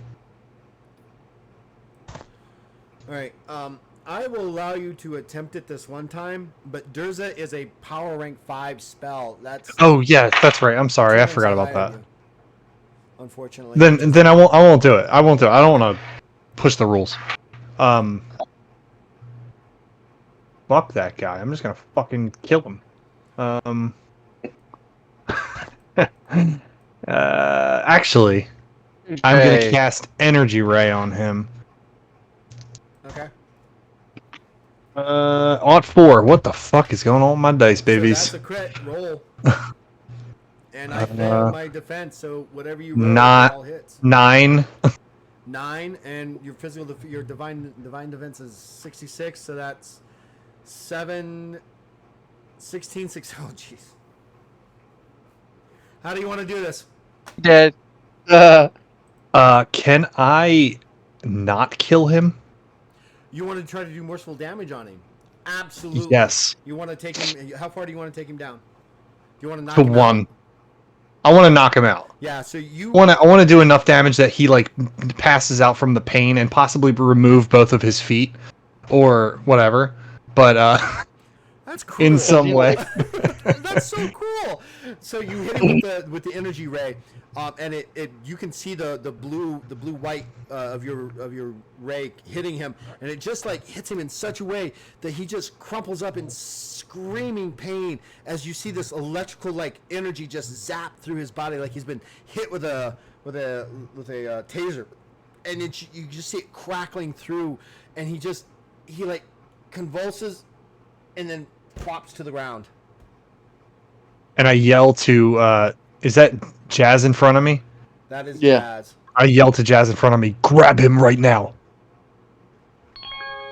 Ang, what do you want to Oh, do? we got the combat right now.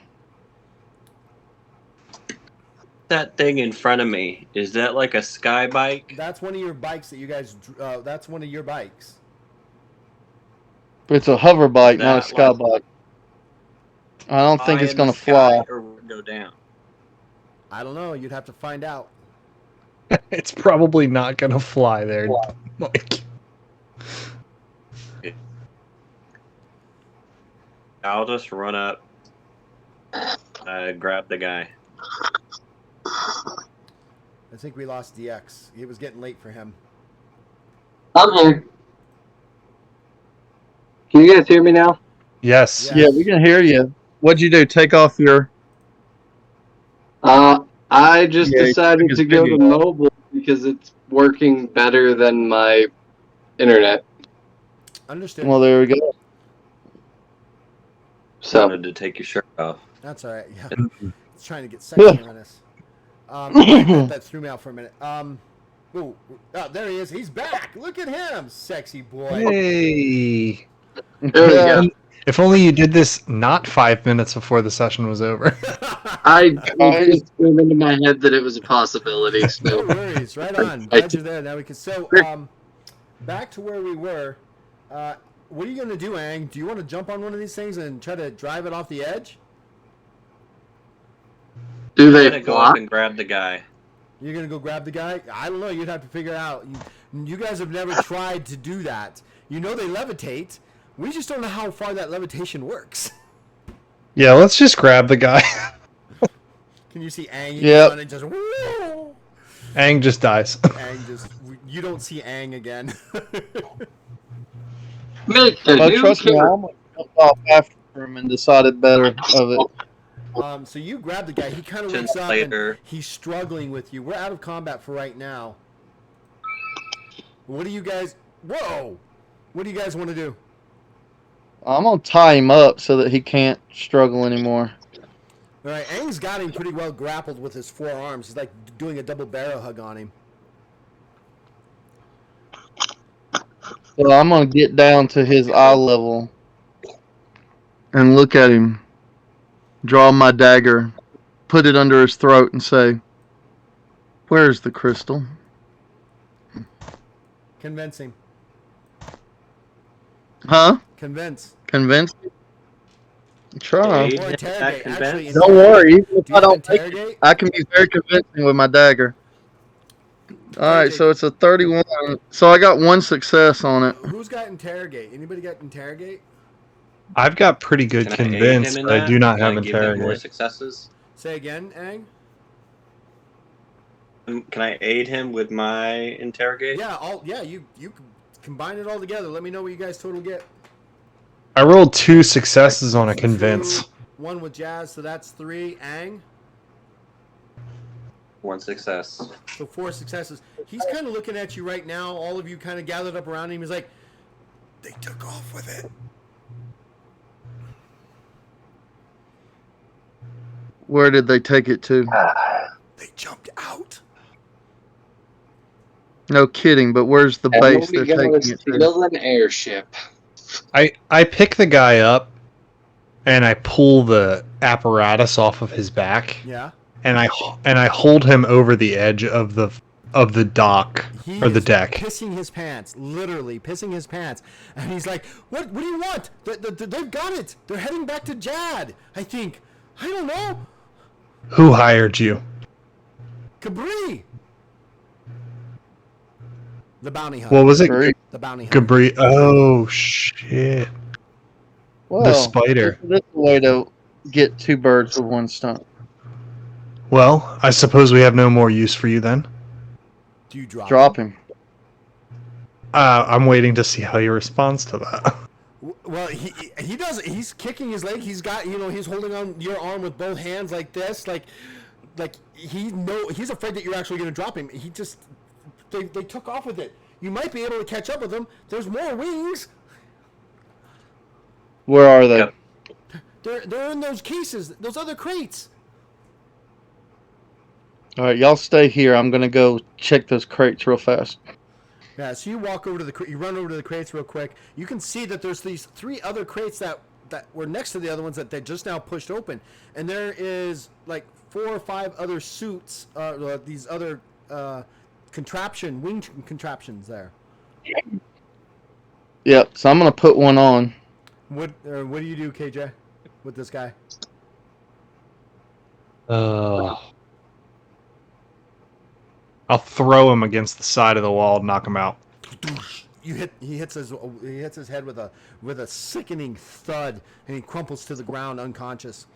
You see Jazz starting to put on one of these contraptions, who's never done this before, but she's doing her best to put her arms in and things like that, and she kind of makes her way to the edge here. What do you guys do? I'll follow suit. All right. I guess I'll follow. Technology? Ang, what do you do? Yeah, I put a suit on. And we'll cut scene. We'll pick up next time. Yes. So are these considered technology? Yes. Shit. I'm a technophobe. There's a 25% chance for both Nezra, not Nezra, but Jazz and KJ to literally have one wing kind of collapse on them as they spin to the ground, to the earth. But we'll pick up. I was gonna say we just hijacked the ship, but I guess we're doing the wings. We're doing the wings, and they're pretty Doing big the wings. They're these gliding wings. They're 12 feet long. They're about 3 feet wide. Well, all right. All right. I would have hijacked the ship. All right, I'll be right back. Oh, Hey, so that ends our first session of Legends of Kralis against the Iron Lords. We've left the party kind of hanging out on a side of a ship, getting ready to jump and try to catch these hired assassins and capture their data crystal before they can escape. I hope you guys join us, if you choose to join us, in 2 weeks for the next session, for the next 4-hour session. Until then, stay legendary.